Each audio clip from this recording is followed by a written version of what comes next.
It said you were live. I'm working on it. We're starting 15 minutes early. At the risk of getting demonetized right away, you can't bitch at me for starting 15 minutes early. It's early. Early is early. It said you were live. The sound sounds good. We're good. Don't you get mad at me. I already started early for you. I scheduled it for 1. The tournament started at 12:30. I forgot I scheduled it for 1, so I got all ready to get started here at 12:30. I show up. I have 30 extra minutes. I finish my lunch. I get new players set up, and the games haven't started yet, so I hop right in one, and I would appreciate being yelled at. How are you all doing today? We do have our weekly new player tournament. After this, I gotta scuttle on off to the cities to go sell board games to other fools like myself. But for today, we have a double elimination best of 1 bracket. We usually do the Swiss stage. People tend to like the Swiss stage. We had a lot of signups 2 weeks ago, and then the Swiss tourney was a bit of a mess. I need to work on that. I don't have time to work on that right now, but I need to work on that to still do Swiss, but have better things in place for what happens with tiebreakers, have better things in place for if Total Tavern messes up and I have to move players around, I have to do the math manually, and that is not working out when we have a shit ton of players. So I need to figure out a different system for that. I have not had time to do so, so I switched to double elimination best of 1 for the last NA one and this EU one until I get a little bit more time to actually think of a better Swiss system. So it's a compromise. It is simpler. It is more direct. You know who wins. There's no math I have to do while trying to stream. But also, players do get 2 shots. It's double elimination, so if you lose your first game, you at least get to play a second game, so you don't, come out to play a tournament, you play 1 game and you're out. You at least get 2. Is it ideal? No. Again, Swiss is ideal, and I do agree for the new player tournaments where you at least guaranteed get 4 or 5 games in. I get that. It's just not, it's not scaling well when we have a lot of players, and I need to figure out how to do that. So, for now, this is a Band-Aid solution. So, for today, I am currently sitting with, where are we? Macallium and Fish Other XV. Fish O the XV? I don't know. Dude, I don't know. I just work here.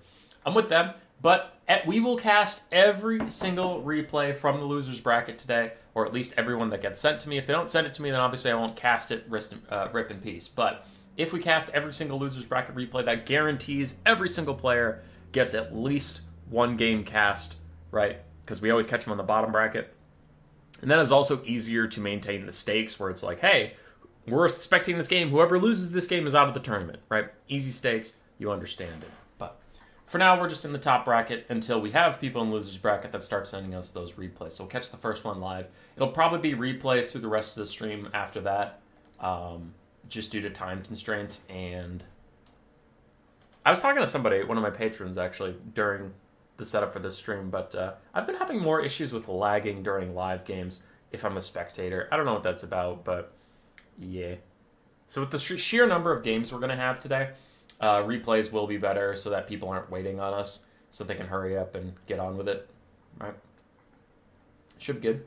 For players, we have Button Eyes Mark, Edgelord, Captain Tillis, Tamo06, Perry Riposte, Macallium, Fish the Oxy Eviv, Pasha, Moose Lord, Spartan, Dust Bunny Armada, Power Chan, Stakente, Dragonkin, huge ass. Just like a huge ass. Just a gigantic behind. Yashkov, Samuel, 9623, and then D-Animation. For my tournament favorite, I'm running out of my easy favorites, because we had a couple players that would get to finals and get really close. But Olaf the Moose just won last time, so he was an easy bet for me last time. Galroch used to be an easy bet for me, and then he won the Skaven Slate playoffs and requested that he no longer be a rat ogre since he is not a new player anymore. So we're getting a lot more really new faces that I don't have any tape on to really predict how good they're going to be. I think my 2 tournament favorites here will be Yashkov and Button Eyes Mark. I'd say Yashkov would be my prediction to win it, and then Button Eyes Mark would be my dark horse. Power Chan is another really good one in there. I've literally only seen them one tournament though, so I don't know how much to take away from that. Maybe they had one good night. But Power Chan did get very far in the last tournament they played in. They played very good, so I wouldn't be shocked to see them. But I guess for my two predictions, I'll go with Yashkov and Button Eyes Mark probably win it. But who knows, man? With brand new players that I've never seen before, some of them come in and they're already like really, really good. Like Sipa was pretty good at the start.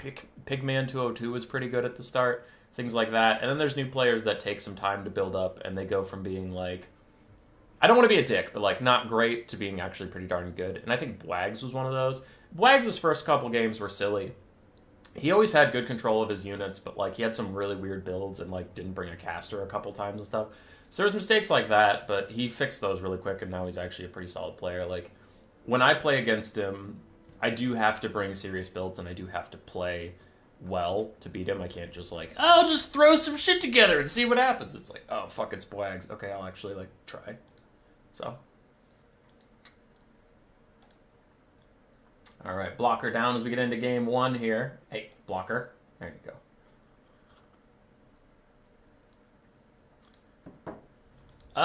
I forgot that since it's not a replay, I don't have the player names right here. I believe Michael is the Bretonnian player, and I believe Fish is Norska. It should be in the top left here. Whenever we start, we're going to get those scoreboards, and the scoreboards will tell you who's who.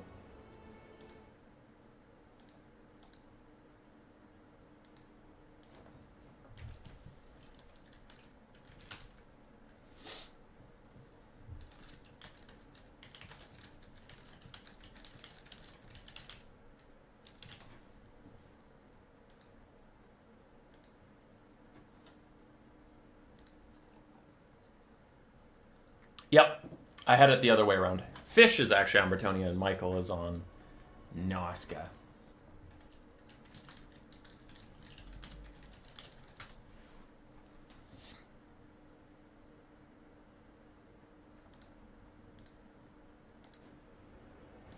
Hummus, where's your shout out? World Beer, I haven't seen you in a while.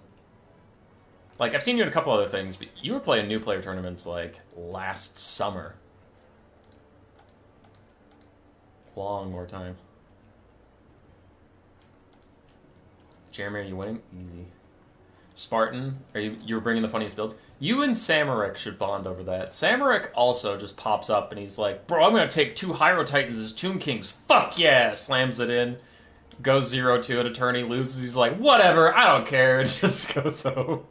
And it's like, Samaric, I know you know better. He's like, yeah, but I don't give a shit about that.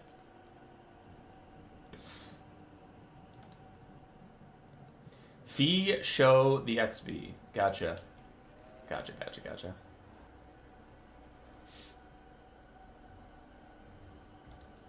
How are you doing today, Hummus Man GS? I'm doing good. Sorry I didn't check chat for a bit. I was just rambling about the thing. The tournament. Can Norska deal with Bright at all? They can. Plague of Rust and Skinwolves is pretty good. They do have Marauder Hunters with their armor piercing.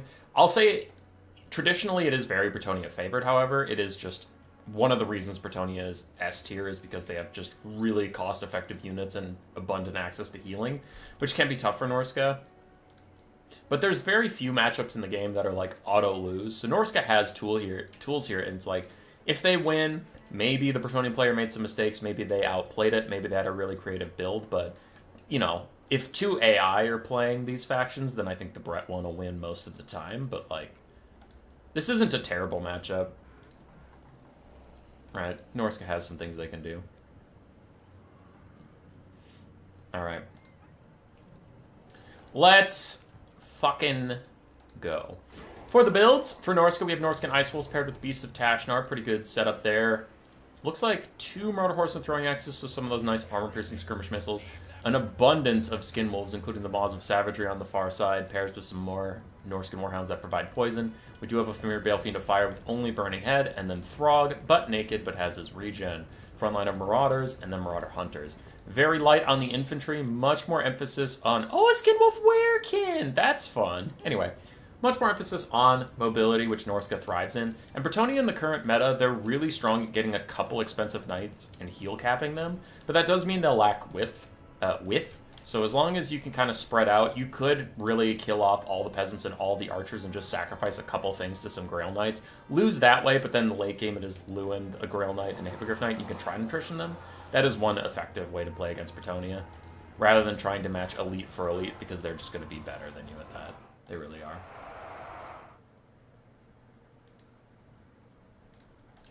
On the other side, for Bretonnia, we do have a Men-at-Arms front line with spears mixed throughout. A Paladin, some Grail Relics, a bunch of Fire Archers, which are really good versus Norsca, can lower that healing and do extra damage to regenerating units.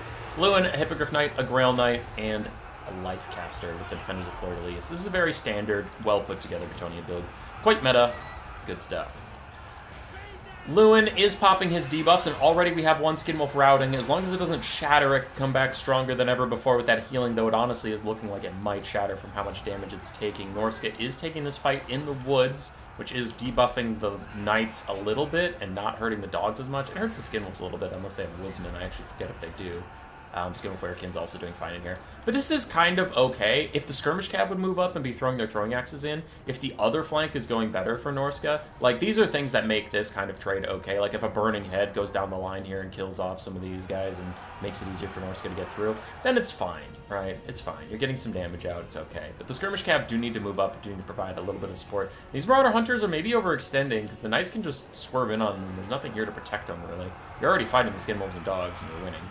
Norsca is getting through the peasant front line. No real shocker there as they start harassing the archers down. Maws of Savagery are already routing away, but again, the longer this game goes on, Maws of Savagery and their Skinwolves can heal up, though Bretonnia can heal right back at you, right? We're going to have to see how much these Marauder Horse and Throwing Axes do, and they were, like I said, a little late to the play. I think that play in the forest would have gone a bit better if these guys were in range to be supporting the whole time. It's not a game-losing mistake, it is just like a little bit of a... And again, Bretonnia... If 2 AI are playing this, Bretonnia is probably going to win, so I'm more looking at the Norscan player to get good plays, or the Bretonnian players to make mistakes. If both players are playing about the same skill level, then Bretonnia is going to pull ahead.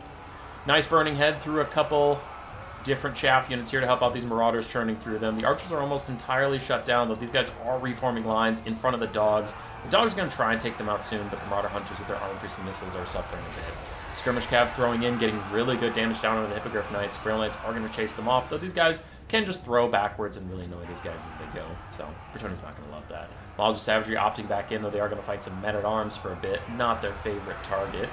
Another Skinwolves are pushed off. Kind of surprised their leadership's only -5. I thought it'd be a lot worse, and Throg is in the middle. And the Archers actually withstood the dogs because they terror-routed away, which feels good. And then all three of those Archers just Gatling gun down the Marauder Hunters. That is a big loss for Norsca. They really would have wanted those armor-piercing missiles to stay in this a bit longer. Marauders doing okay on the front line, but the front line hardly matters. What really matters in this type of battle, or just against Bretonnia in general, is those cavalry.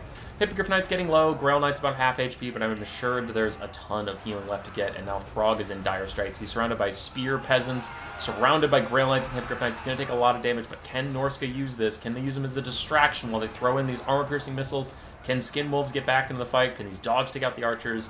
It's kind of dangerous for both sides. Because obviously if Throg dies, you're in a bad way, but he really didn't take that much damage at all, and the Throwing Axes just took their day out on these Hippogriff Knights and stuff. So overall, that was a good play from Norsca. They're coming back in it a little bit.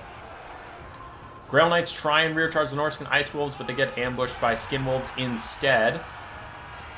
And Skinwolves are just trying to get whatever value back they can. Throg is still chilling in here with the Skinwolf Werekin also. I mean, he has anti-large armor piercing. He's more than happy to fight these Knights, but finally the damage comes in onto Throg and deletes him.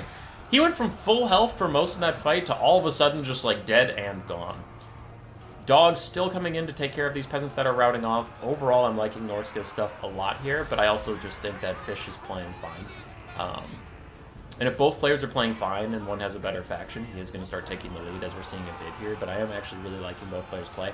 I haven't noticed any big mistakes where I'm like, oh, this is going to lose you the game, or this in your build just kind of sucks. It's like, oh, these are both pretty good builds, and they're both playing pretty good. All right, cool. One thing I would say for Bretonnia, for Norsca earlier, I was saying that these throwing axes should have been throwing at the blob fight over in the trees. For Norsca, I think they should have just chucked the Defenders of Fleur-de-Lis at the throwing axes, and have the throwing axes throw at your random Knights Errant, and not get all the time in the world to shoot the Hippogriff Knights and stuff.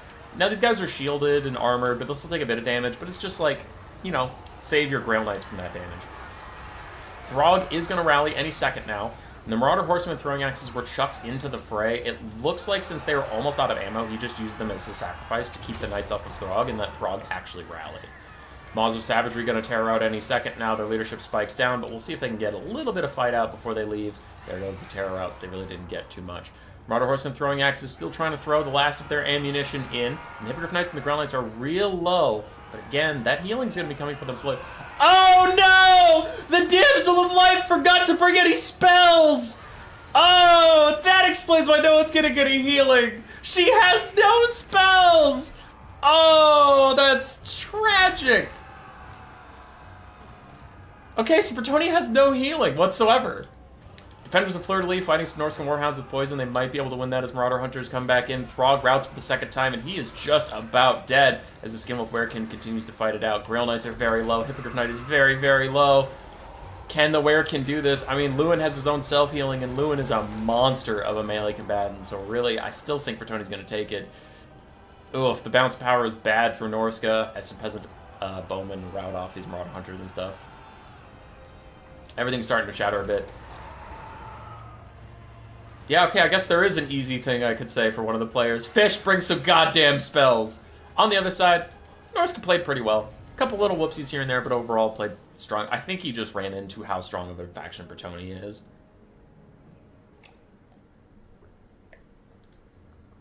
But, yeah, it was good stuff. That was good stuff. Skinwolf Werekin was very impressive. Throg struggled quite a bit. Skinwolves did fine, as they usually do. Marauder Horsemen throwing axes got less value than I would have thought for how safe he kept them and how many volleys he got off. They just didn't get a lot of damage, which is disappointing. I think he played fine around them. They just didn't get anything done. Build suggestions, maybe cut the foot Marauder Hunters with their throwing axes because you can't keep them safe from Bretonnia and Cav. And then Plague of Rust could be okay to lower those Bretonnian Knights, but I don't know. People really like Wulfric to debuff Lewin. So I think Wulfric, even though he has no regen, is just a slightly better character than Throg at the moment. And I wonder if you go with Foot Wulfric to make him tankier against Grail Knights and Hippogriff Knights, since they have a little bit harder of a time taking down a foot character.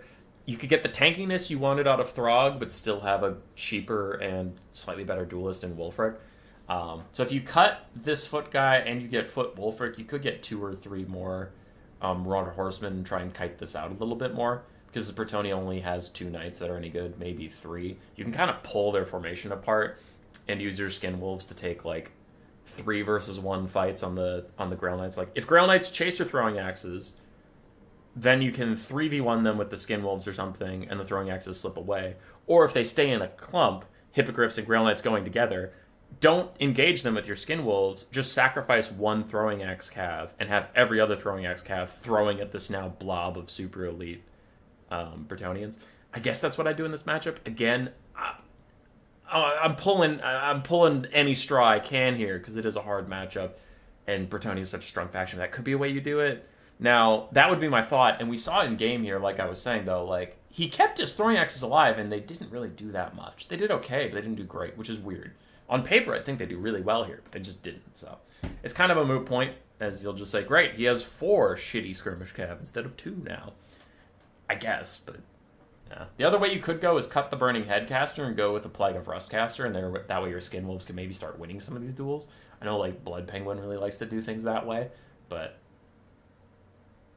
it can be harder. For Bretonnia, I mean, Lewin and the Knights did crazy value, even without healing. Archers did fine. Paladin did actually pretty well, and then the Peasant at Arms stood around. They did fine. No real notes there. Fish played pretty darn well. Again, the only thing I would have done is just use your Defenders of Fleur-de-Lis as a sacrificial lamb to keep the throwing axes away from your Grail Knights and stuff, but, like, it's a minor complaint. Oh, and bring a fucking... bring a spell! I mean, there's that. Bring a spell.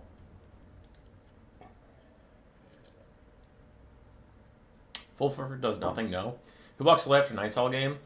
Yeah, no, for sure, Olaf. But, like, Throg also didn't do anything. I think people just take Throg... My general thoughts when people ask me about Norska, if they do, is people take Wulfric to kill the enemy lord, and people take Throg to make sure your lord doesn't get killed, because he has his natural regen. and he can withstand Spirit Leeches and stuff.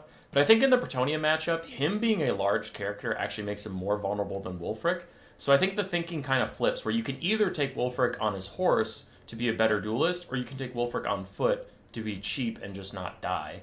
Because Grail Knights have a lot of bonus versus large, and Cavalry in general is not good at surrounding and hitting a foot character. So if you wanted a tanky, cheap Lord that you just know isn't going to do much, but he also doesn't die, you could take Wulfric on foot, cut like everything besides Seafang and Fight or Die, or maybe Seafang and Hunter Champions, or even Fight or Die. Because like even with all three of these, he's on foot, he's 1450. If you look at Throg, I don't know why I'm chasing factions just to get Throg. With Throg, you'd probably want Fight or Die, and then he's 300 gold more expensive, and he's more vulnerable, is kind of my key point, than Wulfric is.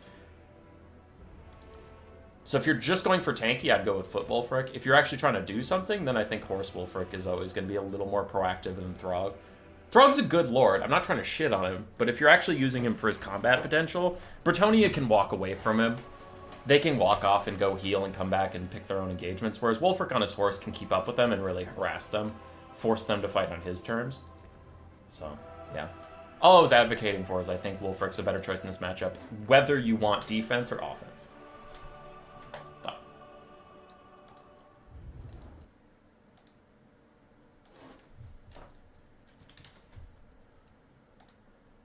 Okie dokie.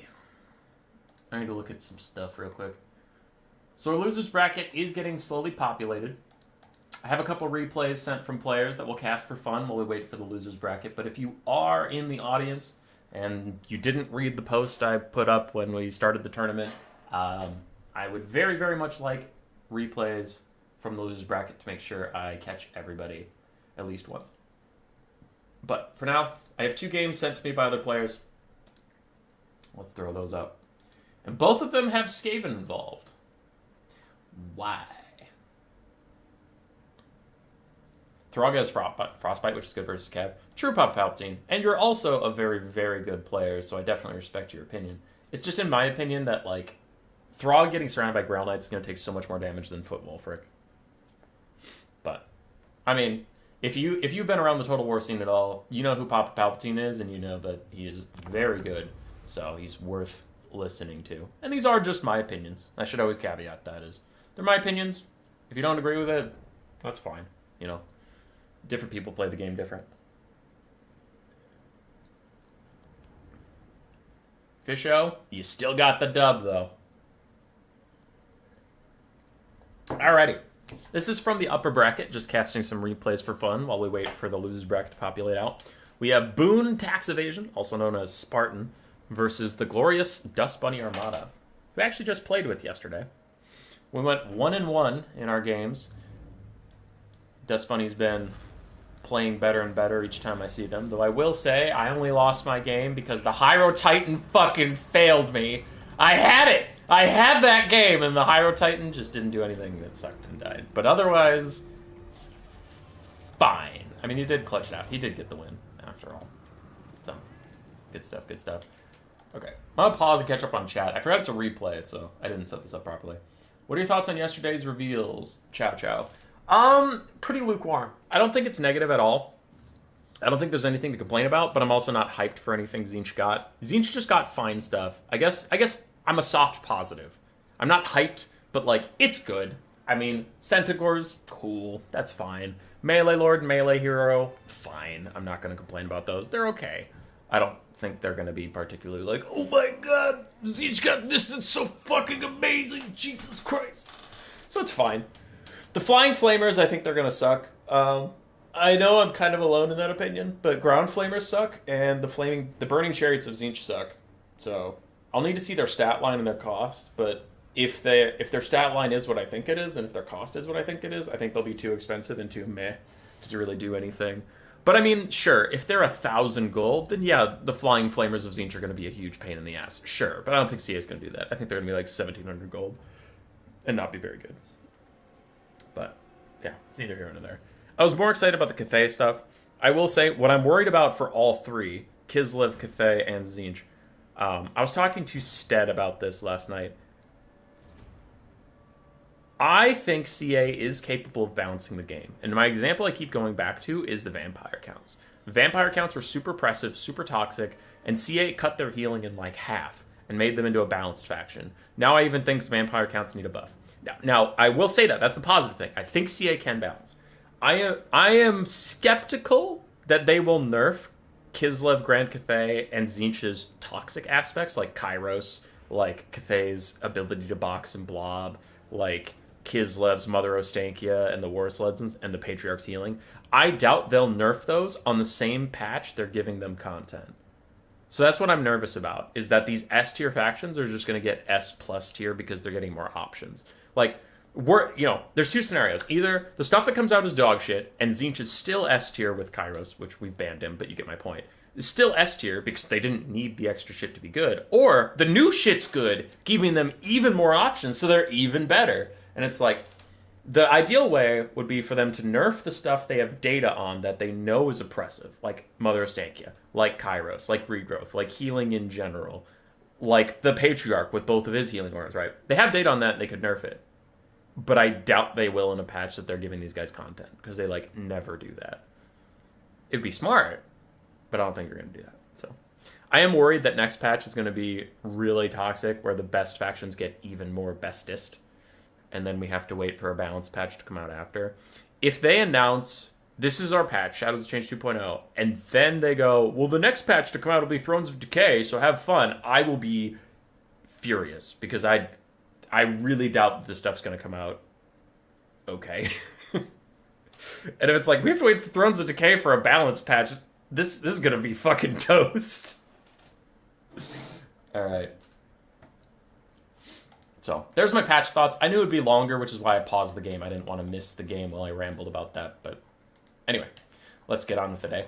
Skaven versus Kislev. For the Skaven, we do have 2 Wolf Rats, 2 Warp Lightning Cannons, including Ikat Zap Zap, 2 Rat Ogres, a Gracier of Plague with his Summon, Wither, and Pestilent Breath, 2 Assassins off in the distance, and then some Globes, Clan Rats, and Skaven Slaves are frontline. On the other side, for Kislev, we do have a bunch of Winged Lancers. This is a very heavy Cav build.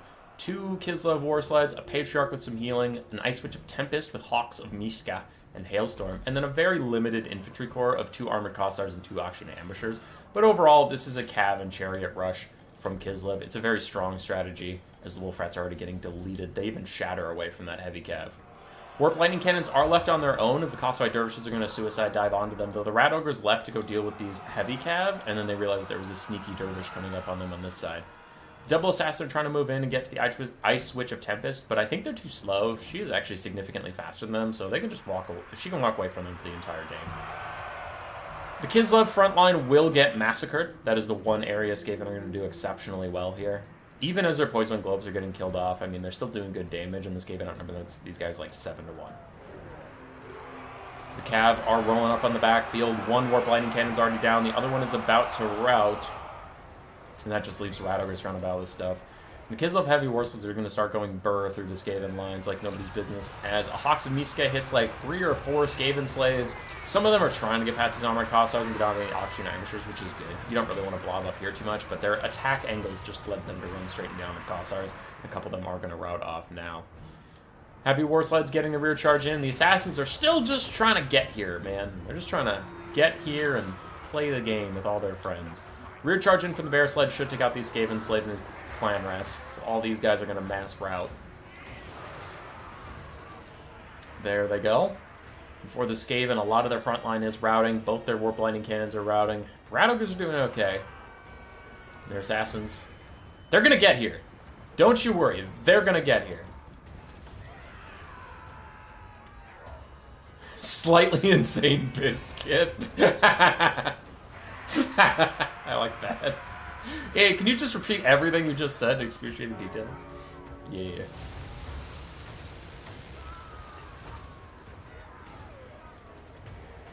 Hey, Alex Hodgson, how you guys doing? Kislev Cav is starting to back off now that the Assassins have arrived and the Graciers here and the Rat Ogres were just chilling. It looks like the Kislev Cav doesn't want to be there anymore, and I agree with that for sure. Kislev is mostly spending their time running down all of these routing units with their sleds. And I imagine some of this Cav could even break off from the backfield and come over here and run all this stuff down. The Patriarch may die, but you actually don't need the Patriarch to win this game. You're far enough ahead and there's not a lot you have to heal Blob with. Like, I guess you can heal some Winged Lancers, kinda, but it's not important. If you kill off the globes, those globes right there that are now dying, if those globes die, then this game is over. Because the globes can kill off all of the cav. The globes can also kill off the Auction Ambushers if they were given time, though the Ambushers and Armored Cossars are currently shooting them. And then you could maybe rely on the double Assassin Grayseer to kill the Heavy War Sleds in melee in the late game, but that is a hard maybe. Big old blob is formed up, and Salix Lullaby is getting cast out from Kislev to heal all these Winged Lancers, while the Wither lowers their armor, and then there's a summon underneath their feet. I still don't really think they care about these things, as the Rat Ogres already have armor piercing, and the Clan Rats don't have enough weapon strength to really get through these guys. Assassin's chasing the Patriarch off. He is on his bear. If they have Slippery popped, they have enough speed to catch up to him, but they don't always have that, so he should be able to get to safety and heal up in the distance on his own. Skaven are trying to rally in certain areas, though it is just Clan Rats and Skaven slaves off in the distance. We'll see how much that ends up mattering. What is that, a Hawks? There it is. A Hawks of Miska is going through this area, applying that Discouraged debuff to all these Skaven units. The Rat Ogres that were once chilling are now routing. And with Kislev having this much of a mobility advantage, they should be able to walk those Rat Ogres off no problem whatsoever. That is the way you have to play against Skaven, though, is you really need to focus on stuff you've already routed and get it all the way off the map, rather than, like, maybe, let's say these Winged Lancers just tunnel in on trying to kill the Grayseer. That's going to take a long time, and it'll allow these Rat Ogres to get away, get to safety, and then rally and come rear charge you. You can't do that. The best way to play against Skaven is to just, like, peel them apart like an onion and just, like, take out the outer layer, chase it all the way off. Take out the inner layer, chase it all the way off. Kill the Grayseer in the late game. Rat Ogres are rallying. It is what I was worried about. And Balance of Power is creeping back to the middle-ish. We have a Hailstorm coming in from Kislev, but the Patriarch is about to die to the Assassins. Auction Ambushers have moved up, and they are punishing the Grayseer a little bit. Best way to do it. Grayseers are strangely hard to kill in melee for most things. Like especially non-anti-large, non-armor-piercing cav. So, Archers can still hit them, though. Grayseers are very tall, so they take a lot of arrows to the face. It's good stuff. It's good stuff. You love to see it.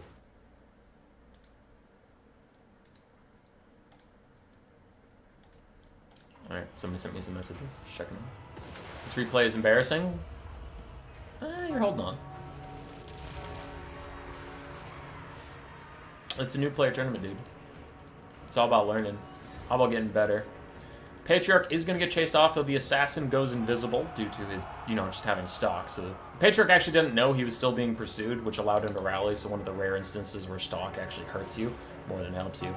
The Grayseer gets destroyed, though, now that the Heavy War Sleds and the Auction Ambushers are actually in range. He takes so much more damage. Like, I was telling you about that, but, like, look at this game, for example. He was surrounded by Heavy Cav for, like, 75 minutes. He went and got some tea, made it, drank it, peed it out, still hadn't taken any damage. Auction Ambushers move up and start shooting at him. He's dead in, like, 5 volleys, right?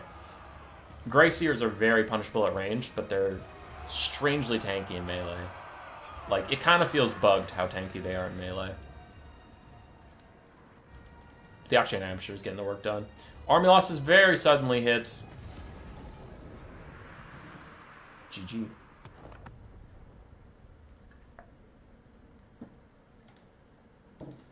For Boone, tax evasion, his Warp Lightning Cannons getting shut down immediately was really rough. That's losing 2,000 value at, like, the start of the game. Rat Ogres did fine. Globes did fine. Dogs got run down by heavy cavalry in the front line.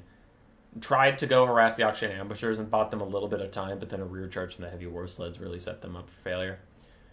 Auction Ambushers, mixed value, though they were both very healthy, so no complaints there. Heavy Cav and Light Cav did okay. Nice job, Dust Bunny. Good build. I like the Kislev build. I think the Skaven build, I think you need Jezzails. Jezzails are tankier against enemy counterfire. And they're better against War Sleds, which might seem counterintuitive, but certain chariots are very low to the ground. The Warp Lightning Cannons have a higher chance of missing them, while Jezzails are just more consistent damage value. Yeah, both are tough, though, I will say. Jezzails and Warp Lightning Cannons are still both tough versus Kislev because of Buy Our Blood. They can just throw their Suicide Costified Dervishes at you and use their Unbreakable to kill off Jezzails or the Warp Lightning Cannon, so it can be a bit tough. Yeah, it can be tough. I think the dogs have to be used defensively because we've discussed this a lot on recent streams, but any dog unit gets destroyed on the charge with a unit with more mass because the mass impact just massacres them. But they're really good at countercharging. So if you sit them nearby your Warp Lightning Cannons and your Warp Locked Azales, and you're like, sure, Cav, Suicide Dive onto those things, and then I'll rear charge you, then they'll get pretty good DPS out. But if they get charged, we saw how quickly they just got murdered.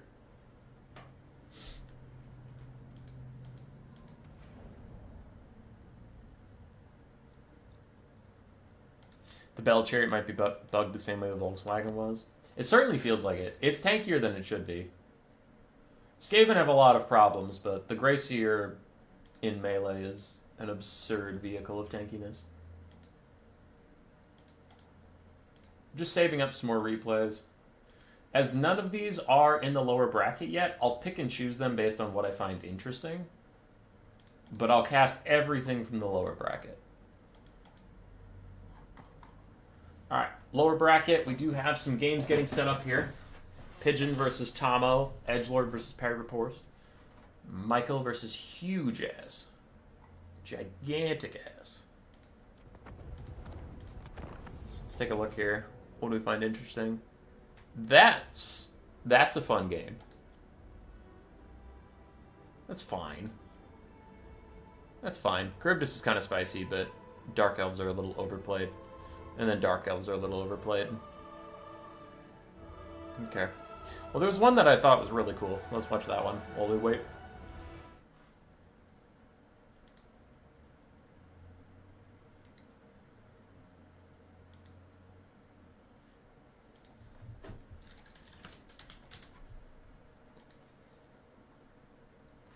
Pasha versus Moose Lord. Any Norska today? Yeah, game 1 was Norska, Mr. Casual. Out of the 2 games so far today, one of them had Norska in it.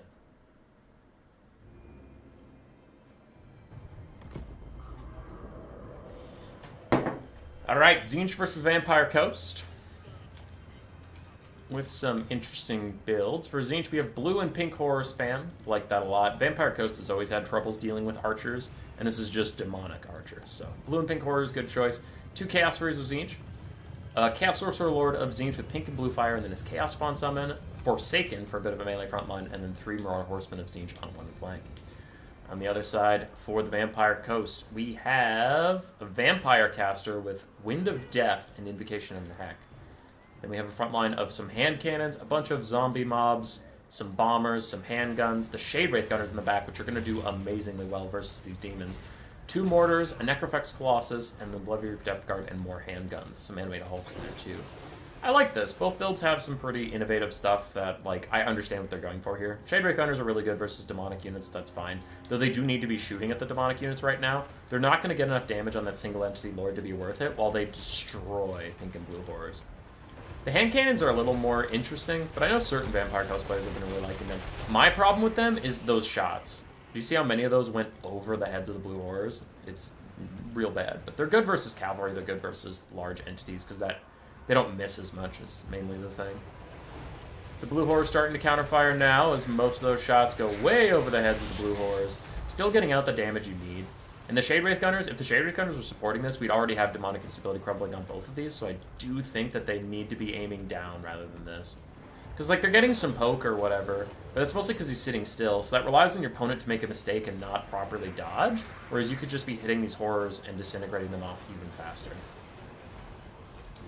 On the sides, handguns and animated hulks trying to hold back the skirmish cav, though that backline is getting awful juicy with not a lot of defenders left back here. If any of the mobility elements like the Furies or the skirmish cav can get down here into melee, they could get insane value very quickly. Shade Wraith Gunners, with their Discouraged and the damage they've gotten out, do rout off the Chaos Sorcerer Lord of Tzeentch for now, so that is good. Though I will say I must mildly criticize the Tzeentch player for not dodging more, or landing his guy in the trees just to prevent some of that damage. But there we go. The Shade Wraith Gunners are finally shooting these guys. And look at that. Minus 16 gets them down in that Demonic Instability crumbling very early and takes a unit out entirely. You really have to abuse Demonic Instability to beat a lot of these factions like Nurgle and Tzeentch and stuff. Slaanesh and Khorne rely more on their mortal rosters, so it's not as big of a deal. But versus Tzeentch and Slaanesh, you really do have to be on top of just making their Demonic Instability a pain. Here come the Skirmish Cav into the back. They're throwing at the mortars while being in melee with the Shade Wraith Gunners. I like that. They could spread out and get a couple more things, but we also have Furies in the back line. So this is going to be a big moment for the Coast, where they're losing a lot of stuff. We'll see how long they can hold on from there. Blue and Pink Horrors still getting their value out onto the front line, but the Bloody Reaver Depth Guard take out Fury. And our Tzeentch caster has taken 2/3 of his HP bar. Spawn Summon's coming out now. But we'll see. The bounce power is about to turn in favor of Tzeentch, though. There's Necrofex Colossus. Once he's stuck in melee, he is 80% less useful than he is at ranged. So if these Skirmish Cav can continue to harass him while the Furies keep him in melee, they can get a lot of value out quickly. Bolt of Change is coming down onto the zombies, though it might friendly fire these Marauder Horsemen a bit. A little bit of a whoopsie there, as that is a... It's not a summon. Okay, at least it's a natural unit. But the hand cannons are all gone. The mortar crews are pretty much gone. Can the Coast withstand? Now that Spawn Summon is fake. It is a summon, so it'll go away eventually. Necrofex is free and clear for now. I am very pessimistic on the Coast's chances from here. But we'll see. Pink Horrors aren't exactly feeling the best. I like the Wind of Death pick. I haven't seen if he's used it all game or anything, but I like it in case of enemy Chosen or Chaos Warrior spam. It can be a good spell there. The Coast does struggle with elite armored infantry. Bloody Reaver Depth Guard going to run back and try and protect the Necrofex Colossus. Use it as a bait. I like that. They can walk up and defend it. If something wants to dive into melee on it, they can hit it. If anything wants to stay at range, the Necrofex can shoot back. But he's just so outgunned. There's 2 Pink Horrors still up and active. There's 3 Skirmish Cav up and active, so it's not like the Necrofex can outshoot all of them while he just gets deleted. The Bloody River Depth Guard are taking a lot of damage. The fire damage Tzeentch provides gets through that healing of theirs, so they're going to heal half as much, keeping them further down. And it's just a rough time. I think both builds were pretty creative, but I think the Tzeentch build creativity was a little better for the specific matchup they were in. While the Coast had, like, the problem I talk about, a little self-promotion, I do have a playlist for new players, and I talk about top 5 ways to get more wins. One of the hints I give is that, like, you should have 3 melee units to every ranged unit you have. And this doesn't hold up at high levels of play, but for lower levels of play, it makes sense. And we saw why here, and we honestly saw why in the Warp Lightning game last game. You just can't fucking defend a ton of ranged units when the enemy has any mobility. They'll just roll through you. So it is a little rough. I think the Shade Wraith was neat. I don't think the Colossus is really good versus Tzeentch, but again, okay, I shouldn't say that, because he is good versus Chosen and Chaos Warriors. He just didn't get that here. So, I guess that's a little unlucky, but I don't know. I'm generally not a believer in the Necrofex Colossus. Albert Caster was good. I liked him. He was nice. He was cheap. Army losses suddenly hits. That Forsaken front line did work. They had nice armor to withstand the bombers, if bombers existed. Really high weapon strength and melee attack to get through the front line, so... The Tzeentch build was good. It was really creative and nice. Unfortunately for Moose Lord, his hand cannons let him down. Hand gunners, I didn't really watch them, but something terrible happened to them off screen. Yeah. Jeez. I think the Shade Wraith Gunners, if they had targeted horrors, they would have gotten a little bit more done. Because you could have taken out those horrors earlier on, and then in the late game, maybe the Necrofex Colossus kites out the Forsaken, or shoots against the Skirmish Cav, but that's a stretch. It was overall pretty good. Pretty good from Moose Lord, who I've never seen him play. Because he didn't... Now, let's say some positives, because that was a giant stream of negative. It's not like he forgot units in the forest, which we see all the time, and it happens. I'm not trying to be an asshole about it, but, like, it happens. He didn't forget any of his units. Most of his stuff had orders throughout the entire game. He had pretty good targeting for the mortars. Focused them down on the horrors and stuff. His Necrofex Colossus did fine. So he didn't play, like, poorly by any means. I think there's a little improvements he can make to his play and his build, but, like, it was solid. For Pasha... Interesting build, played it very well, had great target selection for everything. No complaints about his stuff, except for, I guess, the Marauder Horseman being super clumped up was a problem for me. But other than, I mean, it's a minor complaint. Overall, he played it really good. So, GG, lads. GG. It was a fun one.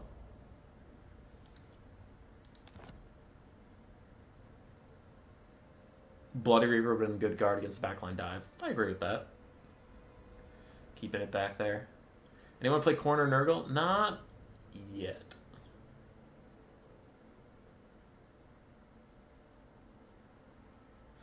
Not yet.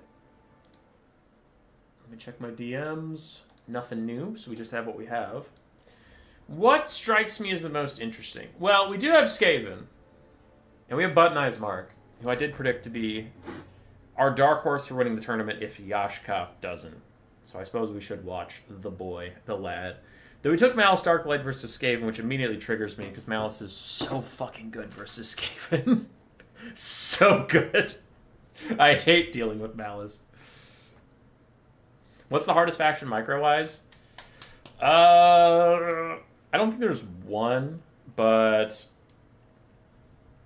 the contenders that people disagree about, but I think most people could agree that these are all hard, would be Beastmen, Wood Elves, and Slaanesh. Those are like the three that I could say, without a doubt, are really hard.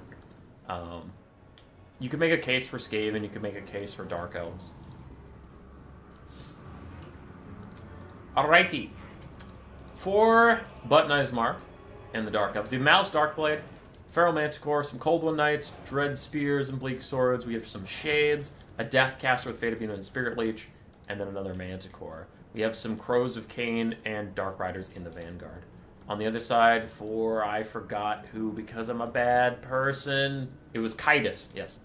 Kaitis, we have two Stormvermin Halberds, I saw them both, one of which is the Council Guard. We have some Globes, Lord Skrulk, Gorich, and then Kleinrat Spears, two Jezzails, and I thought he also had a Warlock Engineer with Flensing Ruin, Howling Warp Gale, and Warp Lightning, and his Warpstone Armor. And then Skrulk has both of his summons and then his items. That is a lot of magic. You're not going to be able to spend all of it. If he takes Double Caster, I get it because he wants the Mortis Engine and he wants Skrulk's effects. I actually don't hate that. That's rather clever. But I think each of them should take like one spell. Warplock Jezzails already in trouble, as Skrulk does summon some Plague Monks here to help out a little bit. Those guys will kill the Dark Riders rather fast. The Dark Riders are trading up into the Warplock Jezzails anyway, and the other Jezzail is currently under attack by Manticore. Gorch is going hunting, and oh, that's a Footcaster! He can actually catch her! Okay, this is huge!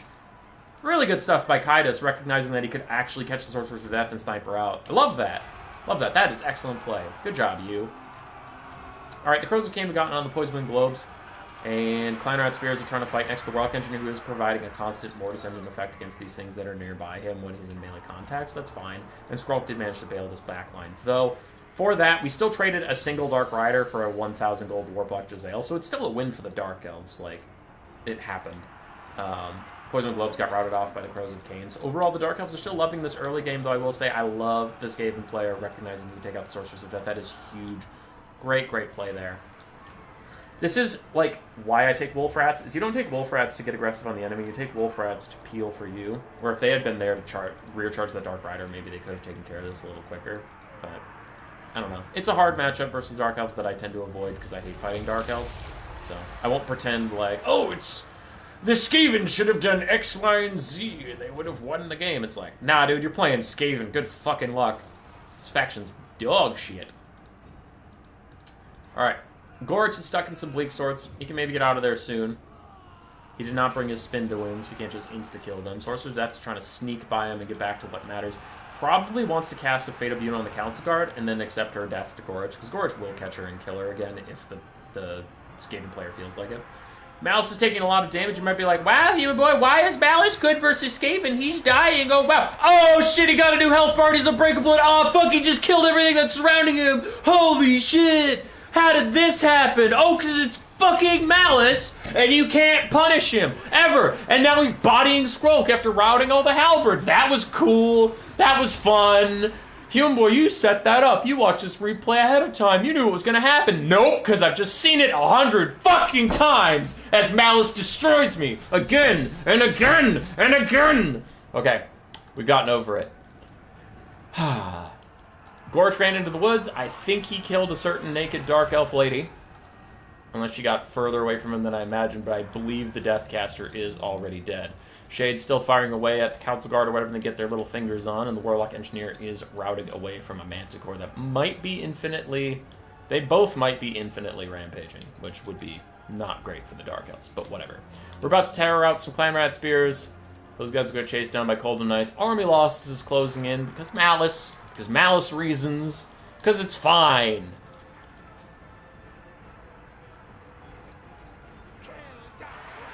Gorge is trying to come back, and he can duel decently against Malice. The problem is usually Gorge is quite weak to Dark Shard Fire or Shades. So we'll see if the Shades actually shoot him and focus him down. But Gorge will trade up into either Tazarkan or Malice. I do like him in this matchup for that for sometimes. It's just a risky bet because if the enemy goes with a Dark Sorceress on her Dragon, she can just Soul Stealer and Breath Attack him and never take the fight.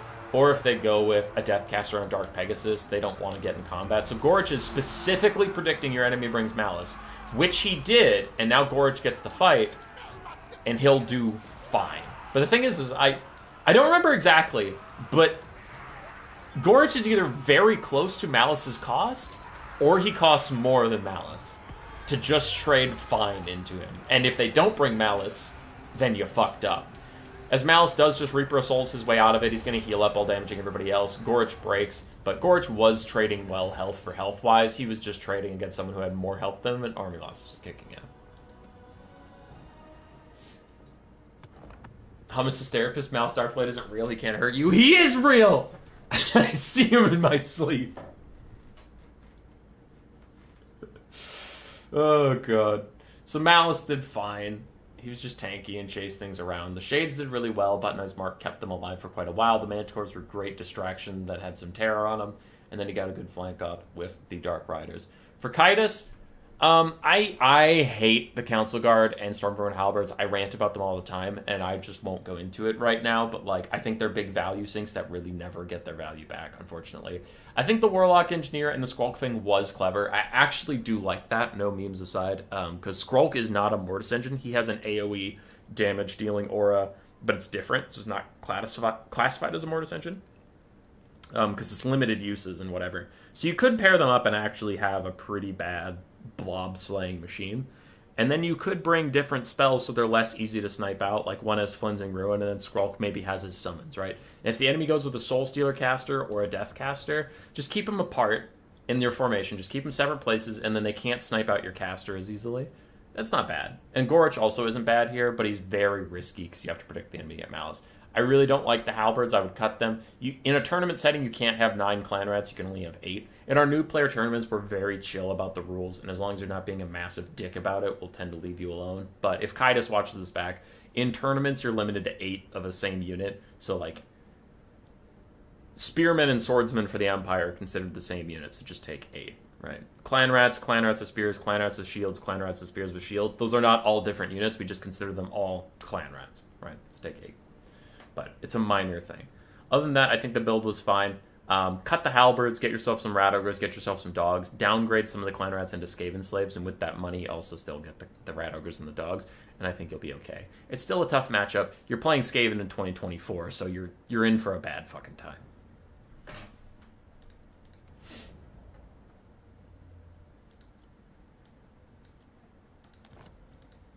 All right, let's get this next one loading up while I check in on the tournament. Haven't gotten any more replays or anything, so that's fine. Lower bracket still getting populated. Once again, not to be a broken record, but just in case people are popping in and out of the stream. If you are in the lower bracket, remember to send me replays of your games. I will be casting every single lower bracket game, but we're casting some upper bracket games just to fill that time.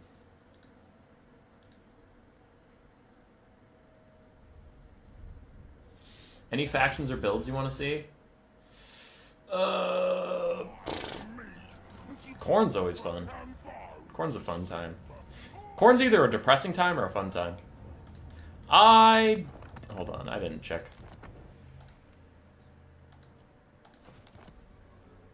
Okay, it's Samuel versus Nyrolop. Too much of that name is blurred out for me to know what it is. Nyrolop. Ogre Kingdoms versus Dark Elves.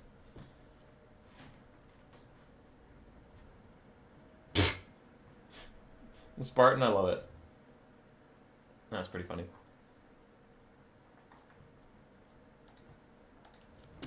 Alright. We got some ogres. Ogre bulls with dual weapons, more ogre bulls, and more ogre bulls. That is a lot of bulls. Holy crap. 2 Gnawblar trappers, 4 Gnoblars in the front line, 2 Crushers with great weapons, and then a Saber-Tusk pack to support the back line. We do have a Slaughtermaster with Great Maul with Bull Gorgia and Troll Guts. Pretty simple ogre build. Run at them, hit them, hurt them. On the other side, for the Dark Elves, we have 2 Dark Rider Repeater crossbows, a Supreme Sorceress of Dark with Soul Stealer and her breath attacks. We do have a Charybdis. I like this. I like this a lot. I know John FB was one of the guys really pushing for the Charybdis, and he takes it in demonic matchups where it's leadership minusing aura, cannot be affected by immune to psychology or demonic. Like, it applies no matter what. Anti-large, armor piercing, he's really good at getting demonic instability going. And a lot of demon factions rely on a big lord to carry them. Kugath, Nakari, Exalted Bloodthirster of Khorne, Great Unclean One, things like that. So he's going to probably have a big single entity to fight, and he has been doing pretty well. Then we have Dark Shards, Blackguard Corsairs, 2 Blackguard of Naggarond, and some Dread Spears. Now here the Charybdis is going to do similar versus the demons. The low leadership, the ogres, isn't demonic instability crumbling, but I mean, it's still low leadership he can abuse, and there's tons of large targets for him to get to. We'll see if he's any good. I could see this being a harder matchup for him because there's Crushers with great weapons that demons don't have. Demons don't have really good anti-large armor-piercing cav, and they don't have ranged units nearly as good as, like, man-eater pistols or something. So I don't know if the Charybdis solves this matchup or anything, but it is interesting to see. Ogres pile in. They're going to start slapping Blackguard Corsairs. The Blackguard and Naggarond are trying to move in. And we get an early damage Soul Stealer. It won't heal up the Dark Sorceress, so that'll be worrisome if she gets into a hyper late game and needs the healing. But for now, it is a great target for doing some damage. Hits like 5-6 units. So that's pretty good. Crusher's coming in, though. She's going to want to opt out, and the Blackguard and Naggarond are going to opt in. Dark Shards reaping a terrible toll on the Ogre's front line with the Charybdis also helping to rout these guys off. There go the Terror Routes, and this last one should also be Terror Routing away. So the Charybdis did secure this left flank and push them away. Dark Rider, Peter Crossbows in the back line getting some good damage done. What can the Ogres do to counter? This Crusher's getting massacred, so largely the Ogre's last chance, this early into the game, I know, but still their last chance is surrounding and killing the Supreme Sorceress of Dark, who did get herself way in over her head. She didn't retreat, she didn't get back to her Blackguard or anything like that, and now she's just surrounded by Crushers and getting shot by Gnoblars. So this is really the only thing that's going well for the Ogres. Everything else has kind of gone to shit for them. Charybdis is trying to chase off these guys, but needs to abandon that and come back to the fight proper. It looks like that is what's going to happen. It's just not going to keep up with those guys, and it's not going to be worth it to spend all its time doing that. Dark Elf Sorceress down to below half HP. So Troll Guts heals up the Slaughtermaster. Otherwise, she hasn't gotten too much down. These Slaughtermasters, yes. These Crushers are still keeping her on the ground. So that's going really, really well for the Ogre Kingdoms. They got a great Lord Snipe, and they're loving it. She throws out a Soul Stealer for some healing and a little bit of poke on the enemy. But, yeah. Ooh, the Crushers give up chasing her. They're actually going to let her get back into the sky, which is concerning. Still, it was good damage onto her. It's fine. And the Ogres did finally get in the backline, so they're getting rid of some of these Dark Shards that have dealt so much damage. And here is what we were worried about, the Charybdis having to deal with these anti-large armor-piercing cav that it's really not used to fighting in the demonic matchups where it is good. It's taking so much damage, and despite looking like a Hydra, this is not a Hydra. He has 0 healing. He cannot heal himself in any capacity whatsoever. He does rout off those Crushers, just as they receive a Massacre to keep them in the fight, but too late, they're already Terror Routing. But that looks like it's going to be the end of the Charybdis. Can the Dark Elves hold on? They still have 2 very healthy Blackguard. They still have some Dark Shards, though those Dark Shards' time is extremely limited. And their Dragon Lord is back up into the sky with 2 more Soul Stealers. She'll be right as rain. Big breath attack down the line of these Gnoblars. Really good damage. And Gnoblar Trappers are cheeky fucks. Despite how cheap they are actually really huge for the Ogre Kingdom's roster. So routing them off is no small feat. Good job. Well done there. They're all routing off. And a really good time to get the Slaughtermaster. Loving the snipe attempt. As Blackguard are here, the Crushers could come over and try and stop her, but then they're going to pile right onto Blackguards. This is a terrible situation for the Ogres, and they need to try and get out of it. The backfield is going amazingly for the Ogres. They've routed off everything, shattered some stuff, got tons of army passive for themselves, most likely. But these 2 fights are going really bad. The Slaughtermaster dealing with this, and then this Blob fight, both terrible. Terrible times they need to get out of it. Troll Guts on the Crushers as they try to leave, which they need to, as these Blackguard are just chewing up everything that comes near them. And I am a little concerned for the Ogre Kingdoms. They don't have a lot of range DPS. They need to kill these Blackguard in melee somehow, which is going to be really tough. They'll rely on Crushers being able to get rear charges while they're already engaged with something else and not have their charge defense up.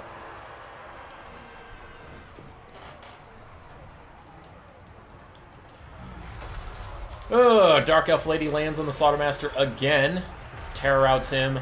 Probably routes off the Nobbler Trappers too, but there are Crushers coming ominously close. If the Slaughtermaster can manage to rally from his Terror route and just path back towards his Crushers, even though it takes him closer to the Dragon Lord, he just needs to stay by these Crushers for the rest of the game to stay safe. Supreme Sorceress tries to get up into the sky, though she takes way too long because she ran over a single Nobblar Trapper that technically kept her on the ground somehow. I know that is silly, I agree.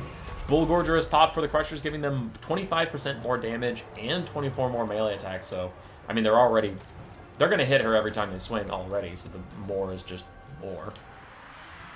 Can they actually finish off the Supreme Sorceress of Dark? Somehow we have some Dark Shards back. We still have Dark Rider Peter Crossbows in the fight a bit, and 2 quite healthy Blackguard.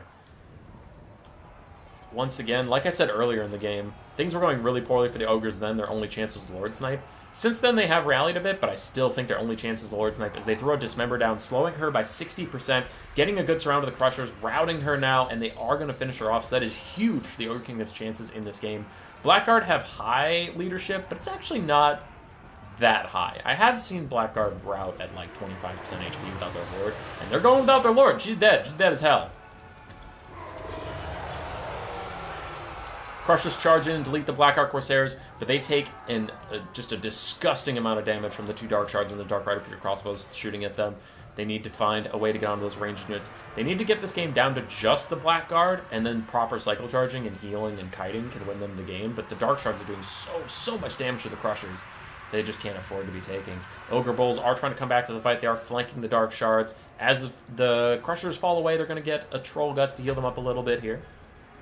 Nobblar Trappers are taking their day out on the Blackguard. This would be a juicy downhill charge opportunity for the Crushers, but they don't want to do it in front of the Dark Shards, and I get that, though the Dark Shards do just turn and defend themselves from the Ogre Bulls. So I'm liking the play out of the Dark Elf player. I already forgot who it was because I'm a shitter. It was the name that was mostly blurred out. Okay, that's not my fault. The name was mostly blurred out. It was Nihil or something. Nihil or something. Anyway, he's playing really good around his Dark Shards. The rest of his army's also been doing really well. I think the Dark Elf player, I didn't love how reckless the Dark Elf Lord was being near the Crushers. For the Ogre Kingdoms player, I think they're playing pretty solid overall. Some of their Crushers opted into a really bad blob fight in the mid-game there and were suffering for it, but since the late game, their Crusher play has been fantastic.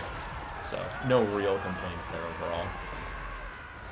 They get a downhill charge into the Blackguard, get a little bit of damage to start to opt out. That is perfect. That is excellent. Well done, well done. These Dark Rider Peter Crossbows are trying to punish the Crushers. And this game is teetering towards army losses, though it is not over. If the Dark Shards, if the Repeater Crossbows can kill those Crushers, that is really all the Ogre Kingdoms have left. Other than that, they have some Nobblars, some Nobblar Trappers, and a half-health Slaughtermaster, and Slaughtermasters are pretty dog-shit melee lords.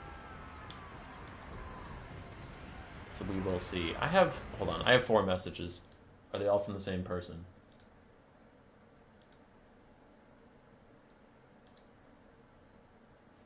Nyarlathotep. Okay, cool. Sorry. I'm making sure nobody has... like, tournament problems. So I'm sorry for pausing, but when I got 4 messages, I was like, you okay? But it's fine. Alright. Crusher's still taking a little bit of poke here from these Repeater Crossbows. Dark Shard's still trying to get into range. And the Ogres are going to get a downhill charge. Dismember stopping these Blackguard from really catching up. And they're going to take a good amount of damage on this charge. Army losses is full of shit, though. This game is not over by any means. And if it gets army lost, I'm going to be so fucking pissed. Because look how much damage the Crushers are taking right now. Look at it. Look at all this. Nobblar's creeping in on the Dark Shards, though. Bullgorger onto Nobblar Trapper, surprisingly enough. Guess it's just giving us a melee attack to preempt the Blackguard charging up at them. But Blackguard falling low. Bounce power is getting so close to army losses. Don't you fucking do this to me. Those Crushers are getting smoked by these armor-piercing missiles. But if the Blackguard rout, they're going to take the army with them. They've routed. Kind of surprised army losses didn't hit somehow. The Crushers charge back in. There's army losses. Without the Blackguard, I will say, okay, the Crushers can run over the front line and then get on the back line. Sure, it was over at that point. But army losses was teetering earlier, and that was some bullshit. But as soon as the Blackguard rout, sure. Then they're fucked. I get it.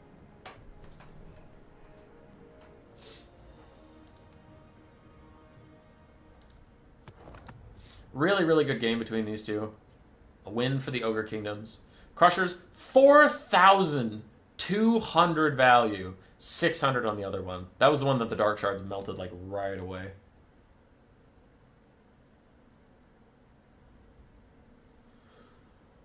Alright, Ogre Bulls did okay. Gnoblar Trappers did really well. Both paid for themselves again. And Basic Gnoblars did great.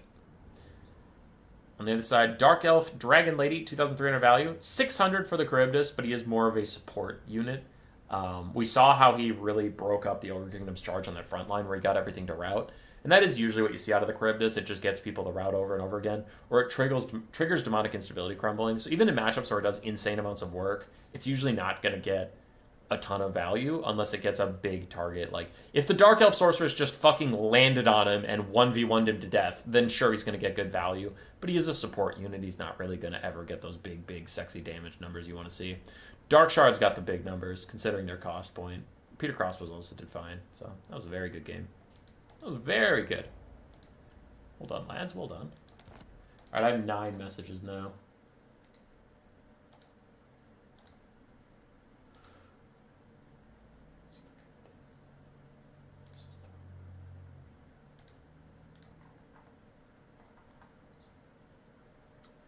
We do have some lower bracket games getting completed. I'm going to check for those now. There's one.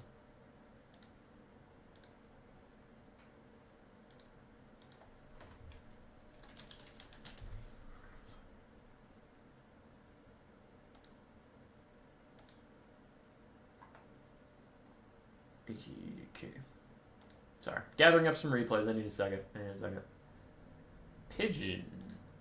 Pigeon?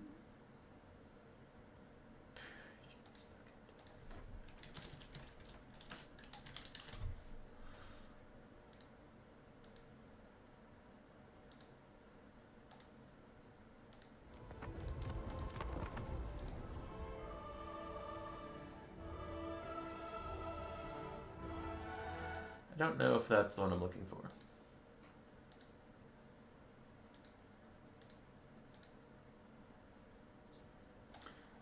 Power Chan. Okay. For now, I'm getting a lot of replays from the upper bracket, which we will use if we need to, but I do have some from the lower bracket that I'm going to prioritize. So I know Parry Riposte is from the lower bracket. I don't know if the upper bracket is. Ooh, but I know how to find that out. As for Spartan, I think your opponent might be ready. I think they might not have reported the score yet. But hang on. Yeah, because Power Chan is Power Chan. So Stakente just sent me a replay of High Elves versus Dwarves. So Spartan, you might actually have an opponent. They just maybe didn't report the score.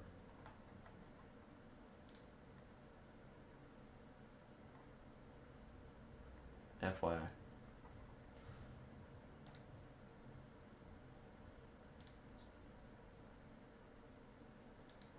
Anyway. Lower bracket, what do we have? We do have Edgelord and Parry Riposte. So that is this one. So Kaitis is Edgelord. We saw him fight Dark Elves earlier. This is the lower bracket, though, so whoever wins this continues on, stays alive in the tournament. Whoever loses this is out of the tournament.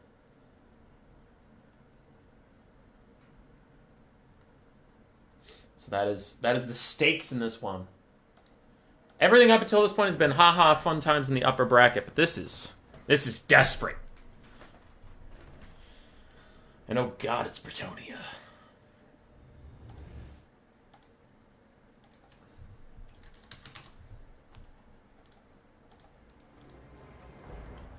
Alright, Skaven versus Brett. This is a teeny tiny Brett build, like, even for Brett builds. We have 2 Knights Errant, a Grail Knight, a 3rd Knights Errant, the Defenders of Fleur-de-Lis, a Damsel of Life with Dwellers Below and Earthblood, and then just a paltry amount of peasants, 5 of them total, a peasant mob, 2 spearmen, 2 archers. And then we have Henry Le Massif fully decked out on his mount. Oh my god, he has everything. And then Lewin also fully decked out. This dude brought every spell, not spell, every ability in the game on his heroes. My god. Okay, cool. On the other side for the Skaven, we have Clan Rats and Skaven Slaves spread out. Still 2 Storm Vermin, one of which is the Council Guard. The other is regular. 2 Warp Block Jezzails, 3 Globes, I thought I saw on the loading screen, maybe just 2. Then we have Gorich, Skrulk, and a Warlock Engineer. Warlock Engineer still has 2 spells, Skrulk has 2 spells. So, again, I'll give the same criticism I did last time, where I'm like, I think if you have 2 casters, each should have just 1 spell. Globes are going to punch these Grail Knights that have plowed straight into the Clan Rats. But the single entities of Lewin and Enri are already on the Warp Block Jezzails, taking them out, though the Knights Errant that are following them have suffered quite a lot of damage. And in goes Gorich! Needs to pop his buff soon. Sword of Crone affects him a little bit, then it leaves, so he's going to be fine. But he's fighting Enri Massif. He needs to pop his Warp Fuel thing, whatever the hell that is. The little thing with his face on it. Warp Frenzy. That one. Skrulk and him are teaming up. Actually, this Warlock Engineer. Skrulk's way off doing something else. His Globes kill off these Knights Errant. 2 of them are routing. The Skaven front line is going to go engage Bretonnia's front line, though no one cares about that. And here comes the last Globe Volley. They're going to get all game. They get punted away, and Rod of Corruption also hurts the defenders of Fleur-de-Lis, but that is still a good trade for the Skaven. Well, Gorich has not popped his buff yet. He is fighting butt naked, which is not great for him. And he is losing versus these 2 very good duelists. He's still going to pursue Lewin, still get a little bit of damage out. I do like him overall here, but I think, one, he needs to pop the buff he brought, but I also usually bring him with all of his damage buffs so that he can really pack a punch and then back off when his buffs are down. There is Warp Frenzy, but is it too late? Is he going to rout in a second here? Does not look like it at the moment as he is beating up on Lewin for now. Halberd's still trying to chase around some stuff, and Earthblood is out to save the Grail Knights. As Lewin, this is why you bring Gorich. Look at him.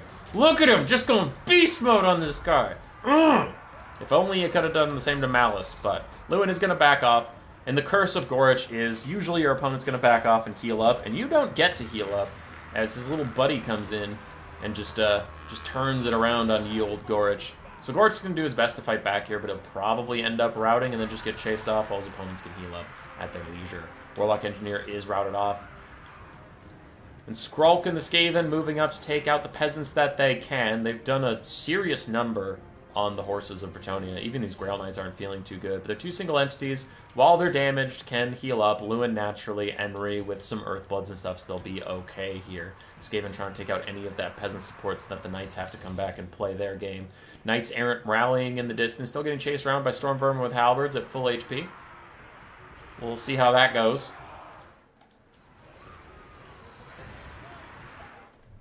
He's okay.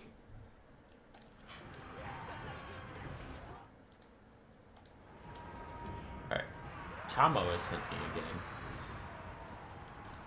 Okay. Wait, where's Tomo in the bracket? Oh, there's Tomo. Hello, Tomo. Okay, also I'll play. Wait, sorry. Someone sent me a tournament question.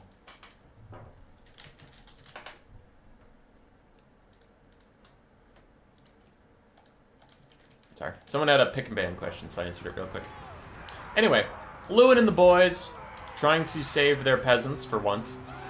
Lewin is just going to land on Skrulk. Should be able to beat him up in melee, though Stand Your Ground Rod of Corruption is already popped. Ooh, actually Stand Your Ground was from Lewin, not from Skrulk. As he's still trying to kill the Skaven leadership and take them out of game that way. We do have some Rallying Globes who have plenty of DPS left if they can stay alive. There's a lot of Spears left on the roster, but Skrulk just gets massacred by Lewin and Enri. And if he routes off, the Skaven are going to lose this game just by leadership. Balance power is already heavily in Bretonnia's favor despite all the Halberds and Spears still left for the Skaven. It just doesn't matter. It just don't matter. As Skrulk's getting bodied by these fools, he's about to rout. Well, not about to rout, he's about to die. He's already routed. He shatters. 400 HP left for him. Globe's still trying to throw in and get what damage they can out. They're going to aim at the Grail Knights instead. But we have some Clan Rat Spears terror routing. All their Spears are also terror routing. Everybody's terror routing. And the Globes throw at the Grails for the last time. Get some decent damage out before Enri rear charges and takes them out of the game. Say goodbye to these fools. Spartan, if I want to spec, I want to replay. I'll cast any losers bracket replays.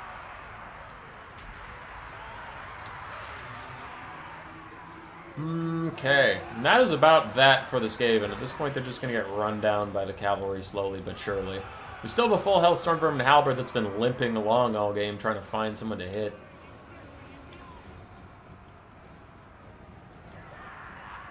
Would a fixed Hell Pit help with the SE dueling? I mean, yes, but they need a lot of help, not just like one unit that can do okay.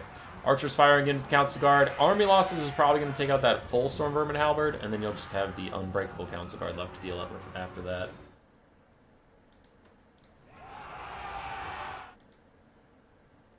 I have another game from the lower bracket. Army losses does in fact take out those Halberds. That's G.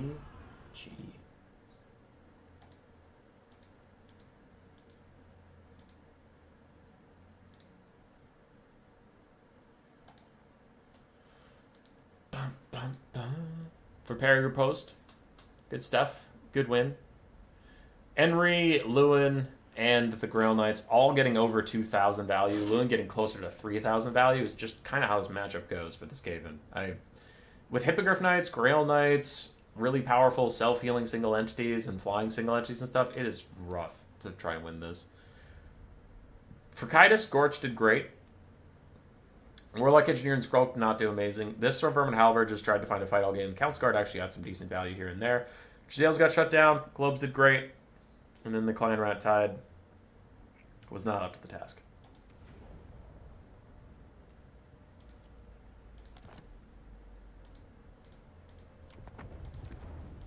Okay. I thought I saved the replay. What the fuck?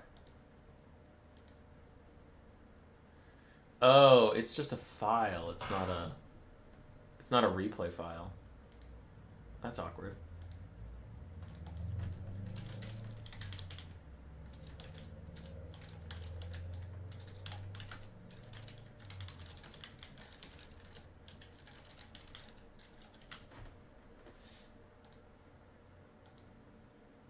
Okay. I did not get that replay from the lower bracket. Might be dead to me now.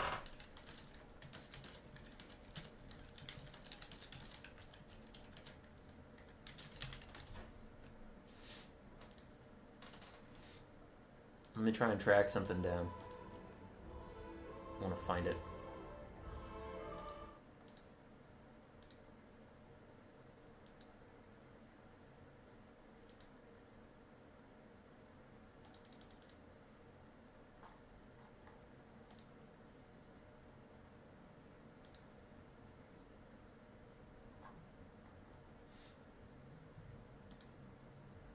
All right. Well,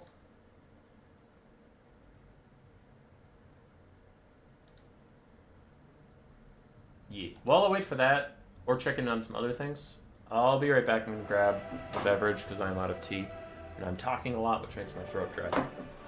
Otherwise, we'll cast one of these two replays people sent us from the tournament, but they're not lower bracket games. So yeah, BRB. 1 second. Oi!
I'm back. Oh, dog is upset, and I don't know why. Damn dog being upsetty spaghetti. Alright, let's check this.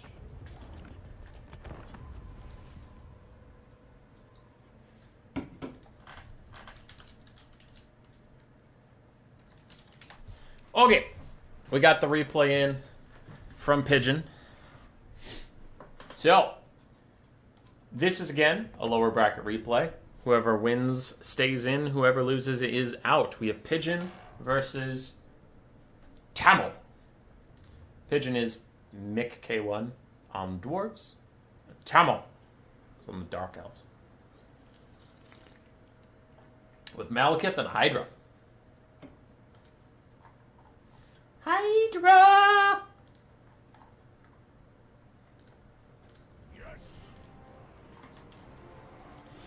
Okay, for the Dwarves, we have a teeny tiny little old Boxerino with a Flame Cannon, the Goblaba, the Skolder Guard, Ironbreakers, Dragonback Slayer, and then a bunch of Dwarf Warriors and Ironbreakers. We do have the Skyhammer, Gyro Bomber, and Thoric Ironbrow with Rune of Wrath and Ruin and Rune of Speed. On the other side for Toma, we have Malekith on his Velociraptor, which I haven't seen in a while, but a Soul Stealer that can hit literally the entire Dwarven build. This will be interesting to see that. We have Blackheart Corsairs, Bleak Swords, some Dark Shards, one Hargathan Executioner, and then some Dark Riders, a Hydra, whose breath attacks will be very useful here, and then 3 Harpies. Early on, my thoughts are you should not have all 3 Harpies chasing this close together against the Skyhammer, as they will all take damage from getting shot at. Hydra uses the first of its breath attacks. I think it got cancelled like halfway through because it didn't seem like it got a full breath attack off. The Dark Elf's taking a lot of damage on the way in. For the Dwarves, I'm worried about being this blobbed up because while your whole army gets the bust from Thoric, your whole army is also susceptible to Malekith, Soul Stealing, like literally everything. So, a little suspect.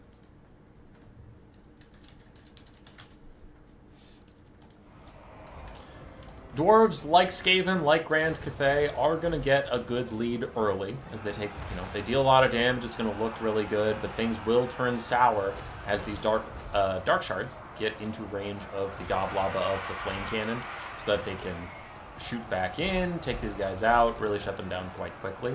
So things will turn against the Dwarves here in a second. We'll see if they got far enough ahead to stay ahead and win the game. Ironbreakers with their blasting charges taking out some Bleak Swords, as the Harpies still continue to try and chase the Skyhammer, but also moving around in this clump is making them very susceptible to fire from the Skolder Guard and stuff. They're taking a lot of damage for it. Goblaba taking a bunch of damage, but so far staying online. The Flame Cannon is living its best life, taking out these Dark Shards with haste. Here come the Blackheart Corsairs, and here come the Hargathan Executioners still trying to get into the fight. Dwarves are very far ahead on the bounce power now. And the Harpies have caught up to the Skyhammer. We'll see how much damage they can do as the other Harpy lands on the front line, tries to get some damage out. Malekith is going to check out his first Soul Stealer onto all these clumped up units. It'll do a good little bit of damage. It's not going to be insane damage like Soul Stealer, or, like Final Transmutation or Heart of Winter would be versus something like this, but it's fine. Hydra is almost heal capped in the background, but he's returning to the fight. And we still have some Dark Shards offering a little bit of shots here and there. As the Harpies... Oh, the Harpies land on the Flame Cannon. It just happens to also be in the front line.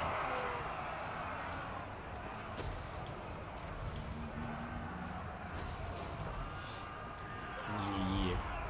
Flame Cannon still harassing the War Hydra. Dark Shard still firing back in.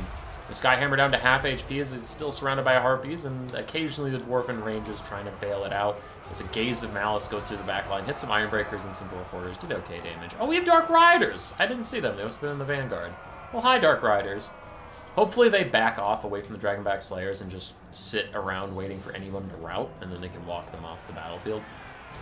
I talk about that a lot, but it is a very important thing. If your opponent goes for a box or blob type build, it's very important to keep your mobility in a place where it can walk these things off so they can't just keep coming back and rejoining the fight. Dwarf Warriors are starting to rout as the Hargathan Executioners cleave through them. Another huge breath attack from the Hydra. That was much better than the first one. Does good damage to Skolder Guard and Dwarf Warriors and these Ironbreakers. Malekith with another Soul Stealer that's going to hit everybody as he duels against Thoric, and he is beating up on Thoric. They're about equal-ish melee combatants, but Malekith does have the advantage of Soul Stealers healing him up, where Thoric does not. Dwarves are falling behind on the bounce power. Skyhammer is getting routed off. Both of the artillery pieces are shut down. The Skolder Guard are very low. They are firing point-blank range into the War Hydra, getting good damage out there. Dragonback Slayers are still healthy, but the Dark Riders are here. They need to chase down the Dwarf Warriors. They cannot let those guys come back. One of them might be branching off to do just that. The other one's going to charge from Dragonback Slayers. I don't love it. Dragonback Slayers love to kill Dark Riders, but whatever. It's not the worst thing in the world. They run Brace. They weren't facing you. It's okay. Thork terror routes away from the big, scary, spooky Hydra. As Malekith chases him down, is going to get some free rear attacks. And these Hargoneth Executioners are living their best life. 136 kills on Dwarves is a lot of value. Yeah, that's 1,200 and climbing. They're still at half HP. The Hargoneth Executioners cleaving through the Skulder Guard, killing the Ironbreakers, and that'll trigger army losses. And like I said, man, Skaven, Cathay, Dwarves, it always looks real bad the first minute. The first minute's going to be brutal for you, but you see if they can hold on, and sometimes they can't.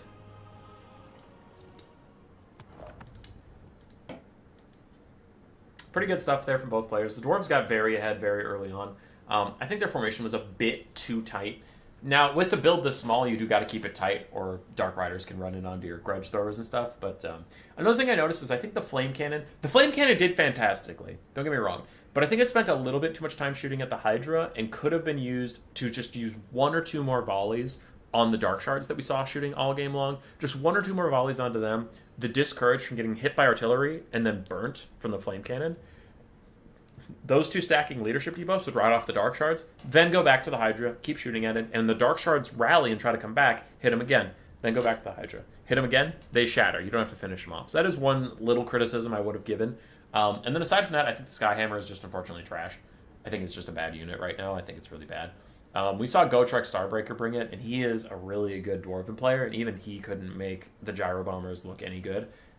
I think they're just in a bad spot right now. Now, that is my opinion. Maybe if you talk to Gotrek, maybe there's a reason that he thinks it's good, and that kind of stuff. But my opinion, this is a bad unit. I think he could have slightly used the Flame Cannon a bit better and then spread out more. But otherwise, the build was working. Like, he got really far ahead really early, but some stuff in the late game hurt him a bit. For Tomo, fine build. The Hydra was a nice just damage soak. Its Breath Attacks were good. Its Terror was good. Hargoneth Executioners are actually good in this matchup. You can keep him safe from the blasting charges, which he did. The rest of the build was fine. I did not like the play with the Harpies where all 3 of them moved in a clump. I like Harpies being in the build. I get that, but I think they could have played differently. Like, go in 1 at a time and accept that the one that's fighting the Skyhammer at that point in time is going to get hit with ranged units, but the other 2 stay safe, or the other 2 suicide dive to Flame Cannons or something. I think that'd be a little more productive.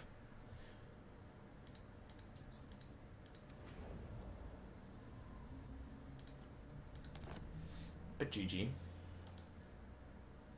Okie dokie.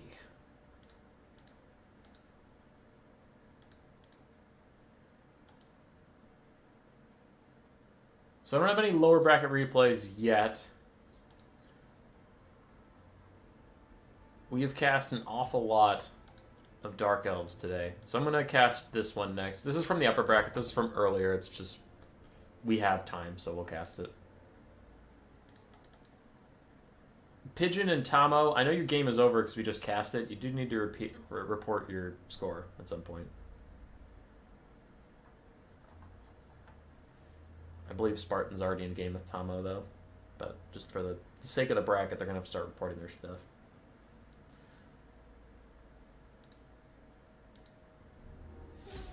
All right, Power Chad! Person I did shout out. I didn't include them in my top 2 to win the tournament, but I did shout out that they would be a little dangerous. We have High Elves versus Dwarves. Some Silverhelms, triple Eagle Claw Bolt Thrower, triple Archers as well, and then some White Lions and Spearmen with 1 Illyrian Archer. We have Mother Flippin' Tyrion, Heir of Venarian, Wielder of Sunfang, and then a Metalcaster, Final Trans, Glittering Robe, and Plague of Rust.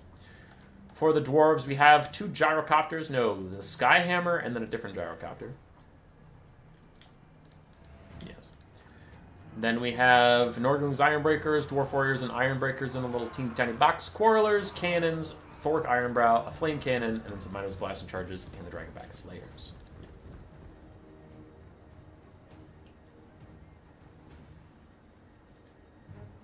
Please don't teach the newer players meta. They provide the last somewhat not predictable games that generally still worth a watch.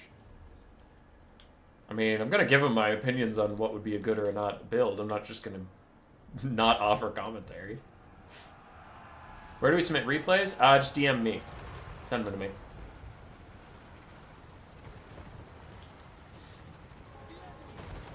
Alright, anyway.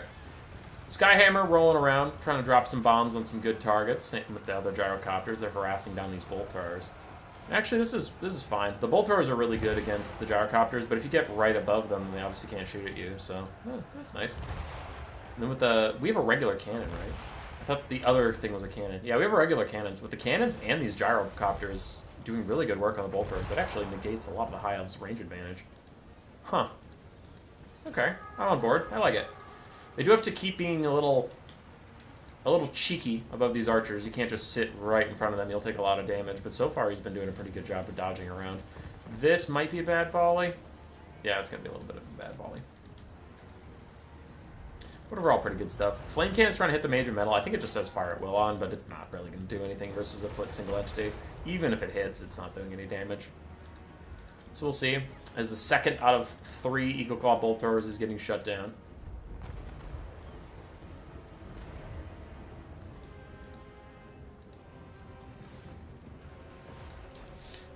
Yeah. I keep getting distracted by chat.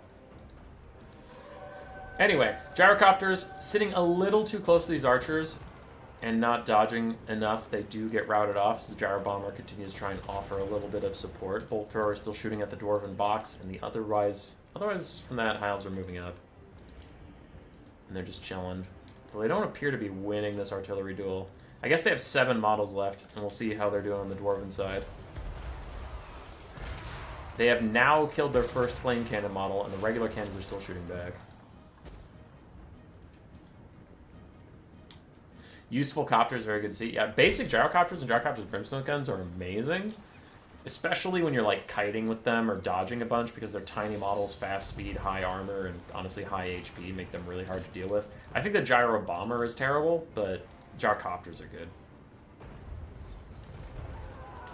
You say it did nothing versus regular characters? I saw the flame cannon shooting at the caster forever and doing nothing.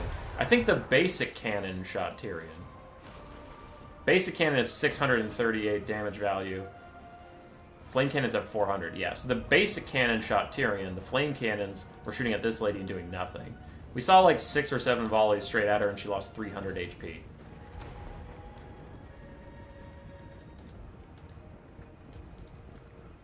Anyway, basic gyrocopters routing off. The Skyhammer is very close to death with only 500 HP left, though the High Elves have lost 2 of their Eagle Claw Bolt Thrower crews. Is this one did technically get back online, I guess?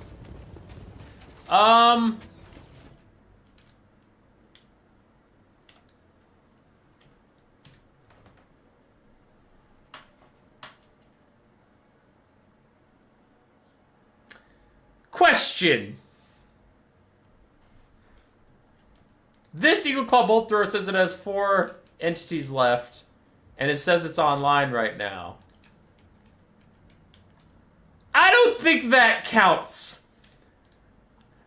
I don't think the bottom half of an elf somehow still being upright next to a bolt thrower counts as being online. I'm going to throw that out there. Just my opinion. I don't think that guy's going to fire it anytime soon.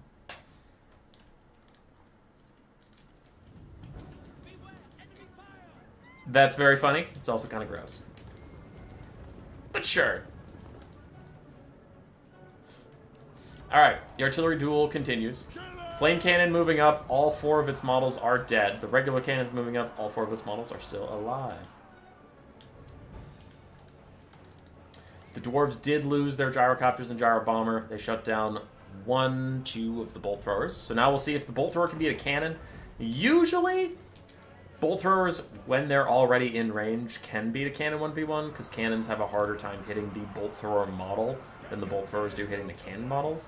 But we'll see. It's usually a close fight, because dwarven cannons are some of the most accurate cannons in the game. Bolt throwers have an inherent advantage in this type of artillery duel. So, 50-50. See, yeah, the cannons are overshooting it, which is what I was worried about. Flame Cannon crew, Miners of Bison Chargers, and Thoric are moving up. Don't know what they hope to achieve out here. I'm a little concerned. So you have some archers with light armor. Not a lot of ammunition left on them. They used a ton of ammo killing off those helicopters. Here is Tyrion fighting against Thoric. Tyrion has insane melee stats, but especially even more so when he throws out his buffs. Why are you leaving? No, you have your buffs on. You can kick his ass. Maybe he's worried about cannons. Okay, I guess he's worried about getting shot. That's That's fine. Okay. All right. I accept. Oof. Nasty minus blasting charge volley onto the Archer's light armor. And the Skyhammer is back, baby! 200 HP! Let's go! As it looks to finish off that Eagle Claw Bolt Thrower crew. And the Flame Cannon crew is going to go 1v1 the Eagle Bolt Thrower crew. That's kind of wild. I mean, for an artillery game, yeah, it's really slow, but a bunch of weird shit's happening in this one, so I guess I'm entertained. It's fine.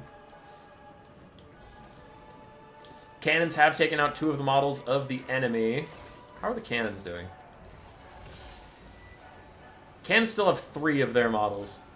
So, they are actually winning it in the end. As the Flame Cannon crew got him, baby! Let's fucking go! They just say 1v1 me nerd from across the entire battlefield and sprint over to start punching the Eagle Claw Bolt Throwers.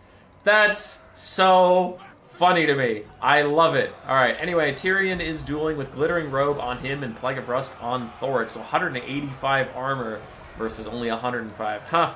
Paltry noob. Silverhelm's charging in.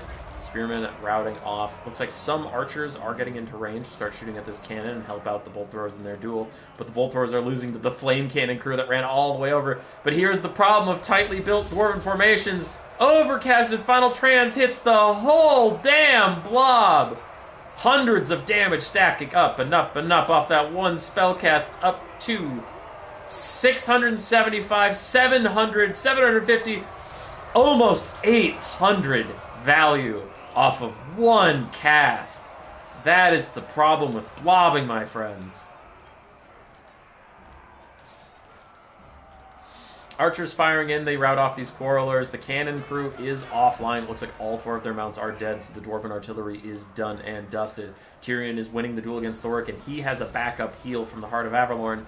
Thoric does not, so things are all of a sudden going very well for the High Elves, though their archers do get deleted by the Northern's Ironbreakers blasting charges, and other Ironbreakers blasting charges are hurting the Silverhelms, who are losing the fight against the Dragonback Slayers. But the Lord Snipe continues to do well, and the Dwarves are getting picked apart at this point. The Flame Cannon crew continues to fisticuffs with the last Bolt Thrower, but the last Bolt Thrower says, dude, I'm busy. I have a job to do here. I don't give a single shit. As these elves come over with their little swords, they're still technically online. They're still technically firing for their Bolt Throwers, even though this Bolt Thrower has no one manning it. I wonder if it'll shoot. Because if it'll shoot, that'd be really funny, but also kind of dumb, because there's no one on it. It's still alive, though. Still counts. Elsewhere, where the actual fight is going on, I suppose we should focus on that. Thoric is getting very, very low as Tyrion continues to chase him down. Northern's Ironbreakers and the Dragonback Slayers living their best life, killing elves like the Lord of the Beard all over again. Archers still trying to offer what little support they can, though most of their archer brethren are dead and gone. The Skyhammer is still here, by the way. It flies over. Does it have any bombs left? No bombs left. Ah, and it shatters just by looking at the archers. They'll shoot it as it goes, just to disrespect its memory. But Tyrion's taking a lot of damage. His leadership's fine, though, so he might just get his heal proc and be fine, just to make the bounce power even worse, as the Flame Cannon crew is losing versus the Elven Bolt Throwers. Rune of Wrath and Ruin does some good damage to the Pure Main Company and the Spearmen. And here's another Final Transmutation. She takes an Overcast from casting too close to Thoric, and then she takes an Overcast from casting an Overcasted spell. So the mage's losing a lot of HP, but it was worth it as that big Overcast hits all these Ironbreakers and Dragonback Slayers and Thoric. She has got to get insane value off of those 2 casts. Yeah, 2 Final Transmutations gave her 1,400 damage value. Army losses is going to hit for the Dwarves, and it'll leave just the Dragonback Slayers versus Tyrion and all these guys. Power Chan and the High Elves will prevail.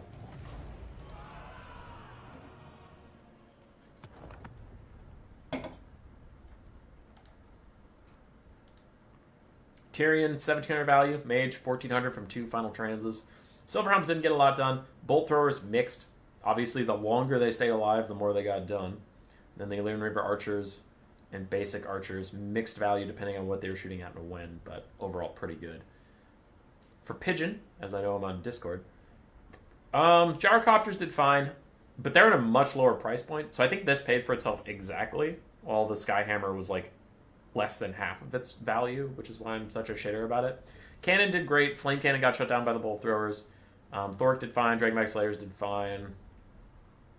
Miners with Blasted Charges did really well, and Ironbreakers did fine. So, GG. GG. I only have one tournament replay left.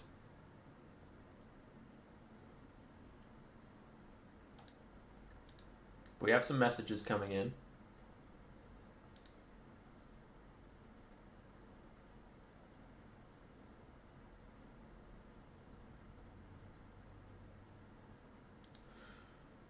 Okay. I have a loser's bracket replay, which is what I'm looking for.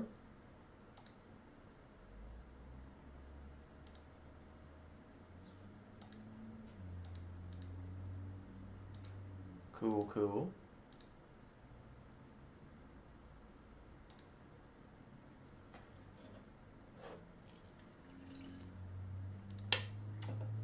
And I do have some other non-losers bracket replays I should save just in case we need to fill time again. Right.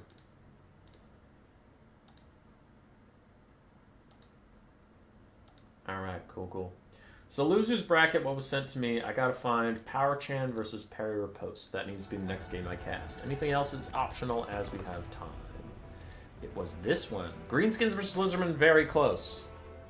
Alright, I'll trust you, title.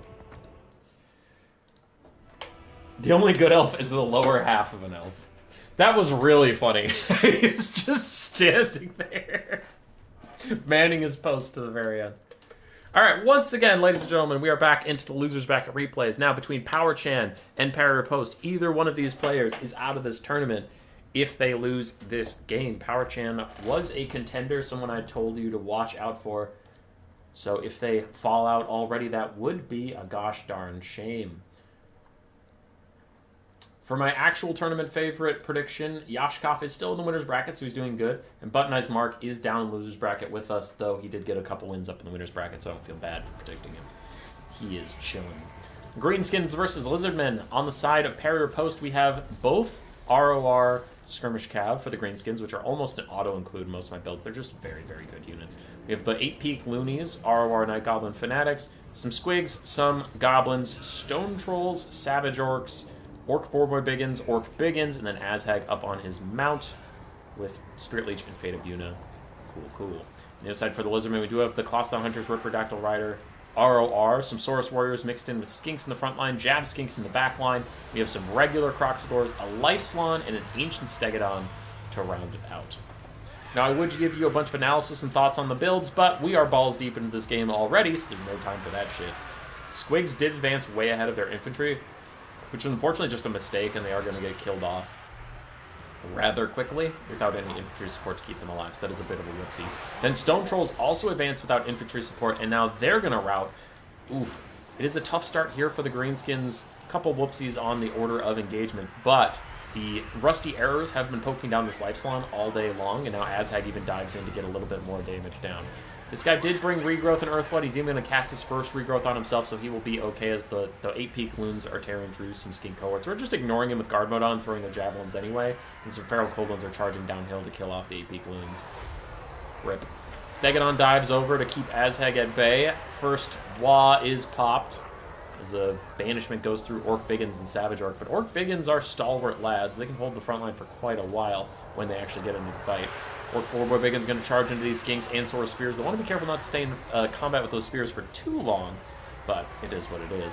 Spirit Leech on its Slan Mage Priest of Life as his healing wears off. Considering he just regrowthed himself, he has taken a lot of damage as far as this game goes. The Orc Biggins and Savage Orc teams are slowly working their way through Saurus with the help of that Wah, and the Rusty Arrows are still firing for free, but Azhag needs to find somewhere safe. I like this. He's trying to land in his Orc Boarboy Biggins to bait the Colossus Hunters to the ground, and they take the bait, sort of. Can the Boarboys catch these couple models that actually hit the ground? It looks like they kind of do, and the Rusty Arrows are trying to shoot them on their way out. Meanwhile, our Skirmish Cav are kiting away from the Saurus Spears. We have some Trolls. We have some Goblins rallying in the distance, so they'll maybe be back soon. Though the Ancient Stegodon is terror routing off Orc Biggins and Savage Orcs. The 8-Peak Loons are almost dead, leaving these Stone Trolls all alone, and Trolls, with their tiny, tiny leadership, do not love being alone, especially with a big, spooky dinosaur behind them. Their leadership is falling, and I could see them terror routing soon, and then these Feral Cold Ones should probably pursue them off the map. Colossus Hunters return to this fight, getting away from Azhag and the Boarboy Biggins. There go the Stone Trolls, terror routing yet again. And Lizardmen need to take some time and truly chase these units off. They can't allow the Stone Trolls to keep regenerating and coming back to the fight. That's not going to be any good for them.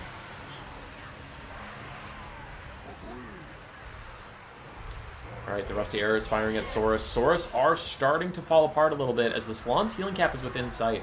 We need to see some spammed out Earthbloods from him to heal up the Colossadon Hunters while also healing up these Saurus Warriors if he wants to last in here. Because this front line is starting to fall apart. And the Ripperdactyls and the Ancient Stegodon aren't going to want to just sit in Orc Biggins in the late game. That doesn't sound like a good time for them.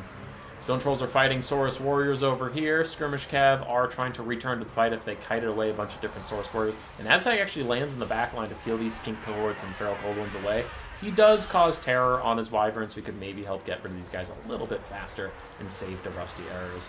A lot of routes coming in for the Lizardmen. The Broken Tusk Mob fighting a little bit with Colossus Hunters with the Ancient Stegodon too, and a bit with the Life Salon. Another Spirit Leech on the Life Salon. I do like this. When you're fighting against someone with healing, you either need to hard focus down the target of their healing or hard focus the healer. You really can't spread your damage between the two, or they'll both heal cap and you'll look like a fool. So, he picked the Salon. He is really trying to kill the Salon. That's fine. It's fine. The Skirmish Cav still firing away, doing what they can. The Saurus Warriors look like they're going to beat the Stone Trolls in the distance.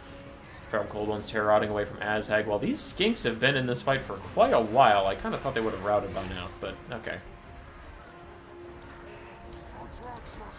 Yeah, Tequila Sunset, me too. I usually go after the damage dealers rather than the healer, but that is just me.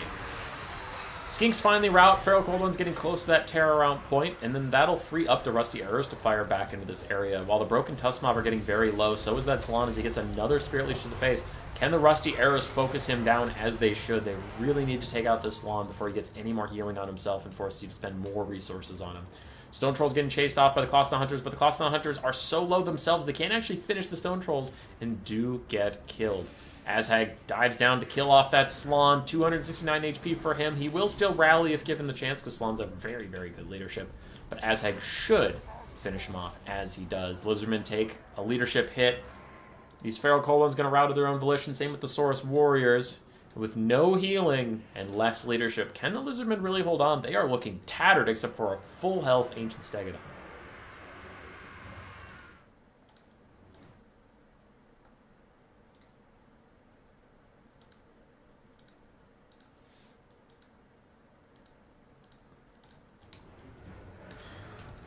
Alright.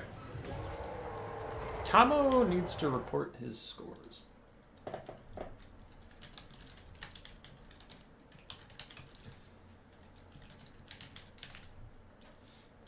Okay. Sorry. Tournament issues. What do we have for the Greenskins? Not a lot of HP on a lot of units. They do have...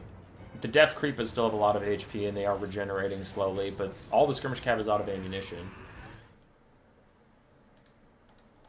The Rusty Arrows still have a good amount of ammo, and they're moving up in the Stegodon. Azhag, probably not a lot of Spirit Leeches left after he used all of those on that Salon. So we'll see if they can kill the Ancient Stegodon. That's really all that matters on Lizardman Army. Everything else is dead.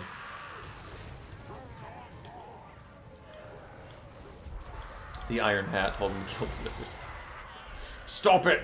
Oh no! Azhag has the best voice lines. Well, him and Wurzag of the Greenskin Lords are amazing.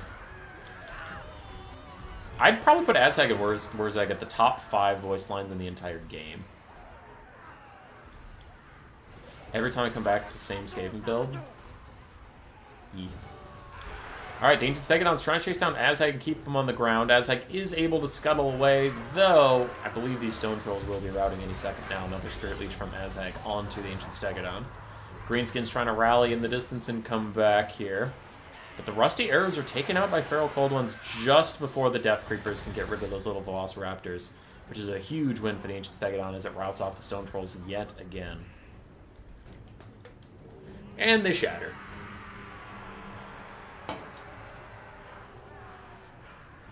Olaf, I do agree. If the Lizards can kill the Rusty Arrows, they'll probably be GG, so I wouldn't hate for the Stegodon and the Skinks to just chase after these already routing Rusty Arrows. They're currently chasing a Shattered Stone Troll, which is not worth their time, and they are looking like they're turning around now to come deal with other issues. Meanwhile, Saurus Warriors holding a bit of a last stand against the Death Creepers. And Spider Riders in general have abysmal charge damage.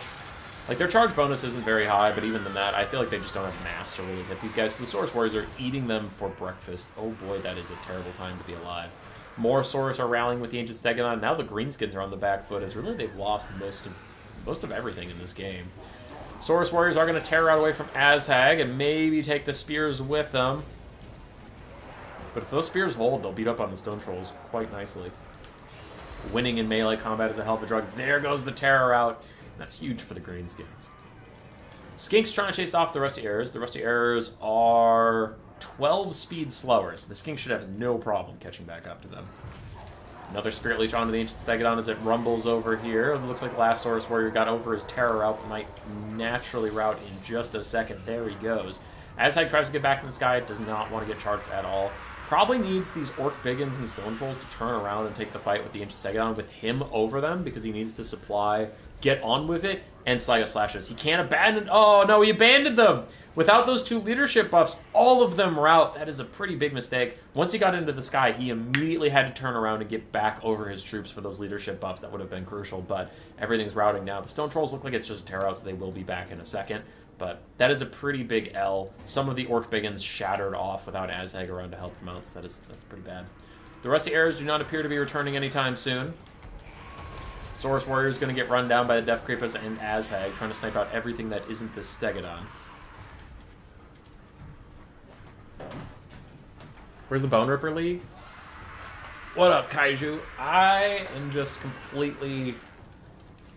completely swamped in Faction War, and then this Clan War thing that's coming up, and Vermin League Playoffs, and the Warpstone Cup.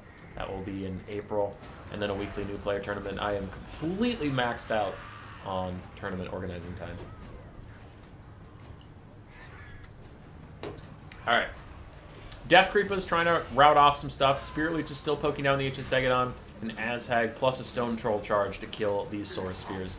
The Greenskins overall have been doing some good stuff here, like killing off everything and making sure to kill the supports so they can isolate the Stegodon in the late game. Azhag opts out again, but he remembers he can't go too far or these Stone Trolls are going to lose those leadership buffs from him. They've lost leadership buffs. They're at 20 leadership 4 now. 16, though, starting to fall. Azhag needs to fly back over here and give them those buffs as their leadership gets down to 13. I don't know if they're still terror resistant from the last time they terror outed, but if they do terror out, they'll take a big leadership debuff from something being behind them and whatever. Stegodon getting very low on leadership themselves. The Death Creepers do rout away, but Azhag dives in. 18 leadership for the Stegodon, but it manages to hold for now. We do have a nearly full health Skink cohort coming in to help. Can they get the Stegodon to rout before those guys get here? Can the Death Creepers maybe go charge them or keep them away from here? Because this is going so well for the Greenskins in this little teeny tiny fight. Leadership is dropping for the Death Creepers, though. Stone Trolls and Azhag seem fine with it, but Saurus Spears are in here poking away. The Stegodon is beating up on Azhag, and Azhag's HP is just taking a dive. He's taking so much damage! Spirit Leech out on the Ancient Stegodon. He's down to 1,000 HP. The Stegodon's at 4,000. So the HP difference between these guys is huge, even though the health bars don't look that different. Azhag's trying to get out of here. Some Saurus that were trying to rejoin the fight immediately tear out away. The Death Creepers are in here fighting for now. The Stone Trolls are also still holding on. But there go the Death Creepers. Can the Stone Trolls seriously hold on their own as Azhag goes away? He needs to come back for the Stone Trolls. There we go. There they get those leadership buffs again. They're feeling good. They're feeling solid for now. But Azhag has to do something somehow, but he's so scared of landing next to that Stegodon. The Stone Trolls continue to just fight it out. And then they terror out. The terror defense wore off. And now they rout. Now they shatter, leaving Azhag all alone. Poor Azhag! The Death Creepers do rally in the distance, but I think they'll be too late to really help Azhag in any meaningful ways. He takes a tail swap to the face from the Ancient Stegodon, and he does rout away. Hi, Rusty.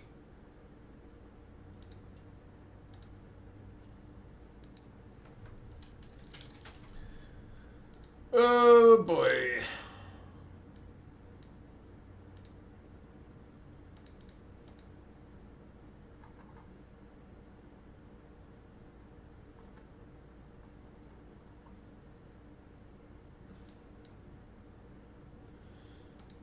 Oh boy, oh boy, oh boy.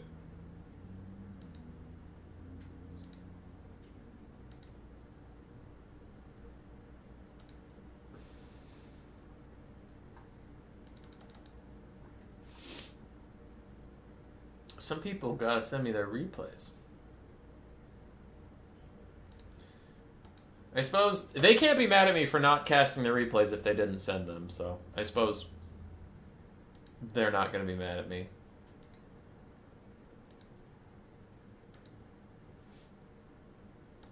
Because I do get paranoid. I'm going to get comments on the video like, I played like 6 games, you didn't cast any of them. It's like, oh, well, did you play any of the losers bracket? Because I guaranteed you I'd cast those, but if you didn't send them, then I can't fucking cast them, so. Sounds like a you issue. Alright, Stone Trolls and Aztag both did great. Orc Boy Biggins also did great. Orc Biggins did fine. Skirmish Cav both did fine. The rest of Arrows did great. And then Squigs got largely trucked on. Same with Goblins. For Power Chan, Life Slan healed as much as they could. Ancient Stegodon really hard carried. Class Hunters did okay. Croc Scores got wrecked. Saurus were really stalwart friends in the late game. Feral Coldens did fine. Skinks did well. GG. Okie dokie, okie dokie. So, Captain Tealess versus Fish. Okay, so that's a winner's bracket. I'll get back to that if we have time. That is the same game I just cast, but from the other perspective. And Spartan sent me a game that for some reason isn't showing up here. There we go.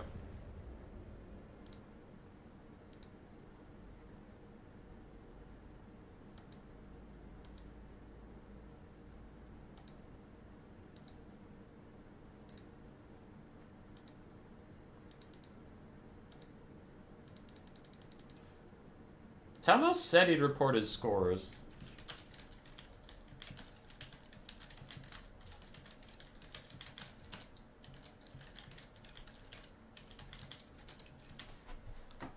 It's kind of annoying me because this bracket doesn't look right because I know he beat Pigeon.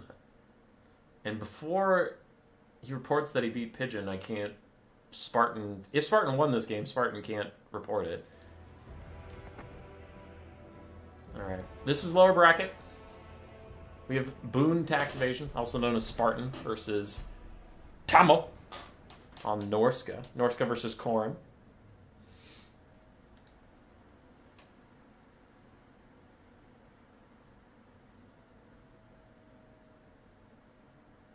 What up, Captilus?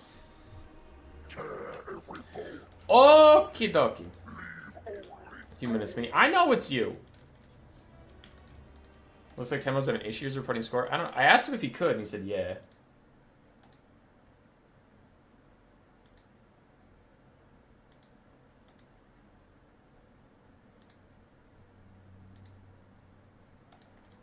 Alright, well, while that's getting figured out, we have 2 Marauder Horsemen throwing axes for Khorne, then some Chaos Warriors of Khorne, Marauders of Khorne, the Brutes of the Blood Hunt. Wait, the Brutes of the Hound? Yeah, Brutes of the Hound for Marauder Berserkers.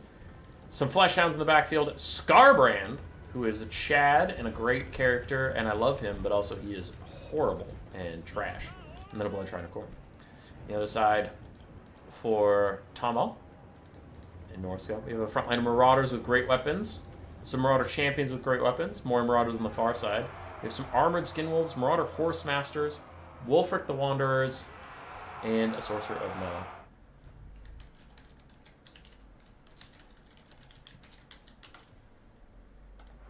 Okay. Scarbrand dives straight in onto these Marauder Champions. It's honestly pretty decent damage on the charge, considering they're Marauder Champions, but Marauder Horsemaster's going to have a field day throwing at him. He uses Wrathful Reaper, plus 50% damage, but he is going to rampage himself any second now, because he's surrounded by stuff and taking big damage. Okay. Sorry. Someone needs help with the tournament page. On the tournament page, you should see a big box with your name in it. If you win, report 1. If you lose, report -1. Then hit enter.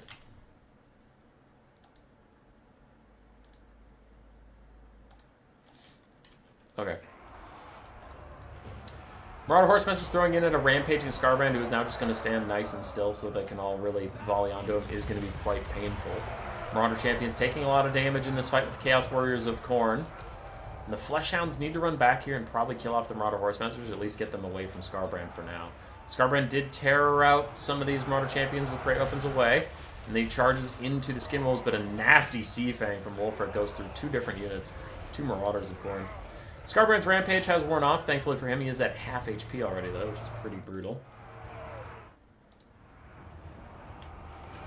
And now Hunter Champions down onto him with Plague of Rust, bringing his armor down to 30 in front of all these Skirmish Cav.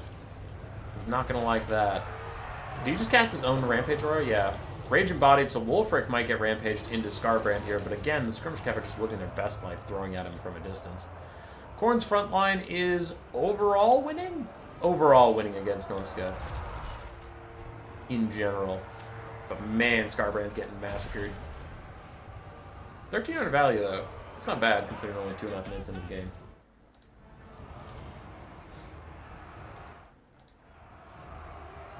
Who needs my attention now?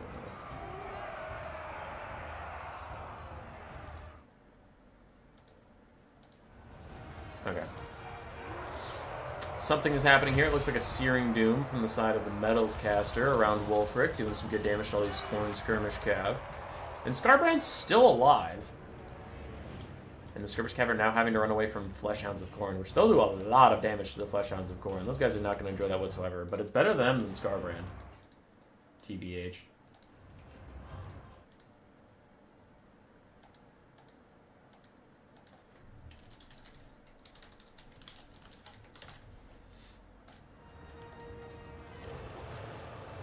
Alright. Marauder Horsemaster still kind of away from Fleshhounds of Khorne. Scarbrand's still running around with the boys, with the lads. Some of our Skin Wolves are even routing. A little Sea Fang cuts the Chaos Warriors of Khorne. And Wulfric is still fighting against the Skirmish Cav. Scarbrand gets a giant shot onto the Shaman Sorcerer Battle. God damn. Okay. Okay, alright. He's routing. And Khorne's not doing half bad, honestly.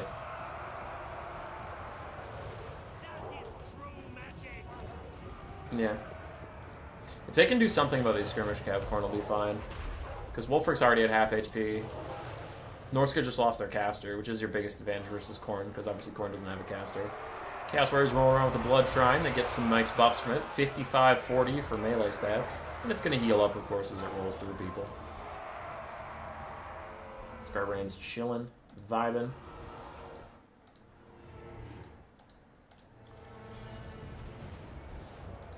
He's running over. Looks like he has attack orders onto Wulfric. And Wulfric, did he rampage in that first engagement? Because if he didn't, then he still has his tier 1 rampage available, quote-unquote. So if Scarbrand ever gets in range of him, he can pop a Rage Embodied and rampage him, which would be pretty brutal. Alright. Tomo reported his score. Fucking nice. Scarbrand, that breath attack entirely hit your own Marauder Horsemen. That, not a single lick of flame hit those Marauders. I just want you to know that, bud. I just want you to know that. After all this time, Slaughter and Carnage has charged up 9%. After Scarbrand has been in combat for 5 minutes of this game, has gotten 1,700 value. I will never advocate for Slaughter and Carnage. This thing is dog shit. It takes so fucking long to charge, no matter what. It's just awful. But he is currently bodying Wulfric the Wanderer. Like I said, as soon as he got in range, he popped Rage Embodied and got this guy to rampage. Wulfric is all alone. Wulfric is getting sniped out. Scarbrand is doing his best as the Skirmish Cav continue to hit him in the face. Hunter of Champions lowers his armor. He's down to less than 2,000 HP as the Marauder Horsemaster still trying to finish him off. Earlier in the game, they had some volleys that like really fucked him up, and ever since then, they've been struggling to get good damage out, but now he's down to 1,300 value, which is nice. Skin Wolf still trying to fight it out. Blood Shrine of Khorne is pretty stuck. Not having a good time in this little fight. Trying to regenerate up, but it's tough. Scarbrand's going to go chase down Wulfric the Wanderer. Hits him with a breath attack. 260 HP for him, but Scarbrand is almost below 1,000 himself. And his last axe throw does kill off Wulfric. Lowers the leadership of the Norscan army enough that some stuff starts to shatter away or just rout. But Scarbrand, can he even survive the last few volleys of these Marauder Horsemasters? 3 volleys there, 1 there, 4 here. Scarbrand has now fallen below 1,000.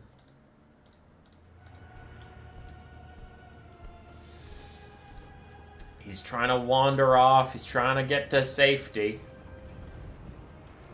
Chaos Warriors of Khorne continue to fight next to the Blood Shrine. Though they're leaving the Blood Shrine at this point, they probably need to turn around and save it, as it might be Khorne's last hope in this game.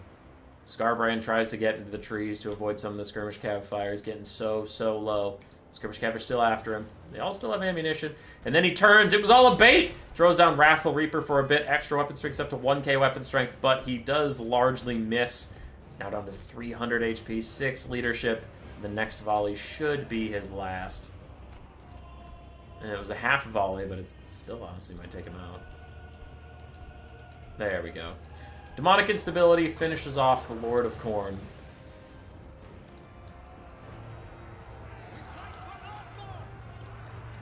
The Marauders and Skinwolves moving up, doing the best they can. Fleshhounds get killed off because without Scarbrand, they're doomed.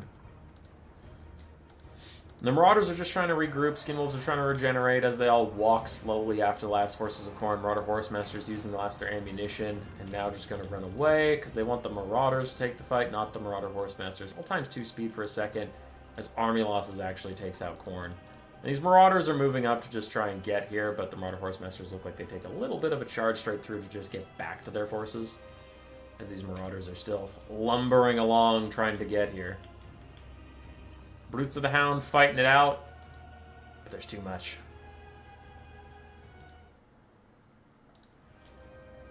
There's too much shit in their way. GG's. Scarbrand looked moderately okay there. 2,500 value for him, which is more than I've seen him get in a hot minute. The Skirmish Cav really struggled to get anything done. Marauders of Khorne got rolled. Chaos Warriors of Khorne did okay. And the Berserkers did fine. Bloodtrine did fine. On the other side for Toma, Skirmish Cav all did fantastically. His Skinwolves did pretty good. Wulfric and the Caster got bodied by Scarbrand. And then Marauders, mixed value. Marauder Champions did well. GG. Okay. So we have 2 more lower bracket replays I gotta get through here. We got Bretonnia versus Empire. First Empire of the day with Narthrolep. He sent me how to say this. Yeah. Nyarla Throwep. Nyarla Thoep. It's a thing. It's a name. It's a name of a thing that I don't know. Versus Thrago. Losers bracket yet again, so either of these players is about to be knocked out. And my game crashed.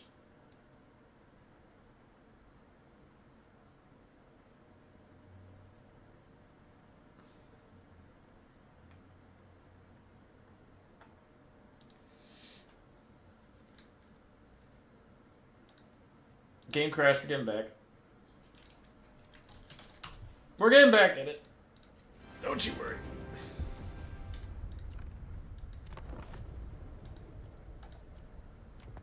It's a Lovecraft laugh thing. Dude, I don't know. I'm allowed to not know things.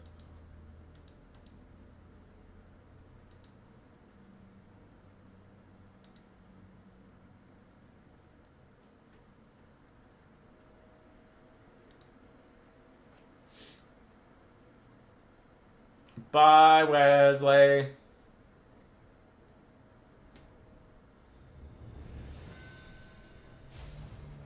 Okay, we're back.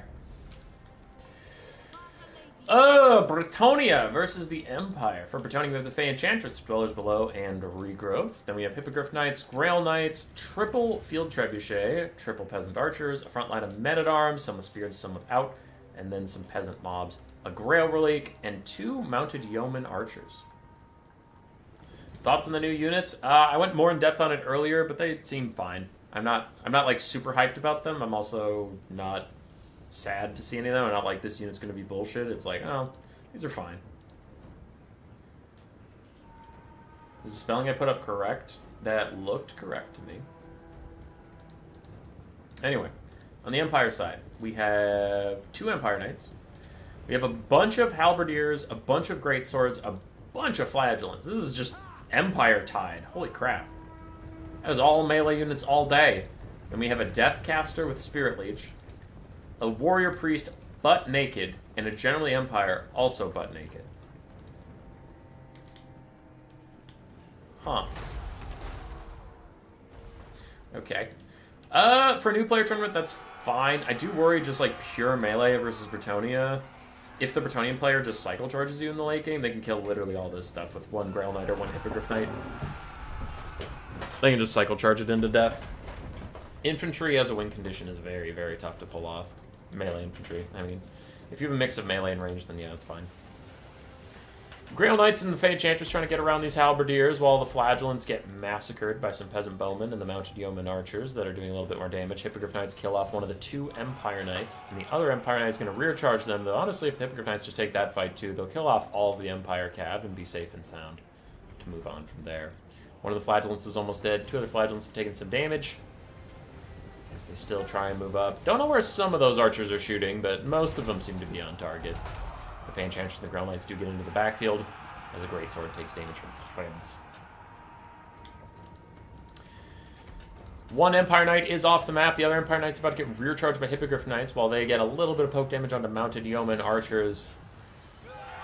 It will not be enough to save them as the great Hippogriffs kill them off. Front lines are engaged as Flagellants fight against Men-at-Arms with Spears. The Flagellants will win it given enough time.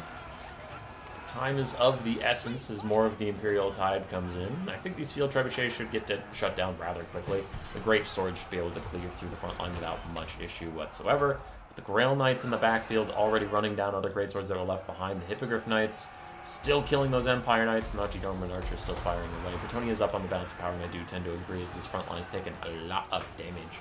Are Mounted Yeoman Archers bad? They're not bad, they're not good. They're just like fine. They're fine. They're mid. Uh-oh. Uh-oh.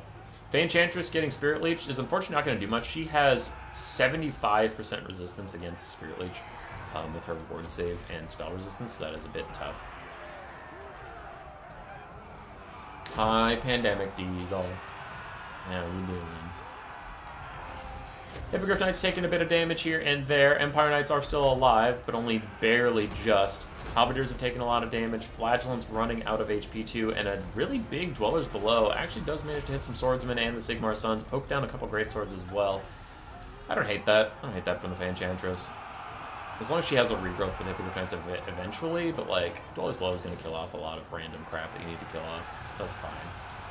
Another Spirit Leech onto the Fey Enchantress once again. Has pretty insane resistances to that type of spell. You can see the damage it's doing to her is just ticking down little by little, but she is built to withstand Spirit Leech. Trebuchets are getting turned down a little bit. Ooh, nice combo to Casadora off screen. Caught it a little late, but the Trebs are in danger. We can see the Empire State troops are getting here, so those guys will get killed off soon. And that should help the bounce power a little bit, all 3 of those Trebs going offline, but I still do agree that the bounce power of this game is quite in Bretonnia's favor at the moment, as their infantry are just getting shredded. Royal Hippogriff Knights try and land on the Hero Hammer near the Fey Enchantress. Gonna try and bail her out. Favor of the Fey gives them 92 melee attack, and then a regrowth heals up any of their little boo-boos. The last Empire Knight is charging through the back line, making sure anything that is routing stays routing. I like that a lot. I've been mentioning it a ton today, but it is just so important in the state of the game where it's like, if anything routes, you really do need to pursue it off the map. So, good play here from the Empire, though Grail Knights have sensed blood in the water and are coming back here to deal with those guys once and for all. Hippogriff Knights still trying to kill off the Infantry Corps. Grail Knights should make extremely short work of the Empire Knights. Didn't do as much damage as I thought on the charge, and now they're backing off, so they're not going to swing back. Alright, Empire Knights, you get to live another day. Fey Enchantress did take a lot of damage from the Hero Hammer squad. She maybe didn't want to engage with them for that long and is now going to back off, though the Empire State troops are starting to fall apart a little bit. They do have some strength left in this center, but not a ton. Not a ton. Another Spirit Leech onto the Fey. And she comes over here for a little bit of that Mortis Engine effect. She might have to spare herself a regrowth, which is not what she wants to do with her time, but you might just have to do it, because you've taken a lot of damage and the Warrior Priest is after you again. And there's a ton of infantry left to work through. Grail Knights just above half HP, Hippogriff Knights chilling and vibing.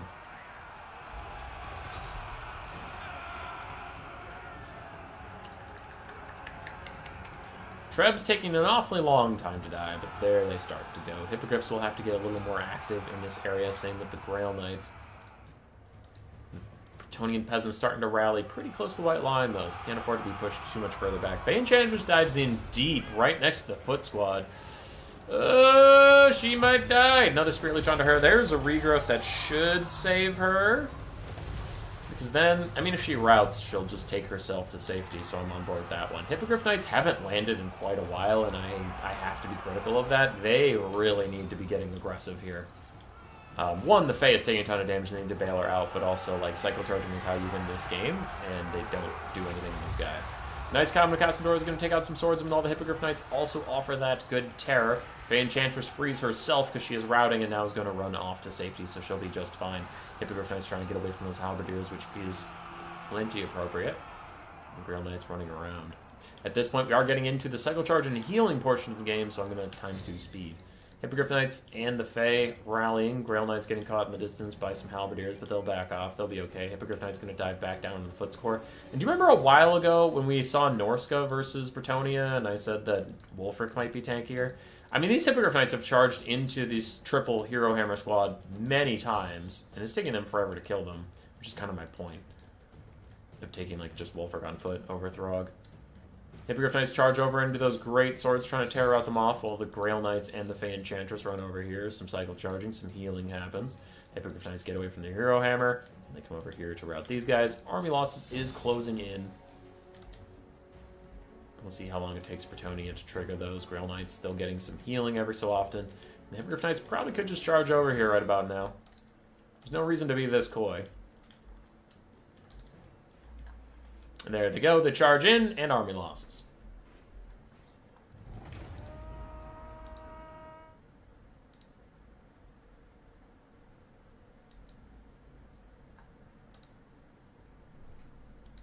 Okay.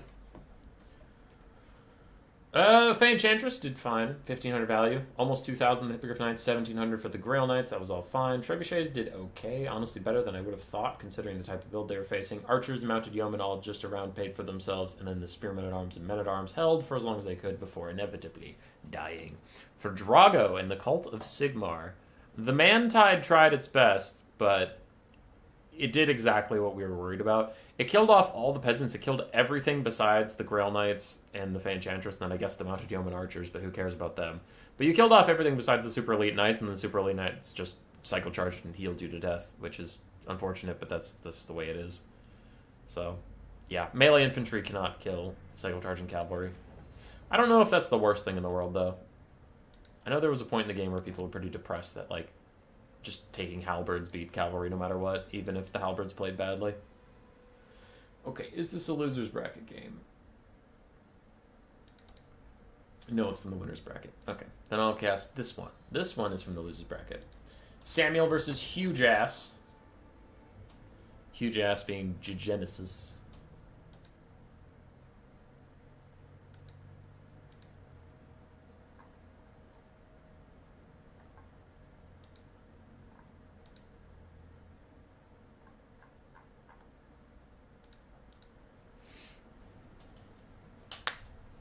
Beastmen. Is this our first Beastmen of the day or second? I think this is our first. This is our first Chaos Towards the day for sure. Alright, for the Chaos Dwarves, we have a regular Iron Demon, Astrogoth Iron Hand, with just Ash Storm for his spells. We have some Chaos Dwarf Blunderbusses, triple Infernal Ironsworn, double Bull Centaur Renders Great Weapons, and a front line of Goblin Laborers. For the Beastmen of Huge Ass, we do have Malagor Dark Omen, with Enfeebling Foe, Savage Dominion, Pendulum, and Flock of Doom. Probably cut 2 of those spells. Having like 4 spells is way too many. You're never going to cast them all enough times to make it worth it. 2 Razorgore Herds, 2 Minotaurs with Shields, 4 Gore Herds, 1 Ungor Herd, 2 Ungor Raiders, and then a Wargore with a Centaur with Great Weapons, and some Harpies in the backline. The Wargore. Little buff for his friends, and then sort of anti-heroes. He's okay. He's a fun little chariot duelist. Cool, cool. We'll see if the Infernal Ironsworn can hold. Minotaurs are going to be a problem for them. Everything else they should be able to grind through with their insane stats. Hit him with the stat stick. Bull Centaurs with Great Weapons going to run out here, get a free charge onto the Razorgore Herds. The Minotaurs don't seem to have noticed the danger yet, and already the Razorgore Herds are down to half HP, rampaging, and going to die post-haste.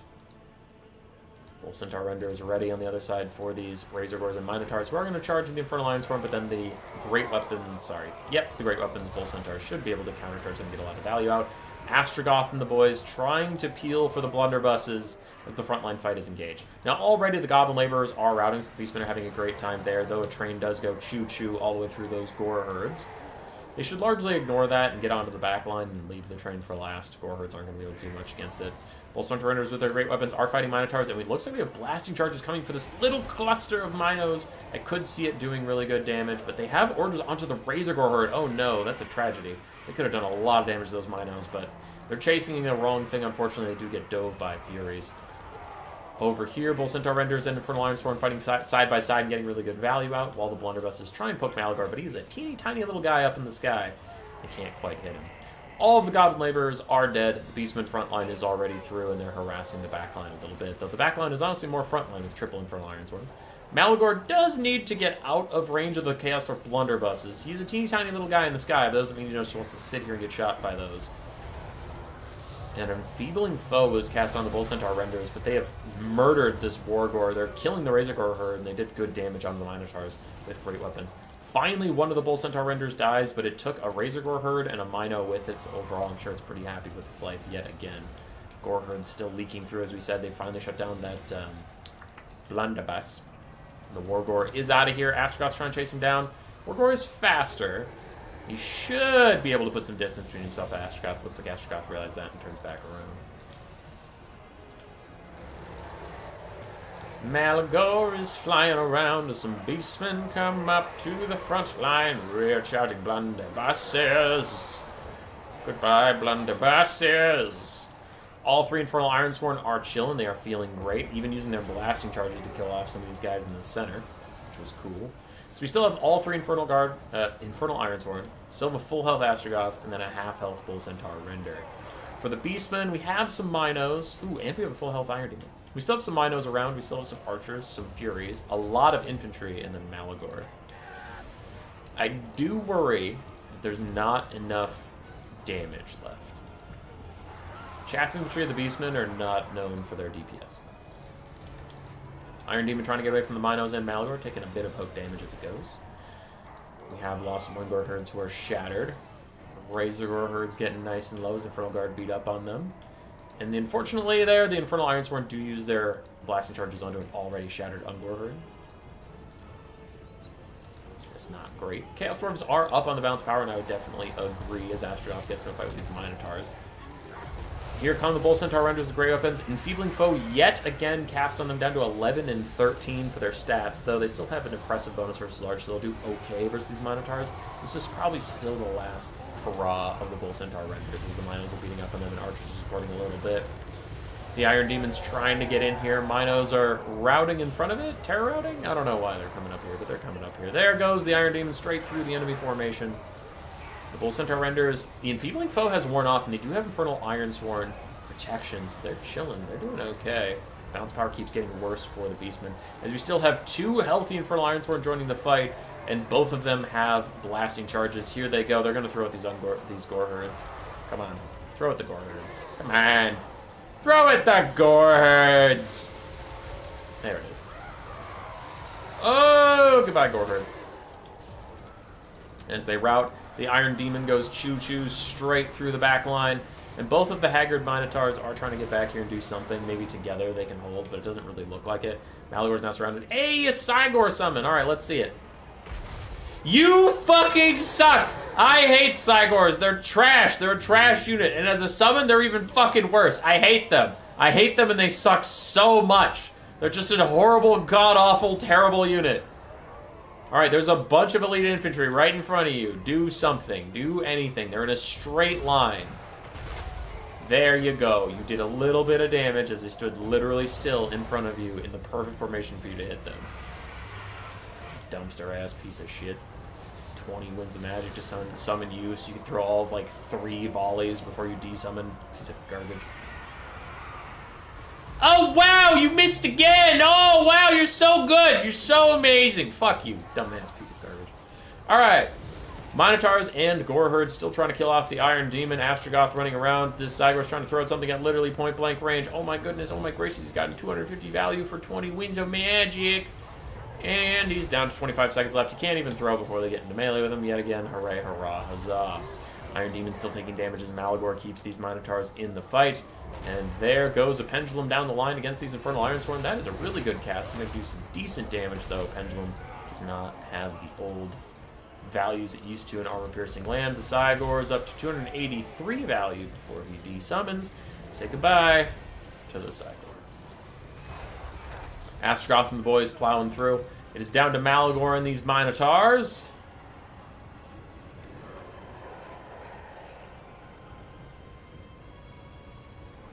You gave him performance anxiety? He's always that trash. Alright, Bull Centaurs do get caught up by the Minos. They should die, though a rear charge from Astrogoth might shut these guys down. Minotaurs have very impressive leadership, though. But as the blasting charges come in, might be too much for their little hearts to take, as one of them does. They don't even shatter, they just died. Oh, wow. Fought to the literal end. It is turning into a close game, but I still think with a full health Astrogoth and 3 healthy-ish Infernal Ironsworn, I really don't think the Beastmen have the lungs left in them to win this game. Everything is routing from the Beastmen. Some Ungor Raiders trying to get a couple shots off. The Iron Demon is down to 500 HP. I could see it getting exploded, but then I really don't see what kills triple Infernal Ironsworn and Astrogoth. Even just Astrogoth. Let's actually just do that. Pretend the 3 Infernal Ironsworn aren't there. What kills Astrogoth? Everything is so low, he'll be fine, and then Malagor can't do him. 300 HP on the Iron Demon as it charges in. Terror outs off some stuff. Minotaur's trying to pursue it, but their leadership is faltering and failing, and all of a sudden, it is GG. The Chaos Dwarves will take it as Genesis backs off. Really good value on the Bull Centaur Renders and the Iron Demon. Astrogoth actually didn't get that much value off, unfortunately for him, but he did offer some nice supportive spells. Blunderbusses and Infernal Ironsworn paid for themselves. Goblin Laborers just died. This side for Genesis. Malagor did okay as a support lord. Minos did great. Wargor unfortunately struggled a lot, but the Centaurs with great weapons performed well, which is not something you usually get to say, so well done there. Gore Herds and Ungor Herds struggled to pay for themselves, unfortunately. Ungor Raiders did fine, and Harpies did okay.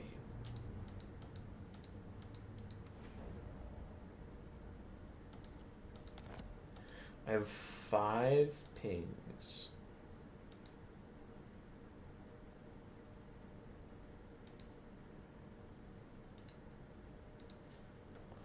Okay. Alright. Buttonized Mark had to depart.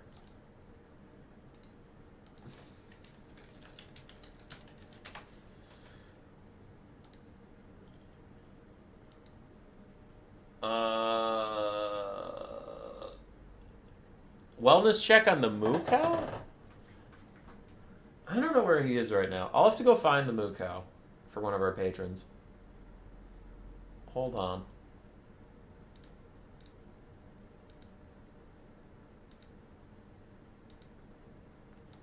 Alright, I gotta go find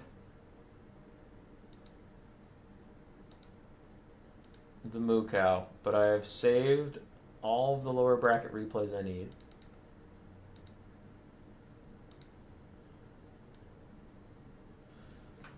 Where are we at? In the top bracket, we actually still have players playing. No one's to the finals yet. There's the winners' finals. In the losers' bracket, we are down to 1, 2, 3, 4, 5, 6. 6 players alive in the losers' bracket. We do have 2 replays to cast, but I gotta go find a Kit Kat.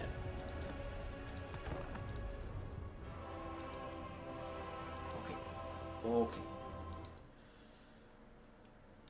I also did want to transform into a standing desk because my back is starting to hurt, so I'll probably do that in a second here.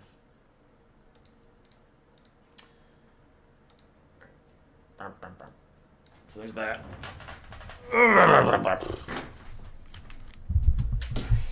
Desk. Go to standing mode. I will return when I feel like it. Hi, Hazel. Moo Cow. Where are you hiding?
We got the boy. We got the little poo cow. He's good. He's good. Look at him. Being little and moo cow. So he's doing fine. He's got some dark spots on his chin that the vet thinks is feline acne. We were supposed to leave it alone for a couple weeks to see if it got better. It's getting a little worse. We have to get him these like little chin wipes to wipe his little chin. He's a good boy. Alright. There you go. Now we readjust the setup because we are in standing desk mode.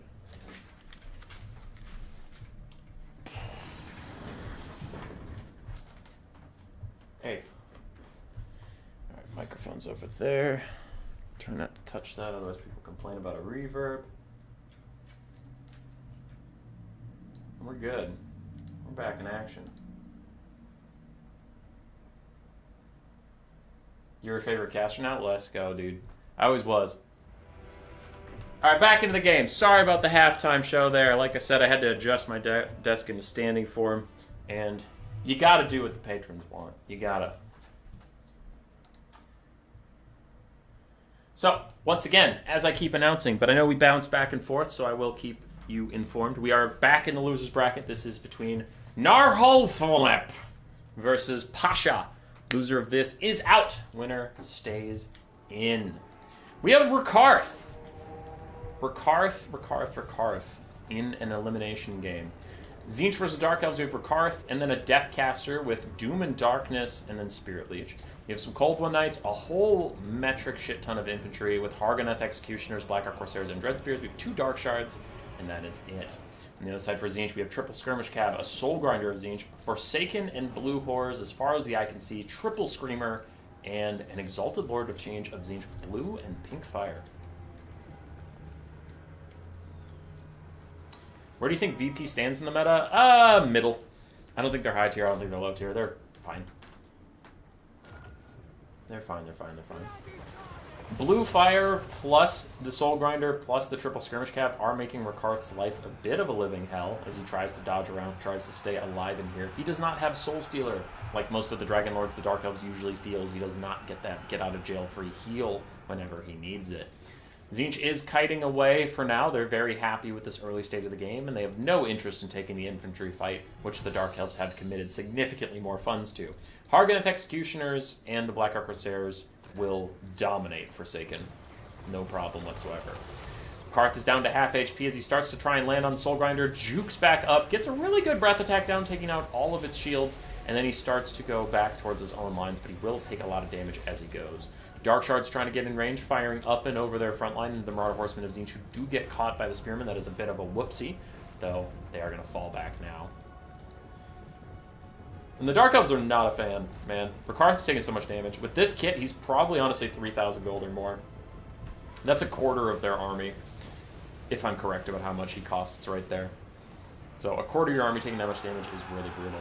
Cold Knight's trying to take a fight in the trees. Now, this is a really bad situation for them to be in, honestly, because these Screamers are sitting up above waiting to just freely rear charge you, and you're fighting Blue Horrors in trees. Your Cavalry's taking a debuff, while the Blue Horrors are a good hybrid melee infantry, so they're not even that upset to fight Cold Knights. It's just going to be a terrible time for the Dark Elves up there. I think the Dark Elves are significantly behind in this game state so far. They're having a terrible time. Do get a Doom and Darkness Overcast, trying to lower the demonic units down to their demonic instability, but there's not enough damage out yet to really warrant that kind of strike. Maybe the Soul Grinder starts demonic instability crumbling, which would be wild, but I mean, if he did, that would be a huge pick. I feel like the Dark Elves are a little bit in desperation mode. This is huge. Rakarth getting to fight the Exalted Lord of Change is excellent for him. He's way better as a combatant, and he specifically loves fighting large targets. So the Exalted Lord of Change is trying to opt out of that now as Rakarth gets a couple more pokes onto him. In the trees, though, I did say this was a bad situation, and it looks to be heading that way, as one Cold Knight is dead, the other Cold Knight's at half HP. Really good breath attack from Rakarth, though. I like that, scrapping back a little bit here, routes off one of the Marauder Horsemen of Tzeentch. The other one's getting pushed away by Dread Spears. Meanwhile, though, some Summoned Furies are on the back line, killed off one Dark Shard, maybe you can get the other. Screamers isolate and kill the Sorceress of Death, and the Harganeth Executioners are still providing a bit of pressure that the Dark Elves desperately need here, but It's not going to be enough, as the Bolt of Change is going to take a significant chunk of HP off those guys. Rakarth once again gets to duel the Exalted Lord of Change, trying to put this game on his back. Already gets the guy down to half HP, but Screamers are closing in. It's not like Rakarth has that much HP really left to spare, though he is doing good work on that Exalted Lord of Change. Golden Knights are pretty much a spent force in this game. The Dark Elf front line is doing okay, but not amazing, and some Screamers have even gone after the last Dark Shard. Rakarth holding on to the end at 1,000 HP, but his leadership is rock solid. He continues to fight back against the Exalted Lord of Change, though without his buffs and stuff, his weapon strength isn't that high. And he isn't able to finish the job. He is going to rout in the presence of a Screamer surround that's beating him up pretty badly. He routs. He routs. We did okay work. Soul Grinder was worked on by the Hargoneth Executioners. I don't think it's going to matter too much. I predict we're going to get a blue or a pink fire through these guys. That will do enough damage to maybe rout them, and then army losses will hit, something like that. Screamers still harassing the Dark Shards. Other Screamers chasing off Rakarth. The Deathcaster might have to run forward and try and help out a little bit, but a Spirit Leech does a little extra damage to the Exalted Lord of Change. Army losses is close on the side of the Dark Elves. Zinchus just needs to give them one little push to get them over the edge. Still no blue or pink fire, so far I'm a liar. Exalted Lord of Change just kind of ominously hovering over the fight. Screamer still chasing off Rakarth. This Sorceress of Death cannot really distract him enough to get him back into the fight, but the Soul Grinder is going to Demonic Instability crumble away after all this time. Hargoneth Executioners, actually, they're doing alright. They're doing pretty good. Good for you, Hargoneth. Good for you. A Fury Summon might tip us over the edge. I'm curious how much it really affects the balance of power. It is enough, as Rakarth goes off the battlefield and the Fury Summon comes in. That is too much of a swing, and the game calls it. Ooh, I still have sparkling water. Hell yeah. Hi, Dusk Bunny. You're crushing it up in the winners bracket, man. I don't know if you lost versus Captain Telis. I have no idea, but I saw you were in the winners finals with him, so it's pretty good. It's pretty good. I hovered over the values briefly. I didn't have a whole lot to say there. Hargoneth Executioners did really well. We talked about that during the game. Golden Knights mostly got isolated and killed off. And Rakarth, he's just never going to get his value back. As a 3,000 gold melee Dragon Caster with no healing support, he's just not going to do well. That's usually why you don't see him. He got 1,700 value, which is all right, but I think that was like, not to be a dick, but I do think like he would have gotten even less value if Pasha had kept being coy. But he threw his Exalted Lord of Change at Rakarth at one point and just left him there for a while, which was a lot of the value we got. Where, like, he could have continued kiting, but shit happens. I mean, he won the game. I'm not trying to be too harsh on him. I hate Rakarth. I want him to be, like, a fun meme pick, but he's just, like, depressingly bad. So that'll be the end of the Cthulhian horror that is Naharthonep. The Nyarlathotep, and the I don't know. Just name yourself Keith. Why does everybody hate Keith so much? Keith's a good name.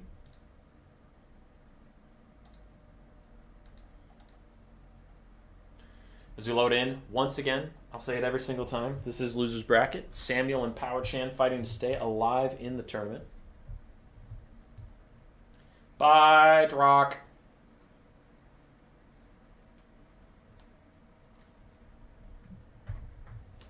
I hope you have a good one. As I tear a string off of my shirt. Ah! Landed in my water. Sad times.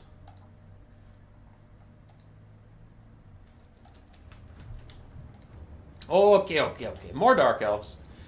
Can never have enough Dark Elves. I never get sick of casting Dark Elves. I love Dark Elves. I love Soul Stealer Dragon Casters. I love all of it. Hey, it's a Death Dragon Caster. I'll take that. I'll take that with a side of fries. It's fine. Still tired of Dark Elves, but yeah. Keith killed Batman's parents? Good. If Batman's parents never died, you never get Batman, so... Just saying. Maybe it was a net positive. Alrighty, for the Dark Elves, we have a front line of Bleak Swords and Dread Spears.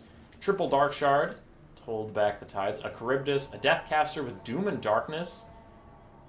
And then Spirit Leech and Fate of Being and stuff. But Doom and Darkness paired with the Charybdis -8 aura, that's going to be a -24 on whatever hits that. That's going to be brutal. And then some Golden Knights. We saw how good Dark Shards were earlier, and same with Dark Rider Peter Crossbows. I think in the second game of the day, there was a different Ogre Kingdoms versus Dark Elves.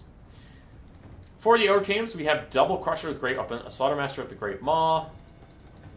Wait a second. This is the same Ogre's build as earlier.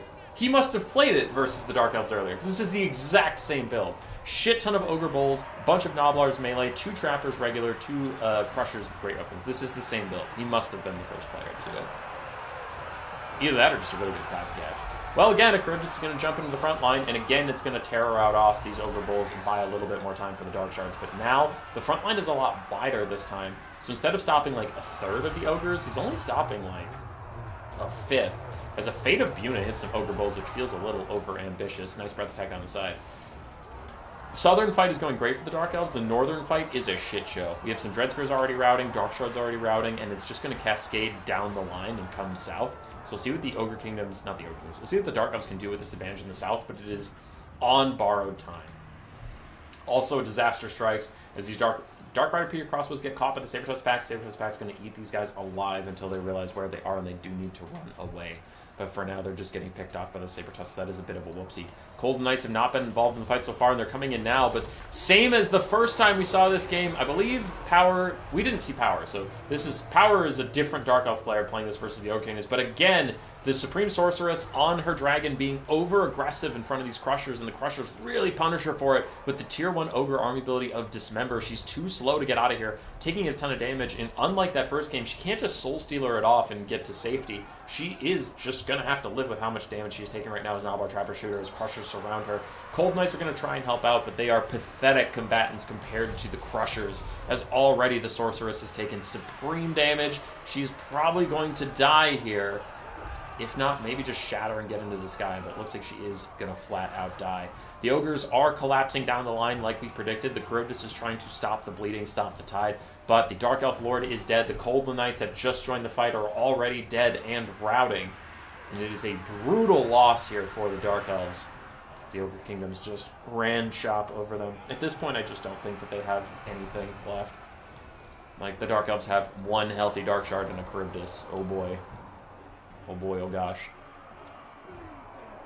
Not to be rude, but I'm going to fast forward at this point, as I do believe it is beyond the point of, any repair whatsoever. These Ogre Bulls could charge the Dark Shards any moment. It looks like they do get caught standing still for a little bit, though. Bit of a whoopsie.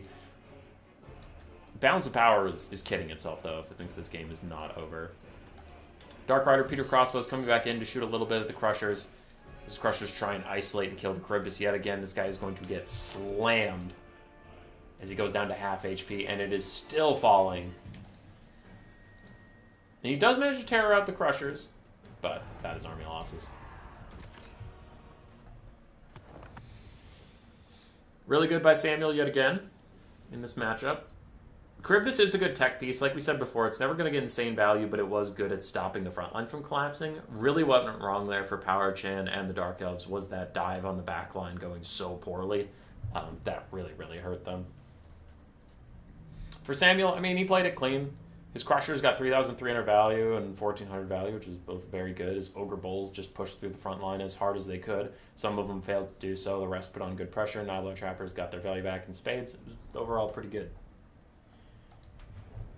Pretty good stuff. Short little game.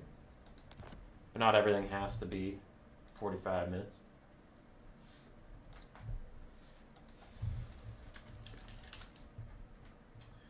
We have another replay here.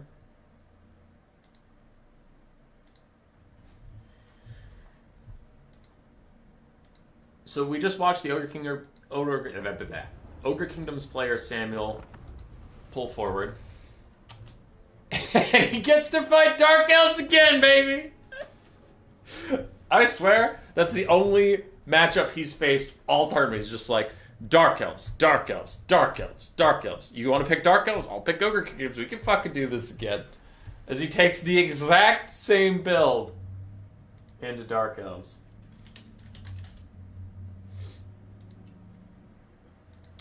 $19.99 from Big JP for the Moo Cow face wipes. He does need little antibacterial face wipes for his little acne face. He's getting to be an old man. He's not cleaning himself well enough. Alright, Dark Elves versus Ogre Kingdoms. We literally just cast this build, so Ogre Kingdoms build, copy-paste. You know what it is. Dark Elves, this time, another Dragon Lord, though this is back to the Soul Stealer Dragon Lord. Ravens, Heralds, Crossbows in the Sky, then Crows of Cain, triple Cold War Knights. Some of them have some chevrons for a bit more stats. 5 Dread Spears, a Black Guard, and a Blackheart Corsair Handbow. A smaller Dark Elf build, more spears, and a higher Air Force. In this Ogre Kingdoms build, if you keep the Ravens Heralds away from the 2 Gnoblar Trappers, they are literally safe and sound to do whatever they want, but they do need to, keyword, stay away from the Gnoblar Trappers. Ravens Herald get a good poke on the Slaughtermaster, and they start to kite away. Gnoblars do throw, but nice dodge from the Ravens Herald. They stay nice and safe. Nice and safe. Ogres charging up, having to fight the Hellebronai in the trees is not ideal for them. We have yet to see the Dark Elves really hold back the Ogres' rush. So I don't think even the trees will change it that drastically. Like, getting shit canned all day long does not change by like a 20% nerf in the trees. They weren't winning by 20%, they were winning by 75. Ravens Heralds are getting poked down by the Gnoblar Trappers though. Like, even one volley off these 2 little guys, you saw how much damage it did. That's why I was just like really pointing that out. It's like, Ravens Heralds can do great here if they stay away from the Gnoblar Trappers and you like maybe breath attack them or take them out. Because then the Ravens Heralds can just walk up and freely kill the Slaughtermaster, but you gotta take out the Gnoblar Trappers first. The frontline fight is going in earnest. Even the Crows of Cain and other Heartbeasts have dove down to try and bail out the front line. First breath attack goes on to some Ogres and some Gnoblars, but the double Gnoblar Trappers getting free shots on the Ravens Herald have already plucked them down, and I must say I disapprove. You could have used the Furies and the breath attacks to pressure the Gnoblar Trappers to keep your Ravens Herald safe, and then if the Crushers come to bail them out, you get a countercharge with the Cold War Knights and you can Soul Stealer them or something, and then the Ravens Heralds are safe, and when all that happens, they can fly over and hurt the Slaughtermaster. In this version, the Furies lost the frontline fight anyway. They both got completely massacred. And then your breath attack didn't get much done on the Ogre Bulls, and now the Ravens Heralds have lost 2/3 of their HP. And once again, the Supreme Sorceress is landing to try and snipe the Slaughtermaster, but she's doing it right in front of the Crushers. No! We've seen this movie before. Don't go in the basement. There's a killer in the basement. Don't go. Sorceress of Dark getting massacred yet again. We just saw Soul Stealer come out, so we know there's no healing for her for quite a while. The Ravens Heralds are trying to finish the snipe onto the Slaughtermaster, though so far he is still staying in the fight. The Crushers have taken half the HP off the Supreme Sorceress-ish, and it is continuing to go badly. The Cold Knights are getting rear charges on the Crushers, but they're just like, I don't know, man. I've soured on Cold Knights so much over the past like 6 or 7 months of Dark Elves being meta. Cold Knights feel like just bad units. I know you need them sometimes. You need heavy cav and you need anti-large. I get it, but they just feel like shit. They're just not very good, and I don't know why. Anyway, Slaughtermaster does rout, but the Crushers are still after the Supreme Sorceress of Dark, who yet again gets straight up deleted. Maybe she has a Soul Stealer in a second, but she's routed. She can't cast it now. She is gonna die. Slaughtermaster gets away into the trees where maybe he can be safe. Maybe the Ravens Heralds can dive in there and kill him off for real. But nope, there's Gnoblar Trappers literally right next to him. He should be safe and sound.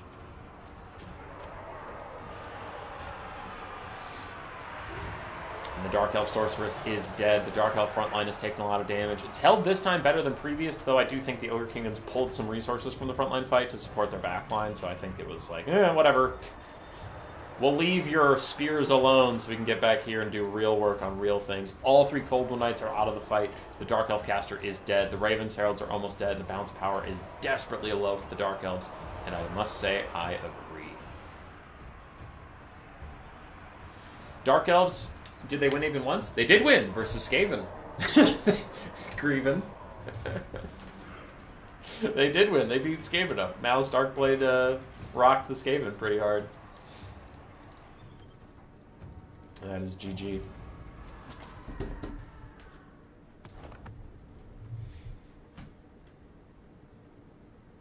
Man, these Dark Elf Dragon Lords have got to stop landing in the Ogre backline. It's not going to work. Funny enough, this is another matchup I actually really like, Malice Darkblade, but if you don't go with Malice, I actually just go with a Dark Elf caster on a Pegasus, because you do want her in the sky to stay nice and safe, but being a dragon, like, your breath attacks versus the Ogres don't matter as much, and then landing, you have a very hard time staying alive, so I do actually not go with the Dragon Lord here for once. You want his Dark Elves before he was Chaos? We didn't see that one. Or did we? Did we already see that one? I don't think we did. I don't think we've seen any Words of Chaos today. So it might be just one that you sent me and I haven't spectated yet.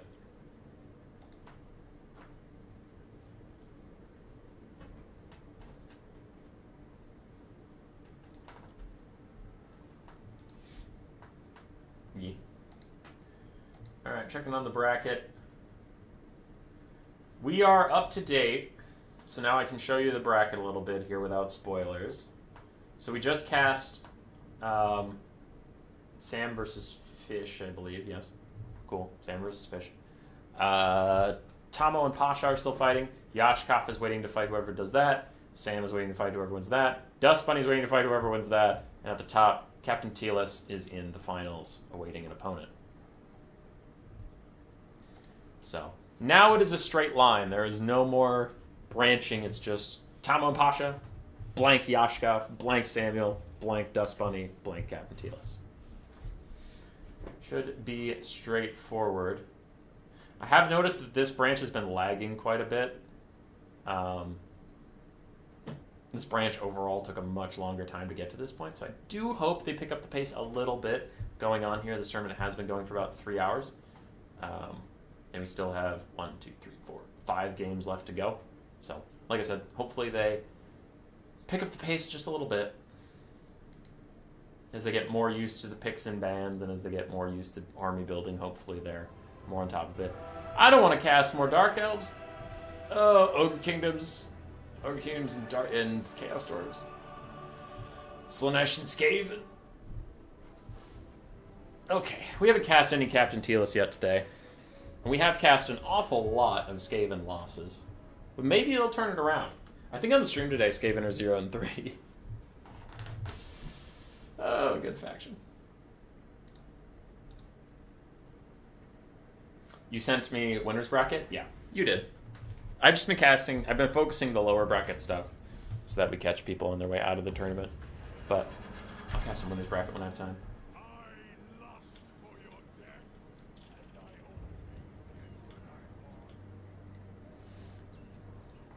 Alrighty.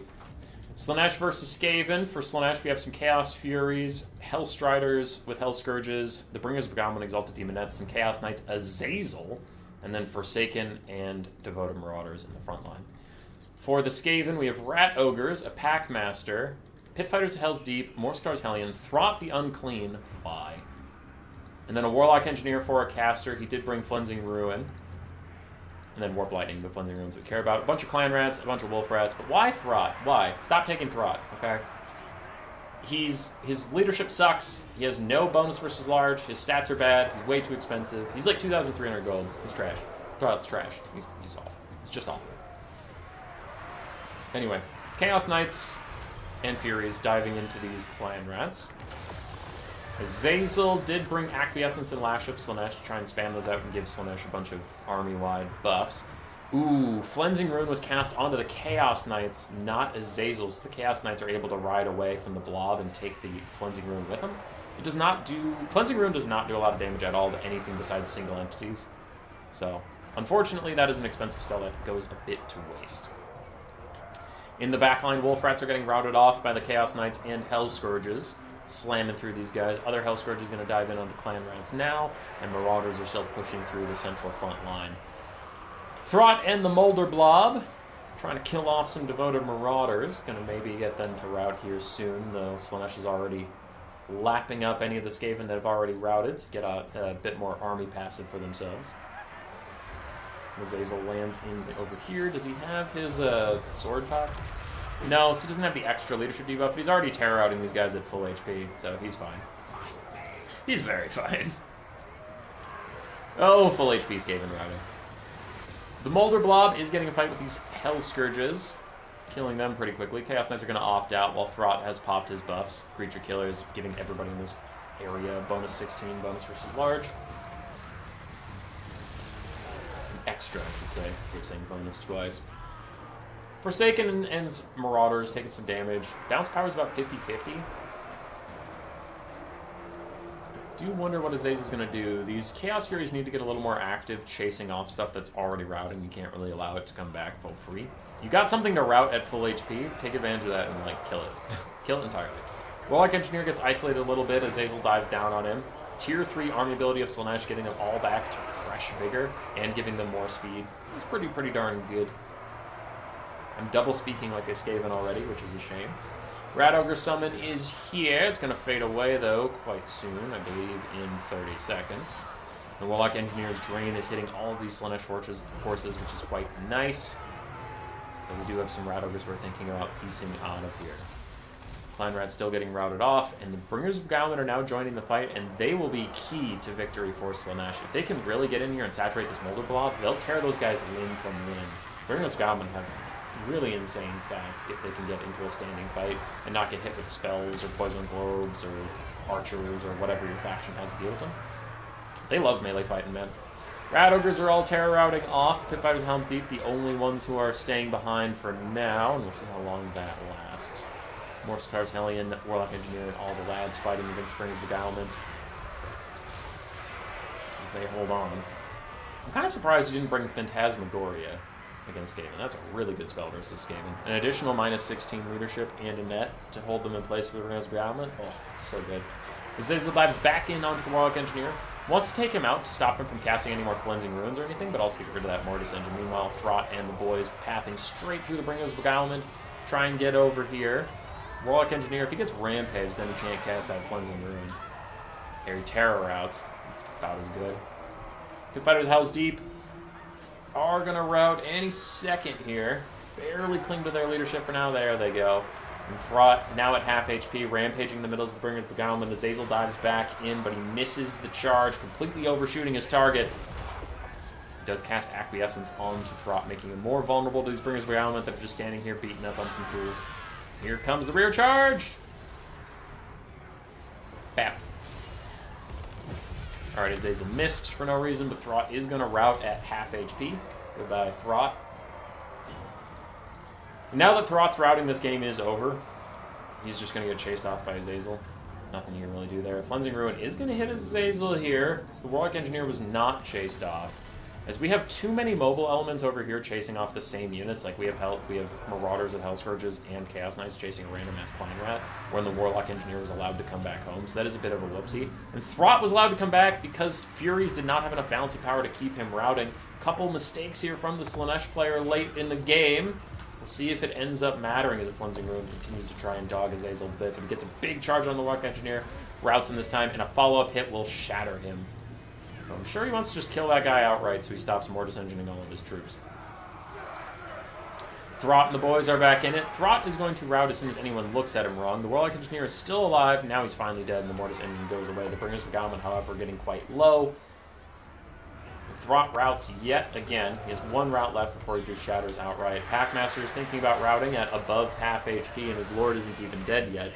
If you can't tell that I'm salty, then you don't know how to read voices very well, but his Lord's not even dead, and he's gonna rout at half HP, and he's on a terror-causing monster.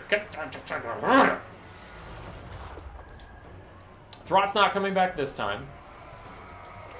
Packmaster is going to rout now. There he goes. Morsekhar's Hellion is equally doomed.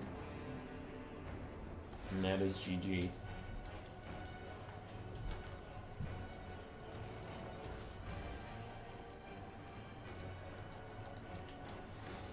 Morsekhar's is the last thing on the battlefield for the Skaven. Fascination's trying to rampage him and just deal a little bit of damage. The Bringers Beguilement are staying in this fight with 2,500 value and climbing. Army losses hits and takes the Skaven out. Goodbye, Skaven. Nice try from Fish. For Captain Telis, Azazel did fine. Bringers Beguilement did fine. Both Chaos Knights got a lot of value as well. Forsaken did okay. Hellstriders and Hellscourges, one got wrecked. The other one got to chase some stuff off. Furies did okay. And the Marauders did fine. On the other side, Throt and the Packmaster did very little. Warlock Engineer did fantastically. He did more than both these two idiots put together, even though one of them cost as much as Lewin! Anyway, Mutant Rat Ogre did fine. Rat Ogres did okay. Wolf Rats both got run down. And then the Kleinrat Tide was not enough to save the game. Slaanesh is fun to play. I would agree with that. Slaanesh is fun to play. I do get some enjoyment out of Slaanesh.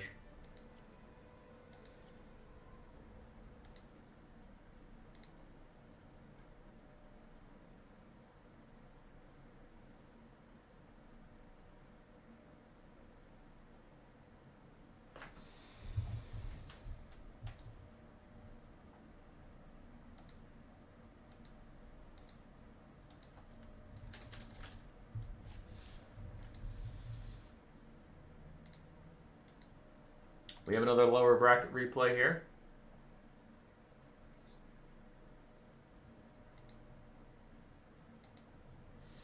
Just came in hot off the presses.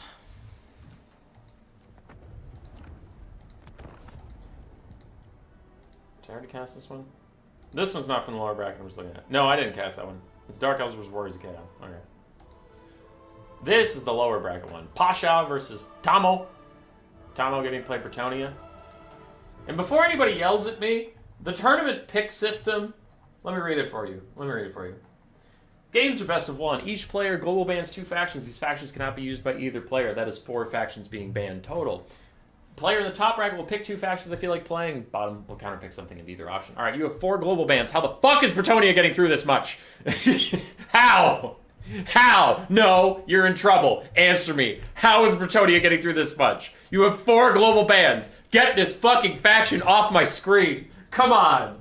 Come on, people. It's the best faction in the game, bar none. The only faction that might be better is Tzeentch with Kairos, but Kairos is banned, and it was a might before Kairos was even banned. It's the best faction in the game. Why does it keep ending up on my screen? Get it off the fucking screen! What are you banning? Nurgle, Khorne, Slaanesh, and Wood Elves. Get those fuckers out of here. Ah, it's Bretonnia for the 5th fucking time! Fine! We'll cast Bretonnia again! Is it the Faenchantress healing up Hippogriff Knights and Grail Knights? It is! It is! Oh, that's exciting and new, and now Hazel's getting upset! Ah! Okay, Tzeentch versus Bretonnia. We have Royal Hippogriff Knights, we have Double Paladin, and Faenchantress with Regrowth and Earthblood. We have some Questing Knights, a front line of Peasant Mobs. We have a bunch of Archers, Knights of the Realm, and then Men-at-Arms. On the other side for Tzeentch, we have Lord of Change of Metal with Found Transmutation and Searing Doom. Plague of Rust as well. Faenchantress, Double Paladin actually getting worked on right now. But anyway, there's a Soul Grinder, there's some Screamers of Tzeentch. There's a front line of Blue Horrors and Marauders of Tzeentch. A whole bunch of Skirmish Cav and 4 Screamers total. As the Exalted Lord of Change retreats, he has half HP. The Hippogriff Knights are dealing with some of the Screamers, but they have also taken a lot of damage, and it's fine. It's fine. Cathay are the broken ones? Cathay is worse than Bretonnia. They are worse than Bretonnia. They're the worst S tier. They are S tier, but they're worse than Kislev. They're worse than Bretonnia. They're debatably worse than Lizardmen. Anyway, Hippogriff Knights fighting multiple rounds of Screamers, which is pretty darn good from Tzeentch. I like that. They are using their resources quite well.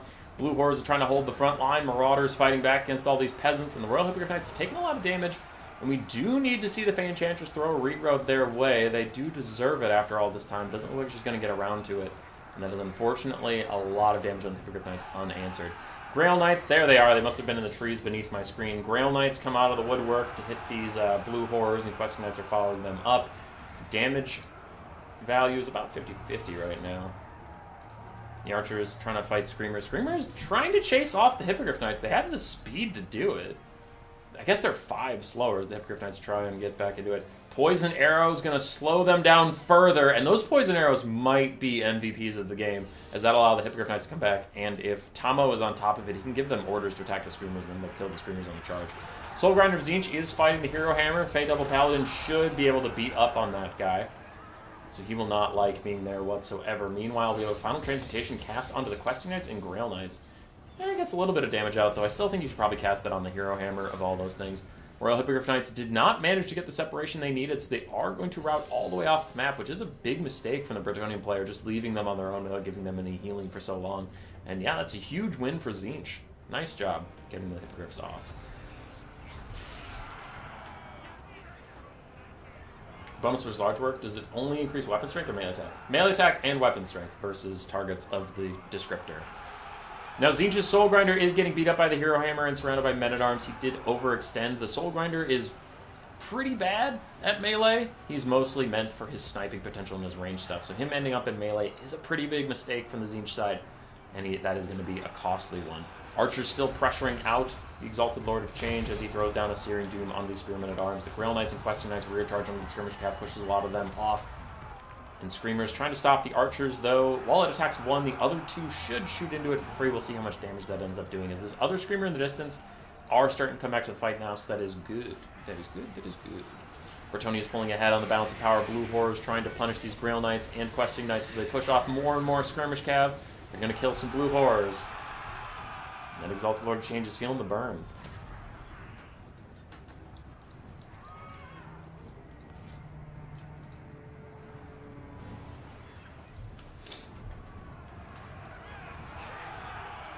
Screamer's still trying to harass some of these archers. Blue Horror's getting through the front line, but we still have Questing Knights, still have Grail Knights, and then we have the Hero Hammer. There we go. Final Transmutation on all three of these units now. As we discussed before, the Fey Enchantress is very resistant to spells, but her Paladins are not. So they'll take significant damage that has to be countered with an Earthblood, but you still got to start taxing them early anyway.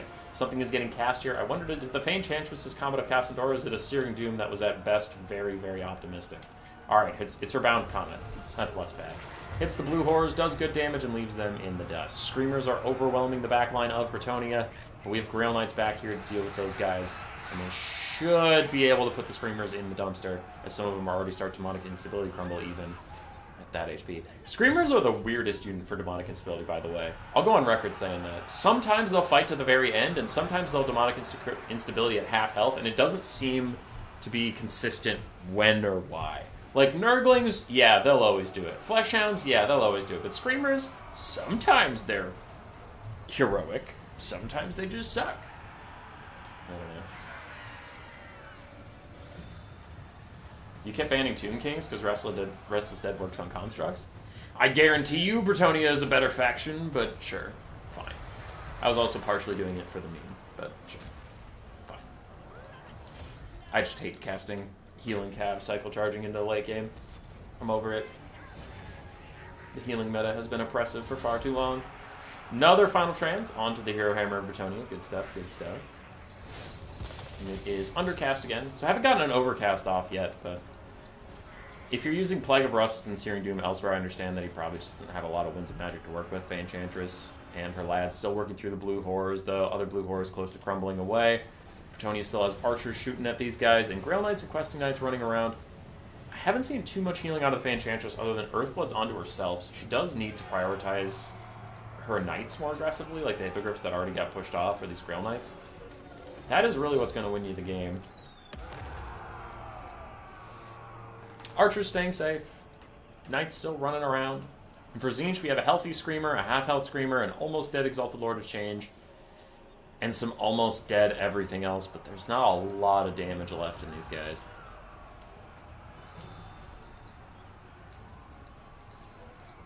Not a lot. Archers firing away at the Screamers. Some of the last mobile armor-piercing units there are. The Grail Knights might put the finishing touches on that unit of Screamers now, leaving just one unit over here. Another Earthblood for the Fey Double Paladin to keep them safe from the Final Transmutation caster.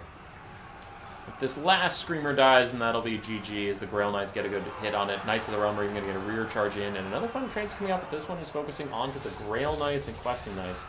They've been some decent casts, but you do need to focus against healing. We talked about it earlier in the stream. You need to focus against healing. You need to pick a target and kill the shit out of it. You can't keep, like, I'll do a little bit of damage here, and a little bit of damage here, and a little bit of damage here, and a little bit of damage here. Oh, wait, every unit on the map heal capped, and I didn't kill anything? Yeah. You gotta pick a target, you gotta just finish it entirely, so that they can't just heal cap it and then move on.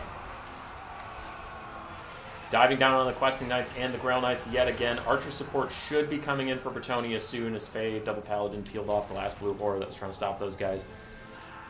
The Exalted Keeper of Secrets, Changer of Ways, I forget honestly what this guy is called.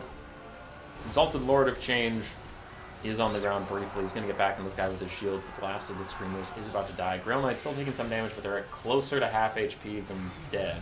You know, they're just around that third point. They're getting good damage out. Fable Double Paladin moving up now. I haven't seen a regrowth in forever, and those Grail Knights desperately need one. Do you expect Empire becoming power creep with Thrones of Decay? Maybe. Maybe. It depends on if they ever nerf War Wagons. If they nerf War Wagons, then no, I'm not super worried about it. If they don't nerf War Wagons, then yeah, it could get pretty bad. Does anybody know why Milk and Cookies stopped posting? Wait, did he stop posting entirely, or did you just stop posting about Total War?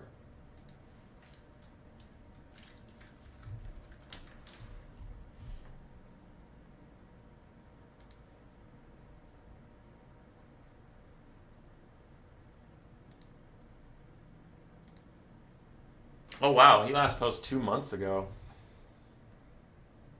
That's a shame. I didn't know he stopped posting. That's news to me.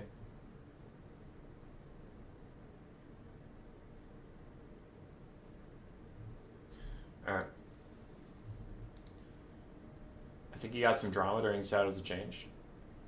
I didn't hear anything about this. What kind of drama? I'm interested. What's happened? I asked him for some tips on streaming and stuff, so I've talked to him on Discord a bit on the back end. We don't usually talk about content too much, though, so I don't know. He's a good guy from what I met. Watches the drama for the Shadows of Change. I'm just scrolling over the values. Watches the drama you're talking about is like, oh, like he killed the guy. And I don't know that, so I'm saying like, oh, he's always been nice to me. He seems like an alright guy. What? He did something crazy?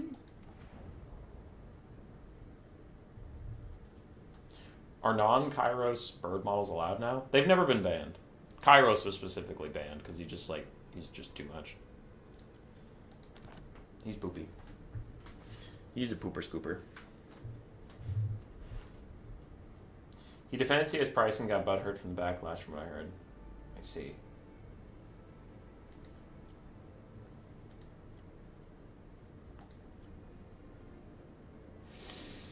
Do I cast a real game, or do I enjoy a little silliness? We'll cast a real game. We'll do our jobs. All right. We won't abandon the task at hand. Ugh, boy. It's been a long one. As for the bracket, Yashkov and Tamo are fighting.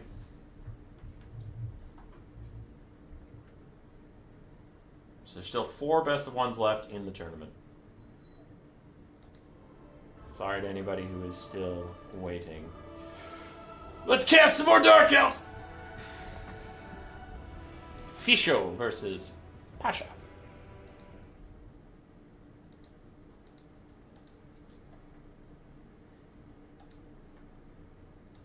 I'm saving some other replays that other people sent me while this loads up in case I need them.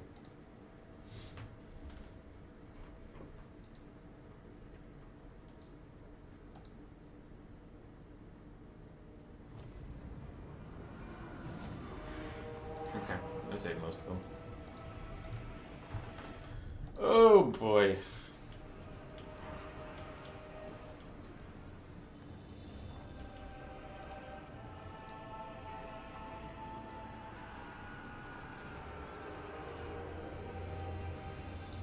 Seemed like he wanted to branch out like Anticity. That never works. Never works. Never. Anyway. Okay, what are we doing? What's happening? Dark Elves, okay. For the Dark Elves, we have a Supreme Sorceress of Dark. She sent a dragon, and she brought Soul Stealer. Oh my god. Raven's Herald. A couple Furies, one of which is, Harpies. One's the Crows of Game. We have some Golden Knights. We have some Shades, Hellebronai, other Shades, and Blackguard Corsair Ambos. So triple Shades, all with great swords. On the other side, for the Warriors of Chaos, our first Warriors of Chaos game of the day. We do have Hellstriders, we have Dogs, we have Valkia the Bloody in the Sky with a Metal Caster as Final Transcendent Doom, then some Chaos Warriors with great weapons, Aspiring Champions, and then Hellstriders, Chaos Warhounds, and triple Marauder Horsemen with throwing axes, one of which is of Khorne.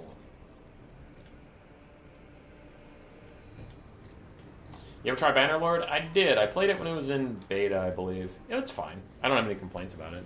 Its multiplayer is not for me, but yeah, the game itself is fine.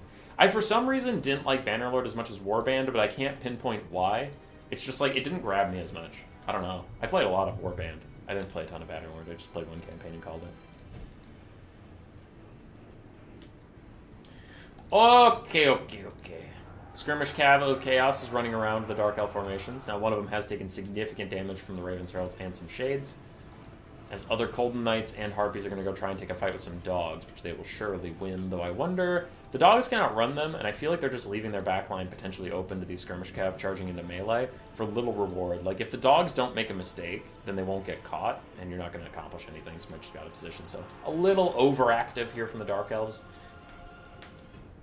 Just not really worth their time to be out there. Some Golden Knights do catch a couple Marauder Horsemen throwing axes. Routes 1, the other 2 are just going to walk away normally. And the Warriors of Chaos, I can't tell if they're backing up every so often or if there actually was just this much distance between the armies. But so far, they haven't closed the gap. And I worry with this many archers that the Warriors of Chaos time is not on their side, because if the Shades are just going to get free shots on your Chaos Warriors with Great Weapons, that's not going to be ideal. Dark Elves do manage to catch a Hellstrider with Hell Scourges, tearing it to pieces with a good surround. And now the Dogs are rejoining the fight. This could be a disaster for the Warriors of Chaos on the low ground. Yeah, that's not going to go well. They're going to lose a lot of mobility elements. Meanwhile, their Chaos Warriors with Great Weapons are starting to get mulched. And you can see now they're advancing, but this is what I was worried about. You've lost almost an entire Chaos Warrior on one volley because of these archers. And it's like, man, dude, that's brutal. Dogs are all dead. Hell Scourges are all dead. Skirmish Cav having some issues. They are taking good health off of the Cold One Knights. And the final trans pokes down the Scream Sorcerer's Dark a little bit. I like this. The Manticore Caster landing in the Shades to stop them from firing. That is great stuff. Valkia also needs to be over here, though. Like, this shit doesn't matter at all. Valkia is not going to turn this fight around. No one's going to turn this fight around. This fight doesn't matter. You're losing some dogs, whatever. It was a mistake to throw them into the fight, but just leave them at this point. Valkia needs to be back here. Needs to be distracting the Shades or using Spears of Sleipnir on the Shades. The Shades are all that really matter, because your Chaos Warriors can do a lot of good work after that. Big charge of Soul Stealer onto 3 Marauder Horsemen. Oof, that is brutal. And Dogs are... I thought the Dogs were for the Dark Elves for some reason. Never mind. Dogs can't really do anything here. They charge in, they won't do any damage to the Dark Elf caster. But the Warriors of Chaos kind of getting their ankles broken right now. Is just like, as we're rotating around the map, it's like, good engagement for Dark Elves over here, they try and bail it out. Good engagement for Dark Elves over here, they try and bail it out. Good engagement for Dark Elves over here, they try and bail it out. And it feels like both players have their cameras just like going like this around the battlefield. But the Dark Elf player is slightly ahead. So he gets to every play first, does things, and then the Chaos player gets there later and is like, shit, shit, shit, shit, and has to try to fix it. Because right here, now, I've talked about a lot of the Warriors of Chaos mistakes. This is a mistake from Dark Elves. These Shades need to not all be in the same place and not in melee. They need to be spreading out. Because now they're going to get clumped up like this. If Valkia gets over here, she does appear to be forgotten in the distance. If she got over here and threw a Spear Sleipnir down the line, oh, that would be huge damage onto those guys. But Rear Charge with Cold Knights, get rid of the Hell Scourges. Valky's trying to rejoin the fight now. We'll see if she can get in range for that spear in time. Meanwhile, the Skirmish Cav of the Warriors of Chaos is still doing alright, despite the several times they've been caught. They just appear to be a little tankier than we predicted. Most of the Chaos Warriors' Great Weapons are out. Here comes the spear, but it's onto the Cold One Knights and not onto the clumped up Shades. That is unfortunately just a swing and a miss from Valkia. And at this point, the Warriors of Chaos are too far behind to really get anything done.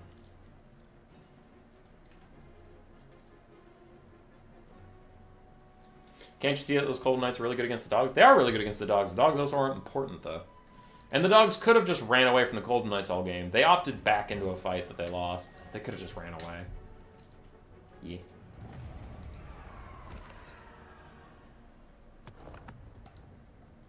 Well played by Fisho. Pasha, a couple mistakes that really ended up costing him.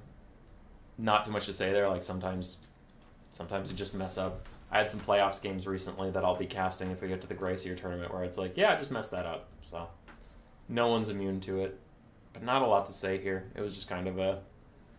Warriors of Chaos didn't win any engagements across the whole battlefield, so they just lost everywhere. Why is everyone playing Dark Elves? Miguel, have you been here for like the last 6 years, man? Like, people are always playing Dark Elves. I hate Dark Elves. I hate them. But ever since, like, Immortal Empires, ever since then, it's just been the Dark Elf meta. It's been Dark Elves all day, every day. Soul Stealer has been strong since Warhammer 2. Still fucking strong, but now it heals up dragons a lot more, and dragons are really strong. So then we went from the Malekith meta to the Malekith but a Sorceress meta, into the still Malekith but a Sorceress meta, but now Malice is really good, into the just Sorceresses are really good meta. It's always Dark Elves. I'm so fucking sick of Dark Elves. Oh god. Just as a caster, I hope CA guts Dark Elves. Like, part of this is a bit, part of this is down in my heart. I'm so tired of casting Dark Elves. I hope they just take Soul Steal and they go, 0% healing, 0 damage, 30 wins of magic. All of your Lord options are 7,000 gold, but you have to take a Lord. Bleak Swords are 9,000 gold apiece. Dread Spears are 9,000 gold apiece. You don't get to play the game in the dumpster. This faction literally cannot win a game. You just physically can't. I would be so happy. I am so sick of Dark Elves. You have no idea. They're not even an S tier faction. Right now they're like A. Yeah, they're an A faction, maybe B+. But they've been so strong for so long that I'm just like, you know what? We need a meta where these guys are dog shit. We do. I need to stop casting them. Oh, fuck Dark Elves, man. That's definitely personal preference, though. As for actual balance, Soul Stealer needs a bit of a nerf, Malice needs a bit of a nerf, otherwise the faction is actually performing pretty mid. It's fine. Like, their cav is not that great, their infantry are fine, their ranged aspects are pretty good. Their Lord selection's awesome, it's just Malice and the Soul Stealer Caster Hunter Dragon are too strong, so... If you nerf those two, the whole faction's balanced, I'm just tired of them.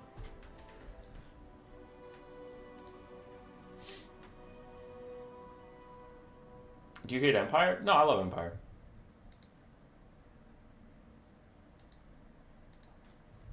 I love Empire.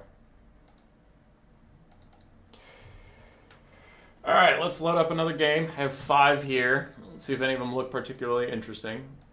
The Ogre Kingdom's Mirror could be fun. Kislev High Elves. Dark Elves. There's more Dark Elves. There's always more Dark Elves. Alright, let's just do the Ogre Mirror. Fuck it, send it.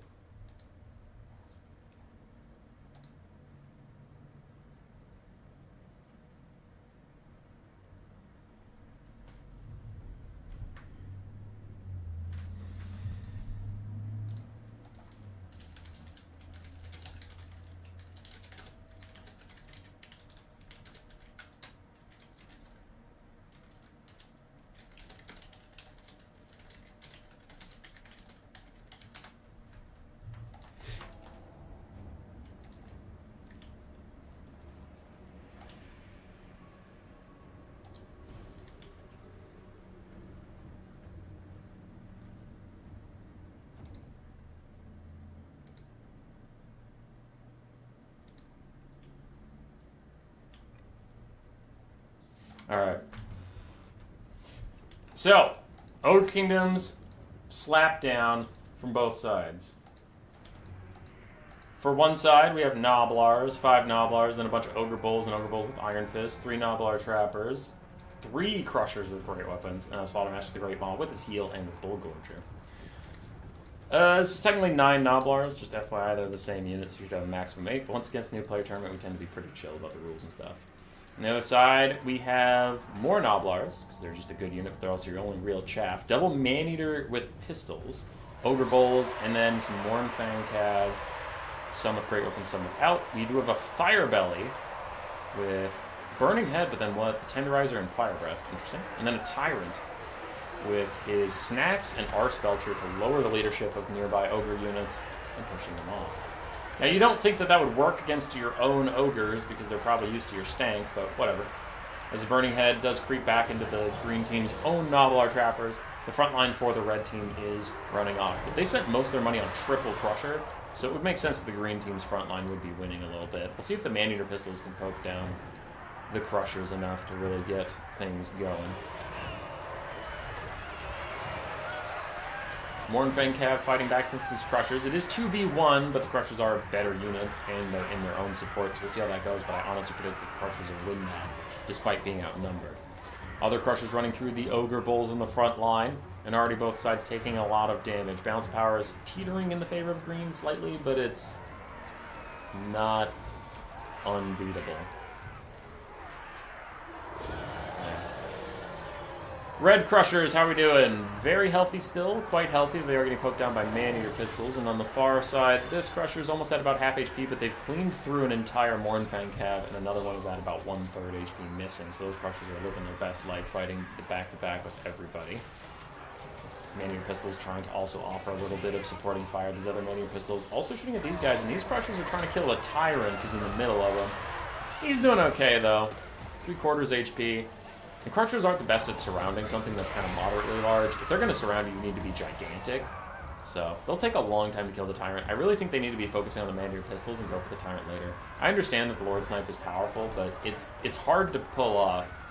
We'll see if they have a tier 3 arm ability Butcher to even heal up the Tyrant more. They are getting good damage down. They're just taking a lot of damage for doing it. Green team trying to pursue off this right flank, though. They have a Mornfang Cav that's equal with HP on Crushers, and the Crushers will win that. So if you lost it while you got a 2v1 on the Crushers, you're not going to win in the straight 1v1. Tyrant is almost routing, though he's taken an entire Crusher with him because of the Maneater pistols shooting. And another Crusher is also taking some damage. These Maneater pistols do need to turn and fire in at the blob. It looks like you're starting to now, as the Tyrant is going to rout. Snacks is slowly healing him up, and routing means he'll naturally start to run away of his own volition, so he doesn't require any micro. And these Crushers are taking insane damage from the Maneater pistols that they've largely ignored. And this is what I was worried about. They haven't finished the Lord Snipe yet, and they're really trying to, but they're taking so much damage. So much damage from these Maneater pistols. They probably needed to take out earlier. The Mornfang Cav on the backfield do get taken down, and the Fire Belly throws out another Burning Head onto these Gnoblar Trappers.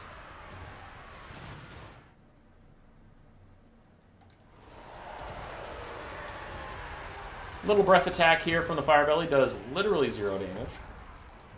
As these guys get a Bullgorger on the charge, they're going to try and take out the Fire Belly. But again, still, the Maneater pistols are free-firing full HP. They needed to be focused down earlier, and the Ogres are really suffering for that in the late game.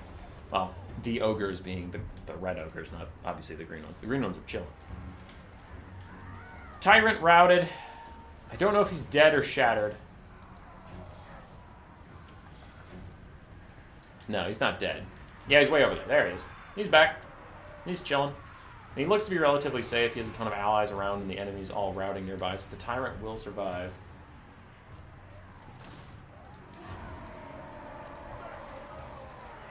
Oof. Firebelly takes a nasty volley from the Gnoblar Trappers on the way in.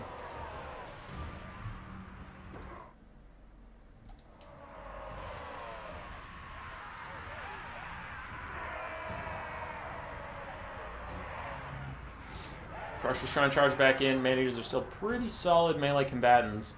Though it depends on if we have more Troll Guts for these Crushers, then maybe could withstand... Oh, that one only has 4 models. That one has 3 models. Yeah, they don't have enough models to really kill the Maneaters at this point. Bounce power goes back towards the middle, though I do have to feel they're doing fine. Low-key, Gnoblar shields for 250 gold. The best Ogres probably could... are the best buffs. Oh, you want Gnoblars with shields. Got it. Hey, Segos. Crusher's getting some healing fighting these Maneater pistols. The other Maneater pistols with less ammunition are firing in as these Crushers get routed off. Bounce power is back to about 50-50 yet again. Where's the Tyrant? Tyrant's routing off from something. Looks like Gnoblar Trappers maybe got a free shot onto him. Firebelly is back to throw out another Burning Head, probably onto these Gnoblar Trappers that are nearest to him, just to get the value out while he still can. There it is.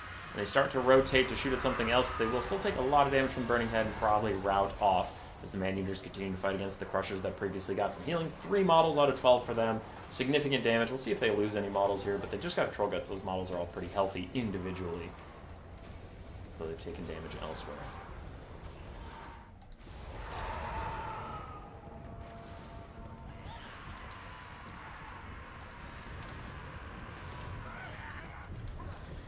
In the distance, Mornfang Cav for the green side has come back. They're trying to fight some Gnoblars. They'll probably rout out from that. We have 1 Maneater that has no ammunition left. The other Maneater has 7 and 12 models left. So this needs to turn into a ranged unit, and this other one needs to go into melee. Because this one, I mean, that is a lot of love left to give with 12 models and all that ammo. Pew pew. Crushers, that one's back. Maybe they should charge these guys that still have ammunition. Maybe. Other Ogres are still chasing off other Gnoblars. The Tyrant is back once again for the final time for the green team. If he routes one more time, he will shatter. So I like that he's just staying back. Have we seen some Coast games? I think 1. Yeah, I think just 1. These Maneaters are charging into the fight. They should stop and shoot these Crushers who are getting some healing now, but they just lost a model as the healing's coming in. And they're maybe going to rout as the healing's coming in, which could be the best case scenario for the greens here. Yeah, they even shatter while the healing's coming, and then army losses hits.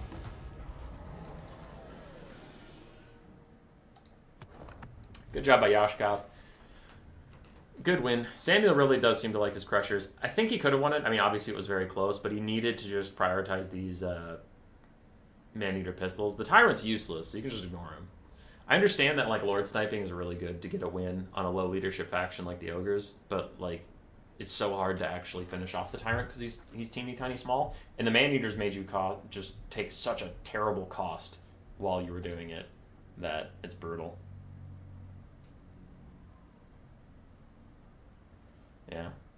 Crushers did okay. Nablo Trappers did better. Nobblers did okay. GG.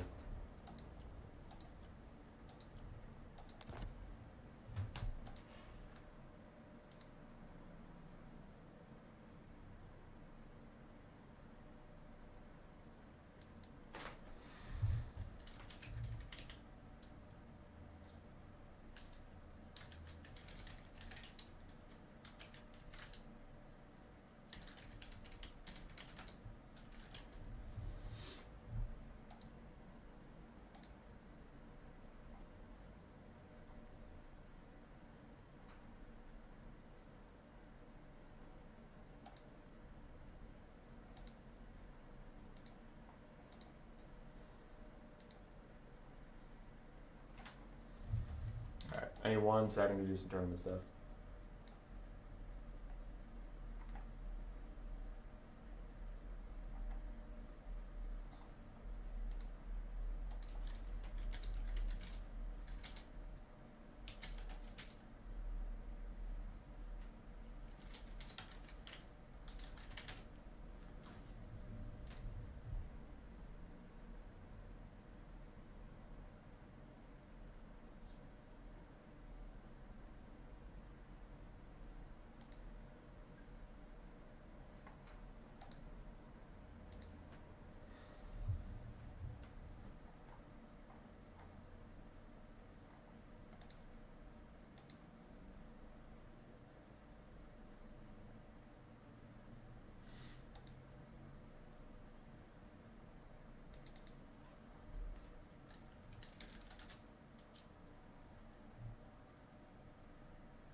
Alright, still waiting on the next replay. Trying to figure out where we're at here.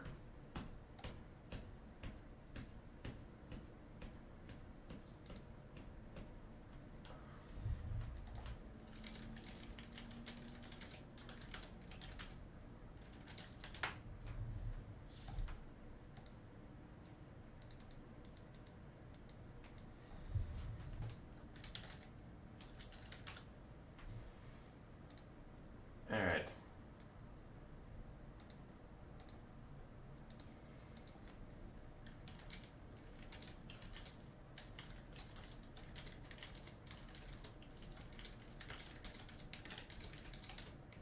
We have a lower bracket replay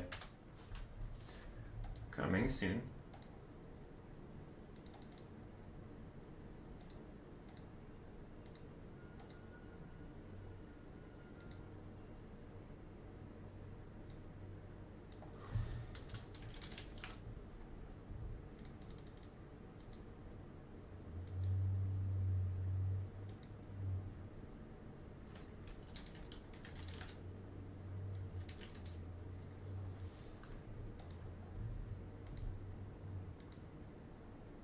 Alright. We have a replay here. New player one, it'll be... not new player. Lower bracket one, it'll be just second. For now, we have Glorious Dust Bunny Armada versus Yashkov. This was from the upper bracket. Chaos Dwarves versus Dark Elves. More Dark Elves. There's always more Dark Elves.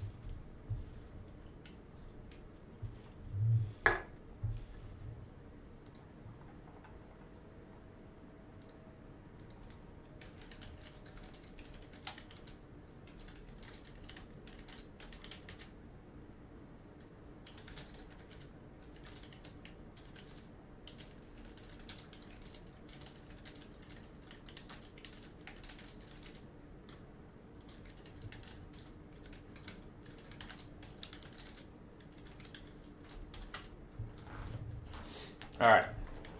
What are we doing? What's happening here? Holy shit. Okay, well, we started off aggressive.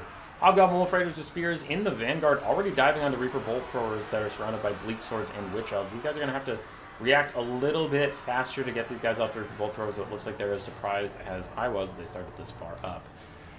For the Dark Elves, we do have 2 Reaper Bolt Throwers, some Witch Elves, Bleak Swords and Dread Spear frontline, some Dark Shards for a bit of AP missiles, 2 Cold One Knights, a Dark Elf Sorceress on her dragon with Soul Stealer. Everyone is shocked. We also have some Crows of Cain Furies. We also have 2 Hobgoblin with Sticky Gets on the other side, a Great Taurus, just a naked old Great Taurus, Demon's Tongue running up, Sorcerer Prophet of Fire with Burning Head and a Fireball on top of his mouth, and some more Hobgoblin Sticky Gets. Orc Laborers mixed in Chaos Dwarf Warriors and 2 Chaos Dwarf Blunderbusses in the backfield.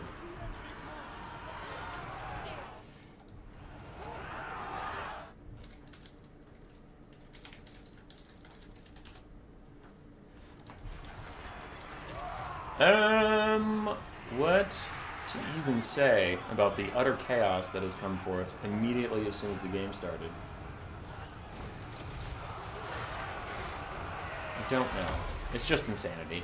The Chaos Dwarf Blunderbusses will do really good damage on the Screen Sorceress of Dark if they hit her, but they are extremely susceptible to Dark Shards. They're going to be counter-firing against them right now. Chaos Dwarves getting routed off from their Hobgoblin Wolf Raiders, and already the Demon's Tongue has taken about half HP, even more, as these Cold Knights are trying to chase it down. The Bolt Throw is also trying to punish it a little bit. A Rampage is about to come in for the Great Taurus, so the Witch Elves and Dread Spears are poking him down. And the Chaos Dwarves are still filtering in their infantry as best they can. Now for the Dark Elves, one of their Bolt Throwers is back online, a little close to the front line for my liking, so that it was pretty easy for those Wolf Riders to just suicide dive onto it, and now the Demon's Tongue is even here. As he tries to shoot his Flamethrower down these Dark Shards, and somehow manages to miss that badly and hit Witch Elves, but sure. But sure. Alright, Great Taurus is surrounded, still getting killed off, and he rampaged straight into death because of Witch Elves. Does he have natural rampage? Well, okay, well it's hard to tell because he's still affected by the madness of Cain. I actually don't know if Great Tauruses have rampage or if that's just like Manticores. Sorcerer Prophet of Fire is poking away at the Screen Sorceress of Dark, though he's now getting shot at by both Bolt Throwers. They've given up on dealing with the Demon's Tongue and the Great Taurus, just letting those get taken care of by something else. Blunderbuss is not feeling too good for the Chaos Dwarves. Their infantry slowly trying to get through the front line of Bleak Swords and stuff. Trying. But Dark Shard should be able to finish off the Demon's Tongue, and that'll take a lot of pressure off the Dark Elf back line. Because then the Cold Knights don't have to deal with it, and they're really not that good at dealing with it. Chaos Dwarf Warriors almost going to rout, and after that, the backline of the Dark Elves will be free. The Dark Shards can start shooting at other stuff again. And meanwhile, this Sorcerer Prophet of Fire is up in the sky. Another Soul Stealer coming out to heal up the Screen Sorcerer's Dark. Though he did just set her on fire for a little bit, so that'll reduce some of the healing coming in for her. And these Blunderbusses are trying to light her up, but they're at an angle, so only a couple of them are going to fire, and her Opal Amulet keeps her a bit safer.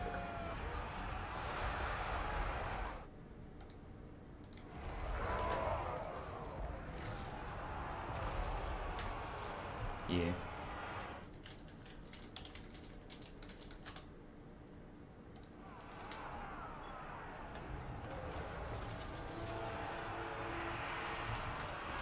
Anyway, darn, I had a message I had to do it. The Great Taurus is trying to duel a bit with Screen Sorcerer of Dark. It does have good enough melee stats to actually hit her and do some good damage here. So he's trying to get a little bit of poke. You know she's going to Soul Stealer it up, but you have to get through that health bar one way or the other. Dark Shard's still safe and sound, shooting up at the Sorcerer Prophet of Fire, who does need to go into melee more often. I know he has a ranged attack, but he is mostly useful in melee, as he currently just sits and takes a whole bunch of armor-piercing fire. Cold One Knights, kind of milling about. They have attack orders, but they're being done. Where only a couple of them are actually moving in, and all the rest are standing back here like, we're helping, we promise! They're literally T-posing. Cheers to the tournament and casting. Thank you, sir, for the €5. It is much appreciated. Hi, A-Will. But the Dark Elves are very far ahead on the balance of power. Their Dragon Caster is still fine. They have a lot of Dark Shards, a lot of infantry left. They even have some cavalry left. The Castors are just running out of gas. Their Iron Demon is dead. Their Balethor is about to rout for the second time. And they do chuck out a Burning Head onto these healthy Bleak Swords, which will be a lot of good damage. The Dark Shards should be able to kill off the Sorcerer Prophet of Fire.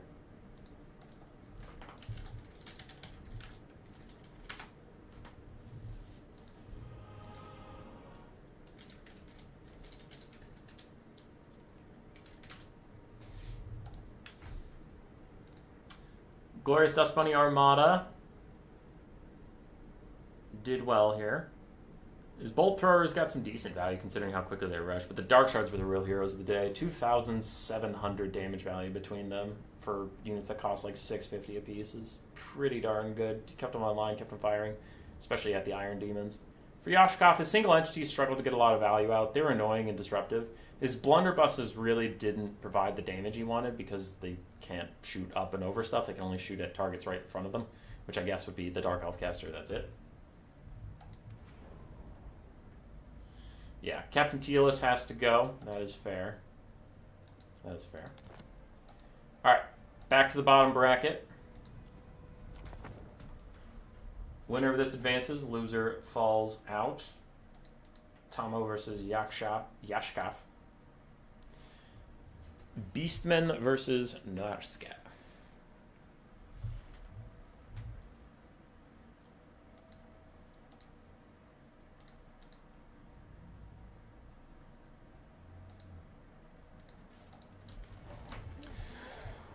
Okay, for the Beastmen of Yashkov, we have 2 Centaurs with throwing axes, a whole bunch of dogs, 4 dogs total. Then we have Triple Minotaur, 1 with shields, which is the Butchers of Gautengard, and 1 with shields that is a great weapon one. Beastcaster with Flock of Doom and Wiston's Wild Form. Sirens going past my window.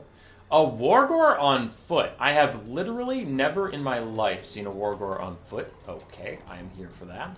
We have Ungor Raiders, Ungor Spearman Herds, Blackhorns Ravagers, and that is it. On the other side, for Norska, we do have some Armored Skinwolves, which have been very popular in the meta recently, not just the regular kind. Bunch of Norscan Warhounds, including Beasts of Tashnar, Marauder Frontline, Wolfric the Wanderer on horse, a Firecaster on foot with Burning Head, and Fireball, and then a bunch of Armored Skinwolves, and that is it. 4 Armored Skinwolves on the side of Norska.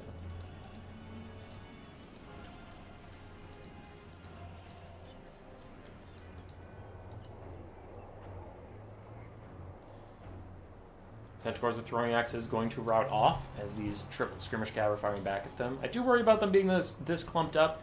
I guess there's Flock of Doom. There's not like Pit of Shades or anything that could really punish them, but still, you don't want your skirmish cav all clumped up like this. Meanwhile, in the backfield, the Beastmen do get caught out as Norska's dogs and Skinwolves run over these Chaos Warhounds that are in the backfield as he was focusing on advancing and trying to punish these triple skirmish cav that are all on top of each other. Losing 2 dogs in the backfield is not a big deal, though. They're like 400 gold apiece.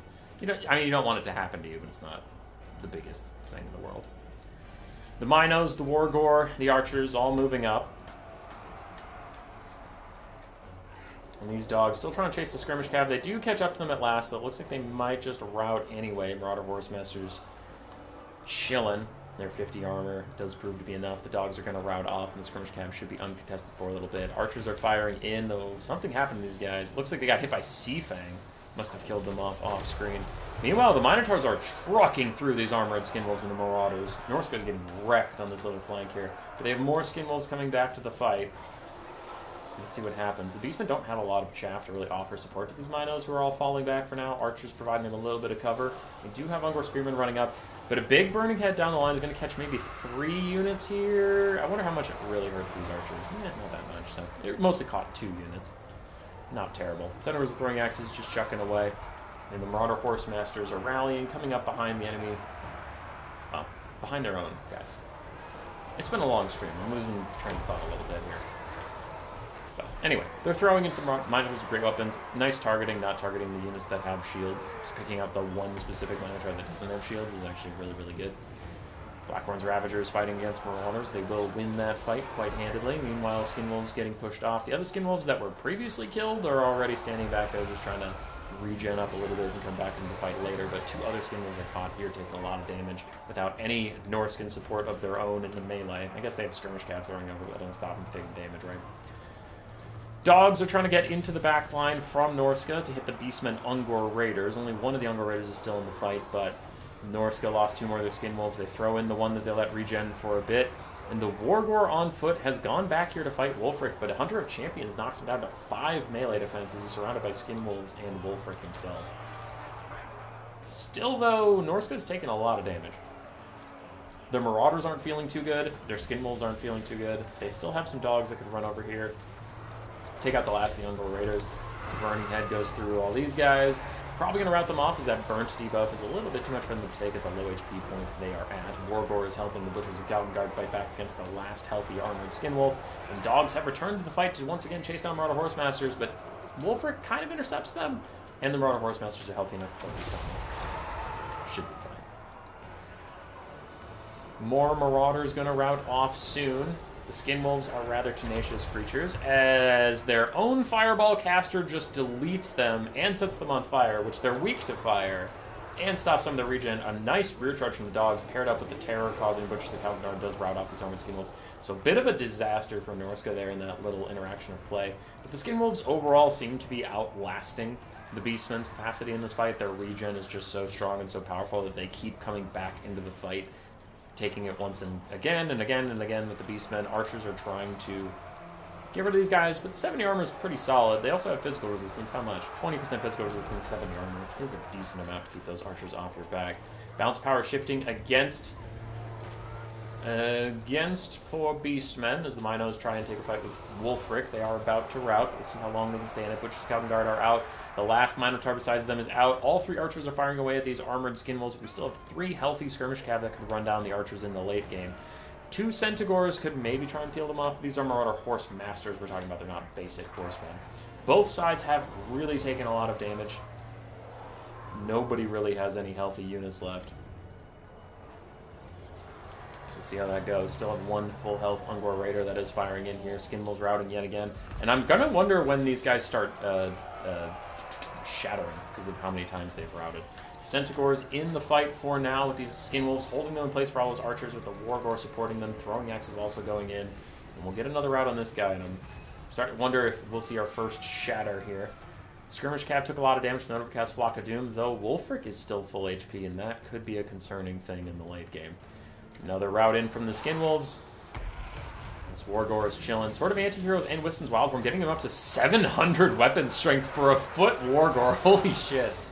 Alright, wears off now as his Sword of Antiheroes wears off, but that was kind of crazy for a little second there. Dogs sweeping through the back line, though. If they can get onto this full health Ungor Raider, that would really turn the tide of the balance of power against the Beastmen, since that is a lot of their balance of power. A Sea Fang from Wulfric damaged some Ungor Spearmen, and the Centaur was throwing axes a little bit, but it's mostly these archers we have to worry about. Do we have a Burning Head from the Burning Head caster that can kill them off?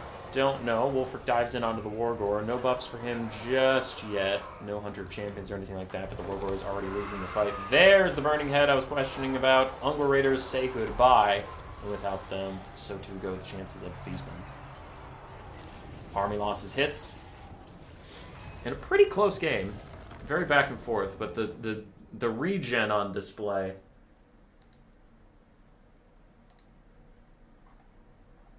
Winning it out.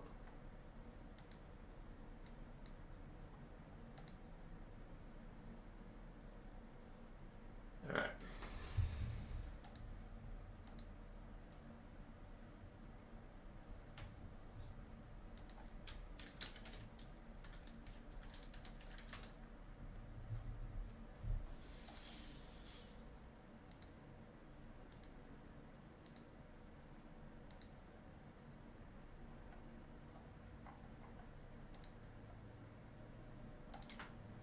All right, for Yashkov, his Lord did fine.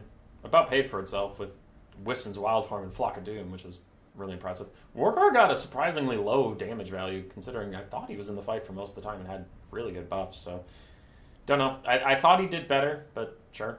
He was also providing an area buff for his own troops, so it's not all about his damage value, though I thought his damage value would have been higher. Blackhorns Ravagers did fine. Archers didn't get a lot of value despite how long they got to shoot. And Centaurs with throwing axes also didn't get as much value as I would think.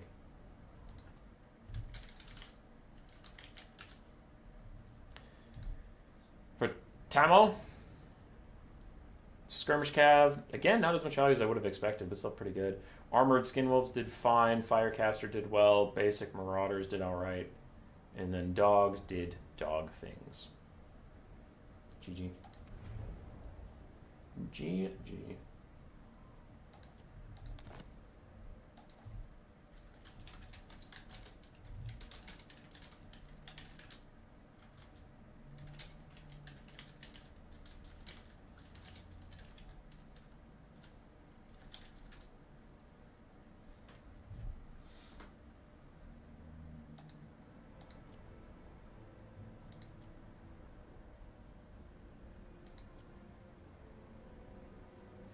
Alright, taking a look at what we have left. We have Ogre Kings versus Chaos Dwarves. Not gonna be good. Not gonna be solid. It's Yashkov again versus Drago.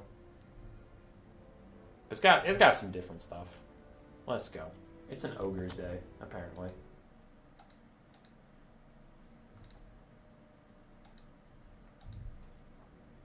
Norg is an S tier faction because they got access to healing. I think they're middle.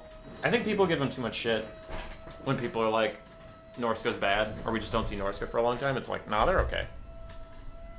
They're not top tier, but they're fine.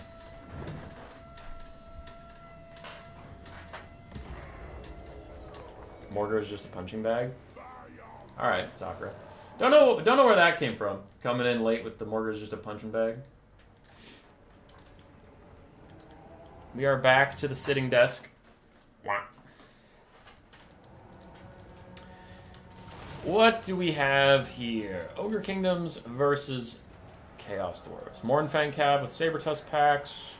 We have 1 Nobblar Scrap Launcher, 2 Man-Eater Pistols, a Gorger, 4 Nobblar Trappers, some Ogre Bulls in the front line with other Nobblars, Scrag the Slaughter with Bone Crusher and Tooth Cracker for his spells. Love it. Love it.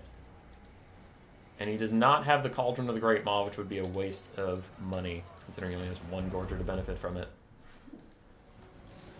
On the other side, for the Chaos Dwarves of Drago, we have a quick Sorcerer Prophet of Death, Fate of Buna, and Spirit Leech. Double Death Streaker Rocket Launcher, Blazing Beards of Bozrok, and other Chaos Dwarf Warriors. Some Infernal Guard, triple Infernal Guard, and some Hobgoblin Wolf Raiders with bows, 4 of them total. Sorcerer Prophet of Death, trying to help peel the Sabertusk packs off of the Skirmish Cav. And the Deathstreak Rock Launcher's firing out here. Single shot onto the Mornfang Cav. I like it overall as they snipe out 1 more model. But they do round off some of these Sabertusk hunting packs. Don't know why I threw hunting in there. Whatever. They're routing off some of the Sabertusk packs. A Spirit Leech onto the Mornfang Cav with great weapons. These are not Crushers. They still have an impressive bonus versus large, and they have a pretty good stat line overall. But for some reason, I just don't notice Mornfang Cav ever doing particularly well. And this one does just get terror-outed off as Deathstreak Rock Launchers and arrows continue to hit it in the back of the head.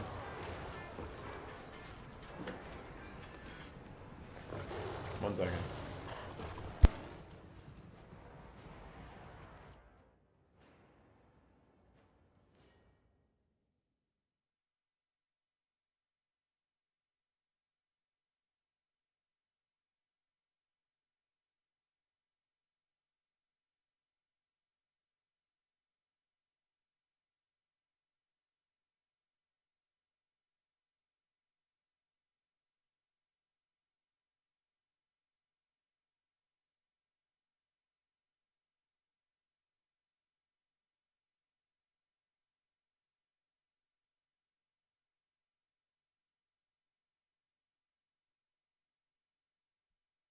Sorry about that. I got a call. Okay. Gorgers are moving up. Ogre Kingdoms in general are moving up, getting closer to that little tree formation that all the Chaos Dwarves are sitting in. Hobgoblin Wolf Raiders with bows firing into Gorgers. Sabertusk Pack fighting Infernal Guard. Infernal Guard? So you guys out and about. I thought you were in the box. Whatever. Gorger's jumping in with these Ogre Bowls. Toothcracker onto all of them, missile resistance and armor. Giving Ogre Bowls 60 armor is actually nothing to sneeze at. And how's the skirmishing going? Okay. Sorcerer Prophet of Death gets murked by these Man-Eater Pistols, though the Man-Eater Pistols are also taking a lot of damage from these Hobgoblin Wolf Riders. Still overall a good trade for the Ogre Kingdoms on that side. Back here we do have a Bone Crusher trying to hit the Infernal Guard. Good little dodge here from Drago trying to get out of the way. These Deathstreak rocket launchers are now out of position to shoot at anything. They're just way too, inundated with other things to deal with. And they'll die quickly, which will turn the balance of power even further in the Ogre Kingdom's favor. Death Shrieker rocket launchers and Magnum Cannons die very, very fast when they're put under pressure. Sorcerer Prophet of Death has rallied in the distance. His heal is still on an 8-second cooldown, so if he gets routed again before that comes up, that would put him on his shattering point. If he gets a heal off, then he probably won't rout. Scrag and the boys tearing through the Chaos Dwarf box. Infernal Guard leadership is also dipping. Infernal Guard don't quite have that Dowie resilience in them. Their leadership just isn't as impressive. Because even though their lord's alive, they're still thinking about routing, which is not a thing that Ironbreakers would ever do. Ever, ever, ever.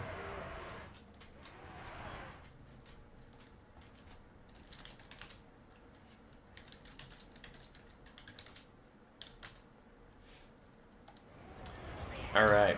Something is happening here. What is it? It is another Toothcracker, giving everybody around here some missile resistance and some armor.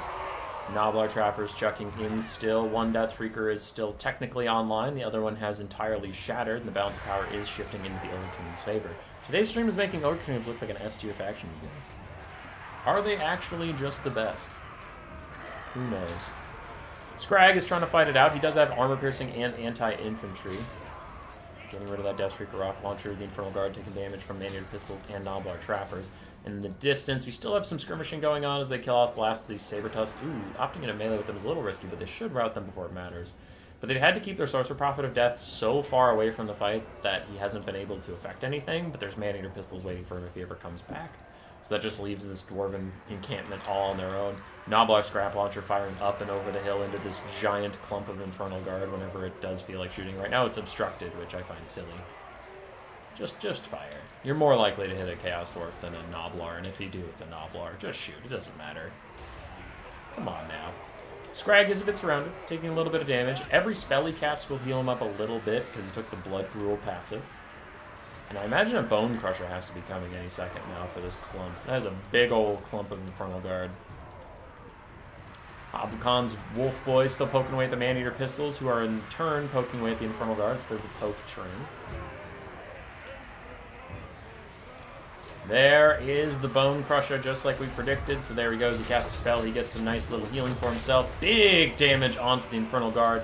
Gonna rout one of them, and both of them, actually. Take them both off the map. At that point, that's probably GG. No, this one does rally. Without any Infernal Guard, we had just an almost dead Sorcerer Prophet of Death. Versus, everything. Man-Eater Pistols are poking him down, accepting that they're taking Spirit Leech damage and the damage from his little skirmish cap. They're fine with it. They're okay. They just really want to damage that Sorcerer Prophet a little bit more. Nice dodges from him. Though a Dismember slows him down to 24 speed, meaning there's no more dodging to be had from you. 450 HP. He routs. The player can't dodge now, even if he wanted to. The Man-Eater Pistols get a couple more pokes on him as he leaves. Is he gonna die? 45 HP. There he goes. He is down. Without a caster, without leadership. It should be all Ogre now. Should be.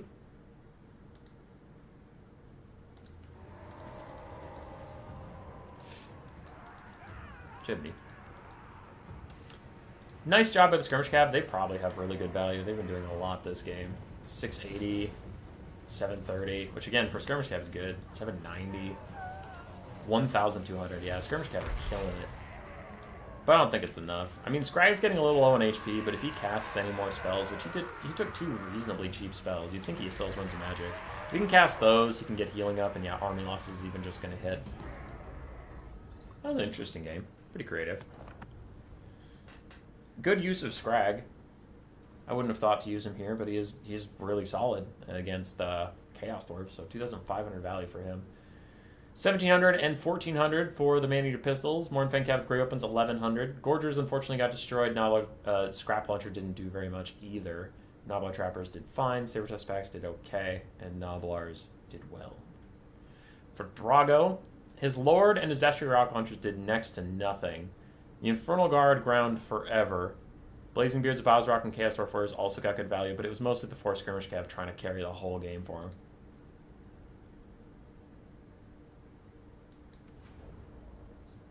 So, GG there. Those were some random winners bracket replays. I have another replay from the lower bracket. And I do have some news. So the winner of this is going into finals. Captain Telis could not stay online any longer. The tournament's going a little longer than we had predicted. So he did have to back out and go to bed to get ready for work the next day. So whoever wins this will fight Dust Bunny Armada for the finals. So this is a semi-final. Samuel versus Tomo. Tomo on his Norska yet again. People taking him off of his Bretonnia. Versus Sam's Greenskins with Skarsnik. Alright. Let's fucking do it. Second to last game. Skarsnik, Savage Orc, Biggins, Boarboy Biggins versus Armored Skin Wolves. Now, a little different here from Beastmen. Greenskins have an abundance of armor piercing in their mobility, so they're not really too upset about fighting Armored Skin Wolves versus Basic Skin Wolves with their Boarboy Biggins or Savage Orc Boarboy Biggins or Boarboys or Savage Orc Boarboys. They're fine. They all have armor piercing. For the Greenskins, we haven't seen much of them today. We have Goblins and Orc Boys with Savage Orc Biggins mixed throughout. A couple Orc Aura Boys, a Deathcaster with the River Troll Hag, and then Skarsnik with his Fermented Fungi and Spite at a Bad Moon. Triple Orc Boarboy Biggin for the mobility, one of which is the Broken Tusk mod. On the other side for Norska, Beast of Tashnar, Norskin Warhounds on each flank for total dogs. Then we have a front line of basic Marauders, Wulfric the Wanderer, a Burning Head Caster, triple Marauder Horse Masters, 3 Armored Skin Wolves, and a Feral Manticore. Long stream? Yes, it has been about 4 hours. Spirit Leech onto the Shaman Sorcerer of Fire, and the River Troll Hag has taken a little bit of Skirmish Cav fire, but ooh, the Savage Orc Biggins and Goblins grouping up on top of each other did make a 2-for-1 target from the Burning Head, and this Burning Head's wiggled its way out so it didn't hit the Orc Boys and other Goblins as well, but it's coming back in to hit these other Savage Orc Biggins, and that one Burning Head cast got 700 value. Oh! That is brutal, as some Goblins have already shattered. It looks like the Savage Orcs might be next, but the first Wa is out. The Greenskin front line is still overall doing quite well. It looks like Boar Boys have even opted up here, but Savage Orc Biggins getting to fight Skin Wolves is a dream come true for them. These Skin Wolves need to get the hell out of here. Dogs are on the back line, however, which means these Orc Aura Boys will soon be shut down. Wulfric is dueling a bit with Skarsnik and the River Troll Hag. The Orc Boar Boy Biggins surrounding the Manticore take care of it, and Armored Skin Wolves also still suffering a lot of damage. That these Savage Orc Biggins are just getting to fight them. They love it. Hey, PZA Total War. So I heard Greenskins are really good again. It's just a domination thing in multiplayer. I know they're like OP in domination. In land battles, they're fine. They're like mid-tier. They're fine. Wulfric is having a terrible time fighting these Savage Orc Biggins plus Skarsnik. He's getting destroyed right now as a Sea Fang or a Burning Head goes through these Orc Boys and Goblins. It is a Burning Head, though honestly maybe it should have been used to bail out Wulfric. It feels bad to use a Burning Head on that low HP of a Savage Orc Biggin, but it is rolling Wulfric, and now a Fermented Fungi rampages him in place, lowers his melee defense down to 26, and he gets shit canned. Now, thankfully for him, he routes so he can stop rampaging and get out of here. But overall, the Greenskins just slammed to the front line. The Skirmish Cav and Norska have not mattered too much, and the dogs on the back line haven't had too much to run down, because everything they could fight was just like a Savage Orc of some kind. Hey, LeBaked, how you doing? It's been a while. For Norska, the game's not quite over, but it feels like it might be. The only way they could win this is extreme kiting and getting a ton of healing left for their Skin Wolves. But if these Orc Boar Biggins can finish chasing Wulfric the Wanderer off the battlefield, their dogs and their Skin Wolves will lose too much leadership that they won't really be effective into the late game. Orc Boar Biggins do get distracted by the dogs chasing them down. They get new orders to keep chasing Wulfric, though that might have bought enough time. He has 81 speed and they only have 70. But it doesn't feel like he's moving 81 speed. It feels like he's kind of limping along. Does manage to rally anyway in their face. He needs to keep moving, though. He needs new orders. He does get some to try and dodge away, because like we said, he's faster, though. If they get that charge animation, that usually makes him quite a bit faster than they should be. They're trying to catch up to him as Wulfric stays safe. Meanwhile, the Skirmish Cav are continuing to be annoying in the backfield, and Armored Skimmels charging to Savage Orc Biggins, but they can't take that fight. They have to be, like, really coy about their HP, because you can see now they're staying in the fight with Savage Orc Biggins, and Savage Orc Biggins are tearing them apart. Second Wah is out. The Firecaster is dead. We are going to get some dogs routing. We're going to get some skin wolves routing in the distance, and it's really just the 3 skirmish cav with a lot of ammunition left, and Wulfric, who takes another Spirit Leech.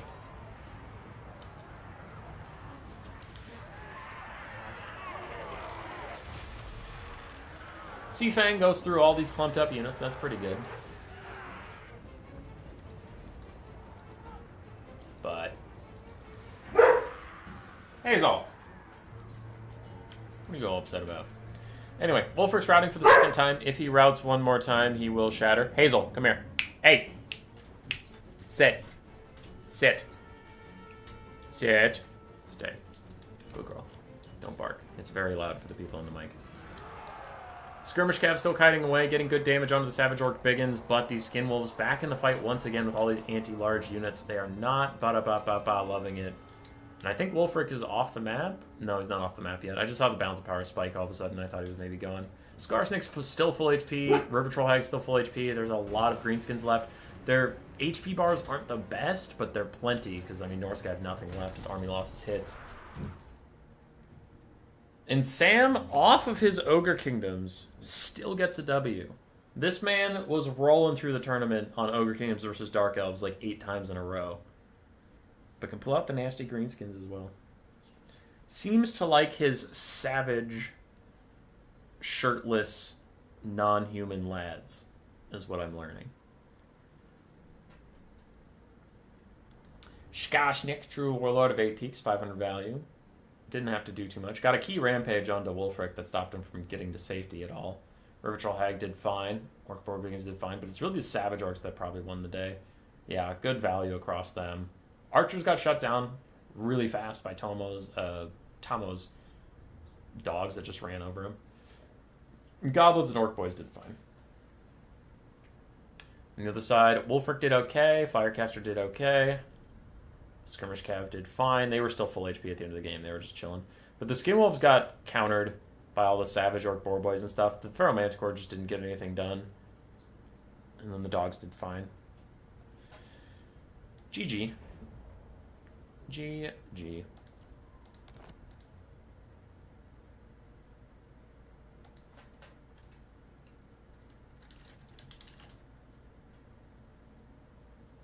Skarsnik is the best Gabo. It's true. Alright, I messaged our finalists, so it'll be Sam versus Dust Bunny. Now, Dust Bunny did lose to Captain Telis in the top bracket. So Captain Telis was in, like, the true finals, but he had to go. The tournament was going a bit long for him to be able to stay, so he had to surrender. So Dust Bunny in the losers finals versus Sam will be the end.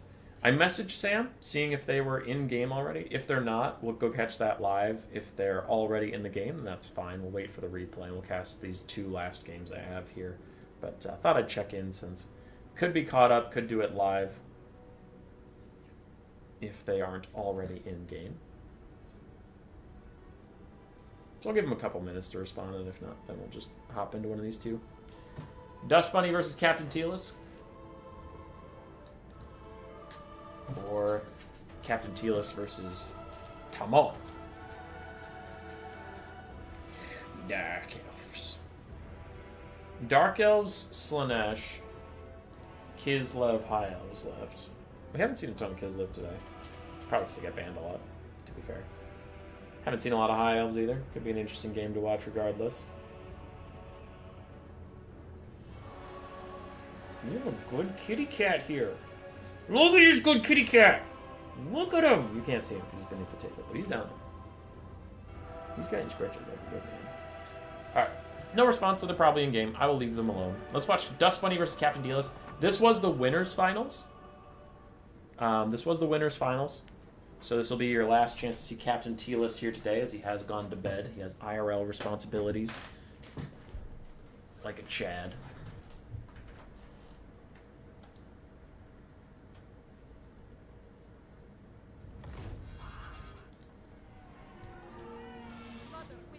Alrighty, Kislev versus High Elves. For Kislev, we have 2 Cosmic Dervishes, 2 Winged Lancers, 2 Warbear Riders, one of which is the Oath Brothers of Tor. Do have a Patriarch on his bear for healing them, and then an Ice Witch of Ice with Frost Blades and Ice Breath. Ice Main's Kiss. Whatever. For her spells. 3 Armored Kossars, 2 Auction Ambushers, one of which is the Wolfhearts.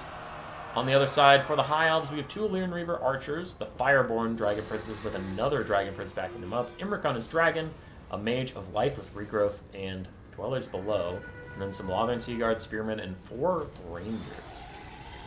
Now, people always complain about not seeing High Elves win on my YouTube channel, even though 9 days ago there was a replay of them winning. But sure. But fine. So let's see here. Captain Teals can lead them to a W. Cosmic Dervish is getting in the backline, though there's only 1 archer they have to worry about, and it is the Lathan Seaguard, so I really don't know what the Cosmic Dervishes will be able to achieve this game. Rangers running up the Armored Kossars, going to get in the fight now as they get pistols to the face. They are not loving that. Oh, they got murdered. Oh, lordy. Cosmic Dervishes are here. They're rolling in to deal with these Rangers as the Kossars fight back a little bit, but here comes the rear charge as those ponies are going to hit. Bat! Rangers go a-flying. And that's good damage. How are the Dragon Princes doing on the high ground? They're just chilling. They're vibing. And the Warbears mostly shadowing Imric. Staying near him. Making sure he can't land. Because their front line's winning without the Warbears. They're not needed there. They just need to countercharge like Dragon Princes and stuff. Here they go. Dragon Princes come downhill. Warbear Riders do countercharge into them. Dragon Princes don't have armor piercing or bonus versus large, so this should be very favored for the Warbear Riders. Especially as these Oath Brothers of Tor have that lightning they can cast that lowers the stats of the Fireborn here. That'll be a terrible fight for them. We'll see what Imric can get done. As these Dragon Princes are doing better against the Warbear Riders than I would have expected, so good for them. But the Oath Brothers of Tor plus the Patriarch with his healing are slapping these guys right now. Frostblades is even cast on the Oath Brothers of Tor. Damn, dude. Breath attack from Imric. Huge damage onto the Patriarch, who just cast his heal now, but Imric's going to land on him and try and finish off that heal or take him out of the game. Kislev. Winged Lancers zoning off the Illyrian Reaver Archers for now. Meanwhile, there are only 3 Armored Kossars, to be fair, so it looks like the Rangers are getting past them and chasing around the Auction Ambushers, which is really bad for Kislev. Meanwhile, the Fireborn are losing, even with a regrowth, but Imric is winning. Imric's down to half HP, though, so he's not enjoying that whatsoever fighting the Oath Brothers of Tor, but he really has to take out this Patriarch if he's going to get anything done. He does kill him. There's no more Patriarch, but can Imric get to safety? We know regrowth is on cooldown because it's literally proccing on the Fireborn right now, and the other Warbear Riders have also won their fight. They're trying to get back here to Imric. Meanwhile, Winged Lancers take the charge with the Fireborn to keep these Wolfhearts online. Have the Wolfhearts used their net? No, they've not used any of their nets, which could be a huge, huge mistake from them. Kislev is up on the balance of power even after losing their Patriarch, because they are going to kill off the Fireborn here any second now. These other Dragon Princes aren't feeling too hot. Imric is taking a lot of damage, and there's a Pack Trap, though there's no follow-up. Now the Wolfhearts are trying to shoot, but there are Fireborn in their ranks that are disrupting some of their shots. They do get a decent hit onto Imric, but he throws out a Breath Attack, countering them on the Warbear Riders. Kislev has no healing without the Patriarch. No healing whatsoever without the Patriarch. Rangers are winning the frontline fight. They outnumbered the enemy 5-3, so I guess it's not shocking, but there it is. Lathan Seaguard still firing away. We have Winged Lancers running about, and the Wolfhearts, Auction Ambushers, are the last healthy archer of Kislev. Kislev has a lot of cavalry left in the Warbear Riders and these 2 Winged Lancers that are in front of us. They still have 2 Armored Kossars that are actually rather healthy too, and their Witch is healthy. For the High Elves, we have healthy Illyrian Reaver Archers, some Rangers around, a healthy Lathan Seaguard, and Imric could use some healing if he's going to be useful in this game.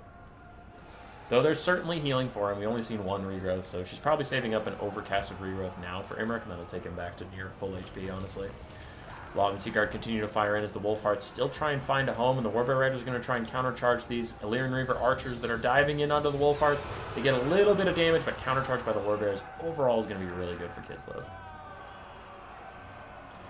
Killing off those guys. Imric's trying to line up a Breath Attack if he didn't already do it, though it doesn't look like he did. And the Ice Witch, I kind of wish she had brought Death Frost, because Death Frost could really keep Imric on the back foot here. The Winged Lancers surround onto these Rangers. Trying to rout them off. And Armored Kossars wander up Flood and Seaguard to get into melee over there. Imrik dives back on these Armored Kossars. He's going to Terror out them soon. If he gets that combo where you Terror out them and then they get Dire Blood popped, that's just terrible. Because they'll Terror out until Dire Blood wears off because of how it works. There. It procced before he Terror outed them, so that's good for them. There's the Overcast regrowth we're waiting for. Imrik is going to go back to full HP. And the Kislevites are routing off a lot of the High Elves. The Wolfhearts might have to shoot these Dragon Princes. For now, they're going for a bit of poke onto Imrik, and Warbear Riders are jumping in after them, but these other Warbear Riders need to intercept the Dragon Princes, and it looks like Dust Bunny is on top of that. Actually, a really good play by both these players so far. They're killing it. Imrik lands onto the Warbears, but this could be a mistake. Pack Trap nets him to give a free charge for the Oath Brothers of Tor. They're going to get a Frostblades to buff them up, and then they'll use their Lightning to debuff Imrik. This is a huge moment for Kislev in the game, and the Wolfhearts are offering supporting fire, but the High Elves are up on the bounce power just due to how much healing they've received. We'll see how the Oath Brothers of Tor can do. They're about to Terror out. They are not ITP. They're unbreakable pops before they Terror out those. So they will fight to the very end with those 5 models they have left. Other Warbear Riders are jumping back in. Imrik is taking some damage, but he's still done a lot to negate this. Dragon Princes get routed off by the Giant Lightning coming in. The Wolfhearts are still trying to shoot at Imrik. Gets back into the sky. For the High Elves, most of their ground forces are about dead and gone. Huge breath attack from Imrik hurts the Winged Lancers and the Wolfhearts quite a bit. The Ice Witch tries to take a fight with the Mage of Life for a little bit. The High Elves do have a healthy Ranger, but he's so far away that this game's going to be over before he can really rejoin it in any capacity.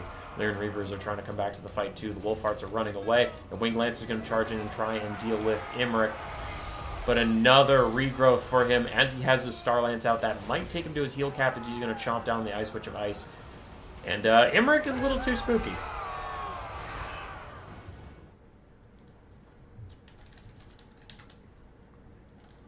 Foehammer and the viewers just want to say hi. Hi. Imrik solos out the Ice Witch. And with that, Kislev army losses. Dire Blood is the only thing keeping them in the game now.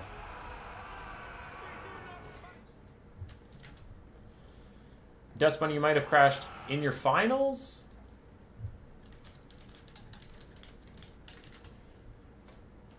Or in this game that we're casting of you?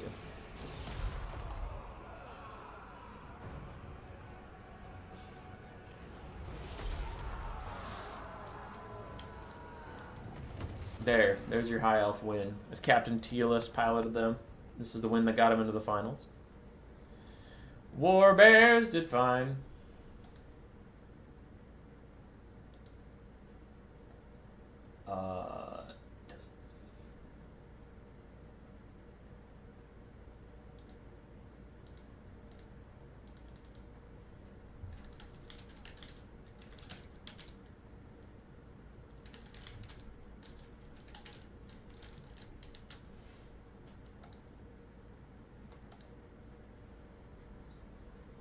Alright, our finals might have a crash in it. I'm messaging the players.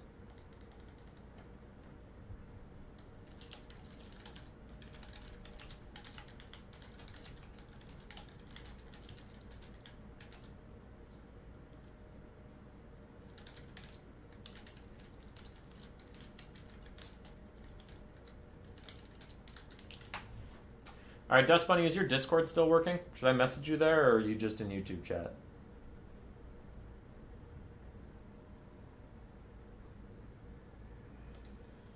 Thoughts on the new Tzeentch Cathay units? I went a little more in-depth about it earlier. The Cathay units I could see being a little toxic because it's just single entities, which helps them box and stuff and whatever. But overall, I don't think it's too egregious. I'm mild on that one, but not too upset either way. It's fine. And then I feel the same about Tzeentch, but on the other end, where I think it's mildly good. I don't know. I'm not like super hyped about anything that they got, but I'm also not upset about anything they got. It seems fine. It's just like, okay, these are cool units. Sure.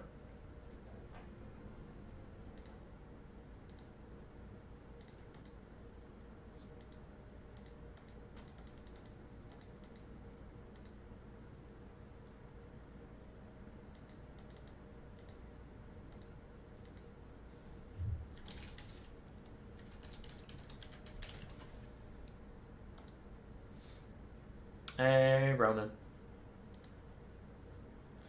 We had a crash in our finals, and I'm wondering if one of our finalists, if like his whole computer is down or what.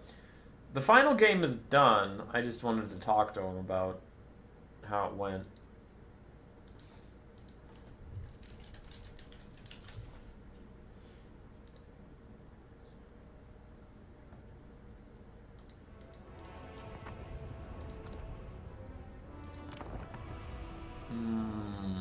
Okay. 1 second. 1 second, people.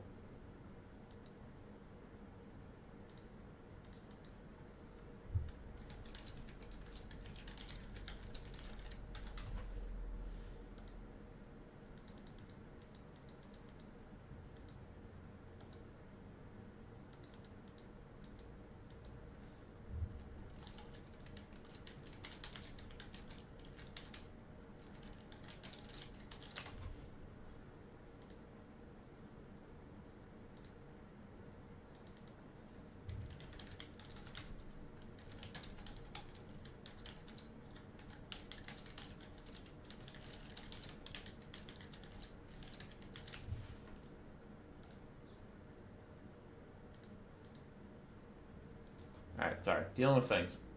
The finals had a crash, and I'm trying to figure out if they have the replay file.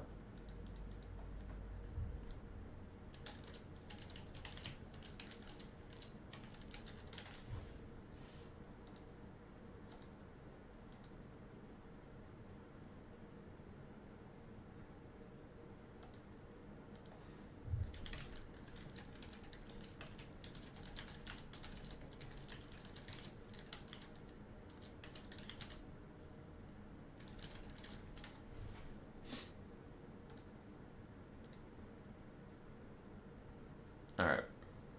I know who won. I'm trying to get the replay right now. But I know who won the tournament.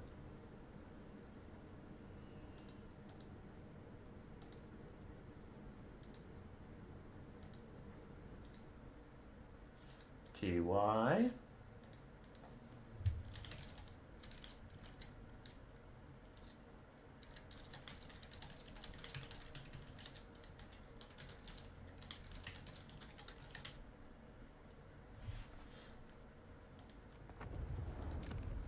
Alright, this is the finals. I'm going to delete this. I don't need it. This is the finals. Samuel versus Dust Bunny. Dust Bunny did crash at one point, so Sam had the replay. Dust Bunny did not. Though both players acknowledge a player won by the point there was a crash. So this game might end very suddenly, but it was at such a place. I saw a screenshot. It was at such a place that whoever was winning had it. There's no shot that the other player came back. So let's see. For Sam, back on his greenskins, not on his Ogre Kingdoms. We have Savage Orc Biggins, Orc Boys, more Savage Orc Biggins. He just played versus Norska the previous match, so he took the exact same build again. It's the Skarsnik Virtual Hag build that served him so well previously. On the other side, Dust Bunny piloting Norska. 3 Marauder Horsemen. I mean, 1 is a master, but you get the point. Then he has some Skinwolves, Beasts of Tashnar, though these are not armored Skinwolves. They're a little bit cheaper price point. A Marauder frontline with some Spearmen. Throg the Troll King, a Burning Headcaster, and a Cold Voider Frostworm ROR. A little bit different here.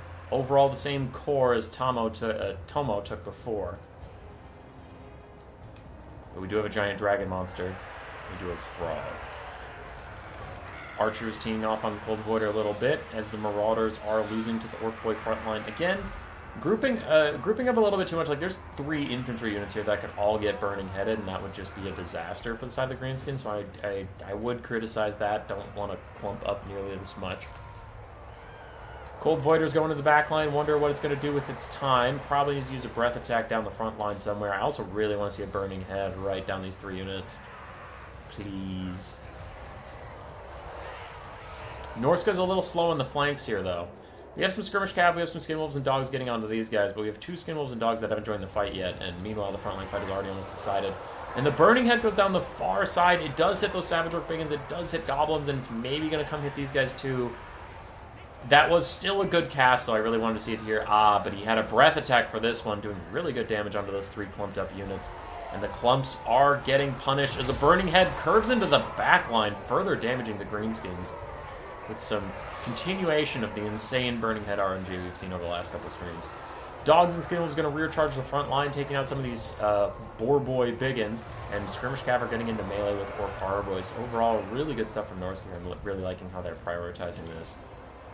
But what's not going well for Norska is their front line is getting demolished by the Greenskins. 3 Marauders are routing on our screen. Another's just about dead as well. Beast of Tachnar also routing. And the poor Cold Voider is already down to half HP. Throg and the lads fighting. Orc Boar Biggins get a wah to try and keep them in this fight, maybe help them win it a bit with increased melee stats.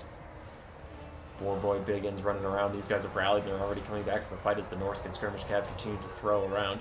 There were 3 Skirmish Cav, and they're all still healthy, all still have a lot of ammo. Got it. Except this one is actually getting murdered right now by Savage Orc Boar Boy Biggins. I mean, Savage Orc Biggins. Yeah. So used to throwing Boar Boy in there. Another huge Burning Head routes off a bunch of the Greenskins. And Norska is chilling. Norska's a little ahead of Bounce Power, but we do have a Spirit Leech on the Familiar Balefiend of Fire, surrounded by a full health Broken Tusk Mob, and we're beating him up. Norska has a good pocket of strength over here with Throg and a bunch of Skinwolves. The Cold Voider could have a lot to do with this game if he gets back into the sky. Maybe gets a breath attack or 2 off or something. There we go. He's up in the air. So it's not over just yet. Still have a clumped up Savage Orc Biggin over here. I wonder if the Cold Voider can fly this way and get a breath attack off. No, he's just going to land straight down here. He wants to get some terror outs in on these Orc Boar Biggins and Orc Boys. As the Skinwolves continue to fight it out, Bounce Power is going back to about 50-50 as Savage Orc Biggins continue to stream into the fight. And they're tenacious little guys, man. They don't rout. They don't rout. And their high leadership means they also have Frenzy up quite a lot. Throg taking the Spirit Leech. This is less bad for him. He can regenerate. He's going to want to be careful fighting too close to Skarsnik. Skarsnik is an anti-large armor-piercing duelist, and he does have that Rampage, as we know, the Fermented Fungi. That could have forced Throg into a bad place. But the Cold Voider could come over here, offer Guardian for Throg, and get a little bit of damage down onto Skarsnik as Skinwolf's trying to join the fight. Skarsnik's beating up on this guy, though. Spider Bad Moon gives him 25% more damage, 16 more bonus versus large. Throg's having a really bad day. I wonder if he's holding Fermented Fungi for when Throg tries to leave. He has all 3 uses of it still. He has every single cast of Fermented Fungi, which you probably should throw into the Cold Voider or Throg at this point and just keep them in their bad fights. Because you have Savage Orc Biggins around the Cold Voider, you have Savage Orc Biggins around Throgs. Yeah, either one is a great target for Fermented Fungi right now. I'd just throw it. Because you don't have a lot of time left to get these out. There's the Fermented Fungi. It is onto Throg. Hi. That's weird. Okay. Thanks, though. Very soon. Like 3 minutes. Sorry, Grace just got home and we have a scheduled thing, so I had to let her know that I would not be late. Alright, Throg is still fighting the boys. Savage Orc Biggin still surrounding him. Skarsnik running back in to help out. The Cold Voider also fighting next to him. And Norska is running out of steam. They have some Skinwolves that can come back to fight. They have some Skirmishers still throwing in. But Throg needs to find a way to get away from Skarsnik and these Savage Orc Biggins so he can get to healing. Thankfully, he routes. And I say thankfully just because it forces him to run away and get that healing like I mentioned. Remember, Balefiend of Fire is back. If he can get a Burning Head down the line, he can maybe kill off a lot of these Savage Orcs. The Cold Voider is still fighting Skarsnik, though. Is still fighting these Broken Tusk Mob. He still has 2 Fermented Fungi left. And there is a Mither slowing down Throg, letting the Savage Orc Biggins catch back up to him, get more of that poke damage out, and the Famir is routing. Greenskins chilling for now. Spider the Bad Moon is out, giving them more bonus versus large, more weapon strength. Skirmish Cav trying to throw in. But there we go. The Skinwolves are routing again. Marauder Spearmen are routing. Other Skinwolves going to dive into these Savage Orc Biggins, try and peel them for Throg, keep him alive. And the Savage Orc Biggins go, fine, we'll tear you apart too. They did fine versus armored Skinwolves, but they will do fantastically versus regular Skinwolves. Without any armor whatsoever, these guys just get torn apart by that really high weapon strength and bonus versus large. Big surround coming in. The Famir Balefiend does chuck out a Desperation Burning Head that might rout the Savage Orc Biggins. Might is the keyword, though. Their leadership seems to be okay for now. Broken Tusk also getting good damage out. And there is a lot of Greenskin still piling in. Skarsnik is still very healthy. The River Troll Hag is very, very healthy. Norsca's Familiar Caster is low. Throg is low. And these Skin Wolves nearing their heal cap, but also running out of HP. Skarsnik, no, that's true, dude. He's getting it. Norscan Ice Wolf's getting beat up by these Savage Orc Biggins. More Savage Orc Biggins piling in, and we know Burning Head is on cooldown. It was literally just cast. Another Spirit Leech onto Throg. Takes big damage, and he's going to route for the second time, it appears. The Broken Tusk Mob also get routed off, so Norsca should be able to rally Throg, and he can come back for his third and final time. Herald of Mork grind set. Yeah. Greenskin's going to lose some of their stuff there, but there's the thing. Now, I did warn you at the start of the game there was a crash. Now, I talked to both players. Sam thought he was ahead, and Dust Bunny thought he was very far behind. Since the player who was behind crashed, Dust Bunny did not argue at all, so I'm not trying to cast him in a bad light. But since it is the player who was behind that crashed, because wait. Yeah, Norsca crashed. Player that was behind crashed. It would be weird to do a replay in how bad of a situation he was in.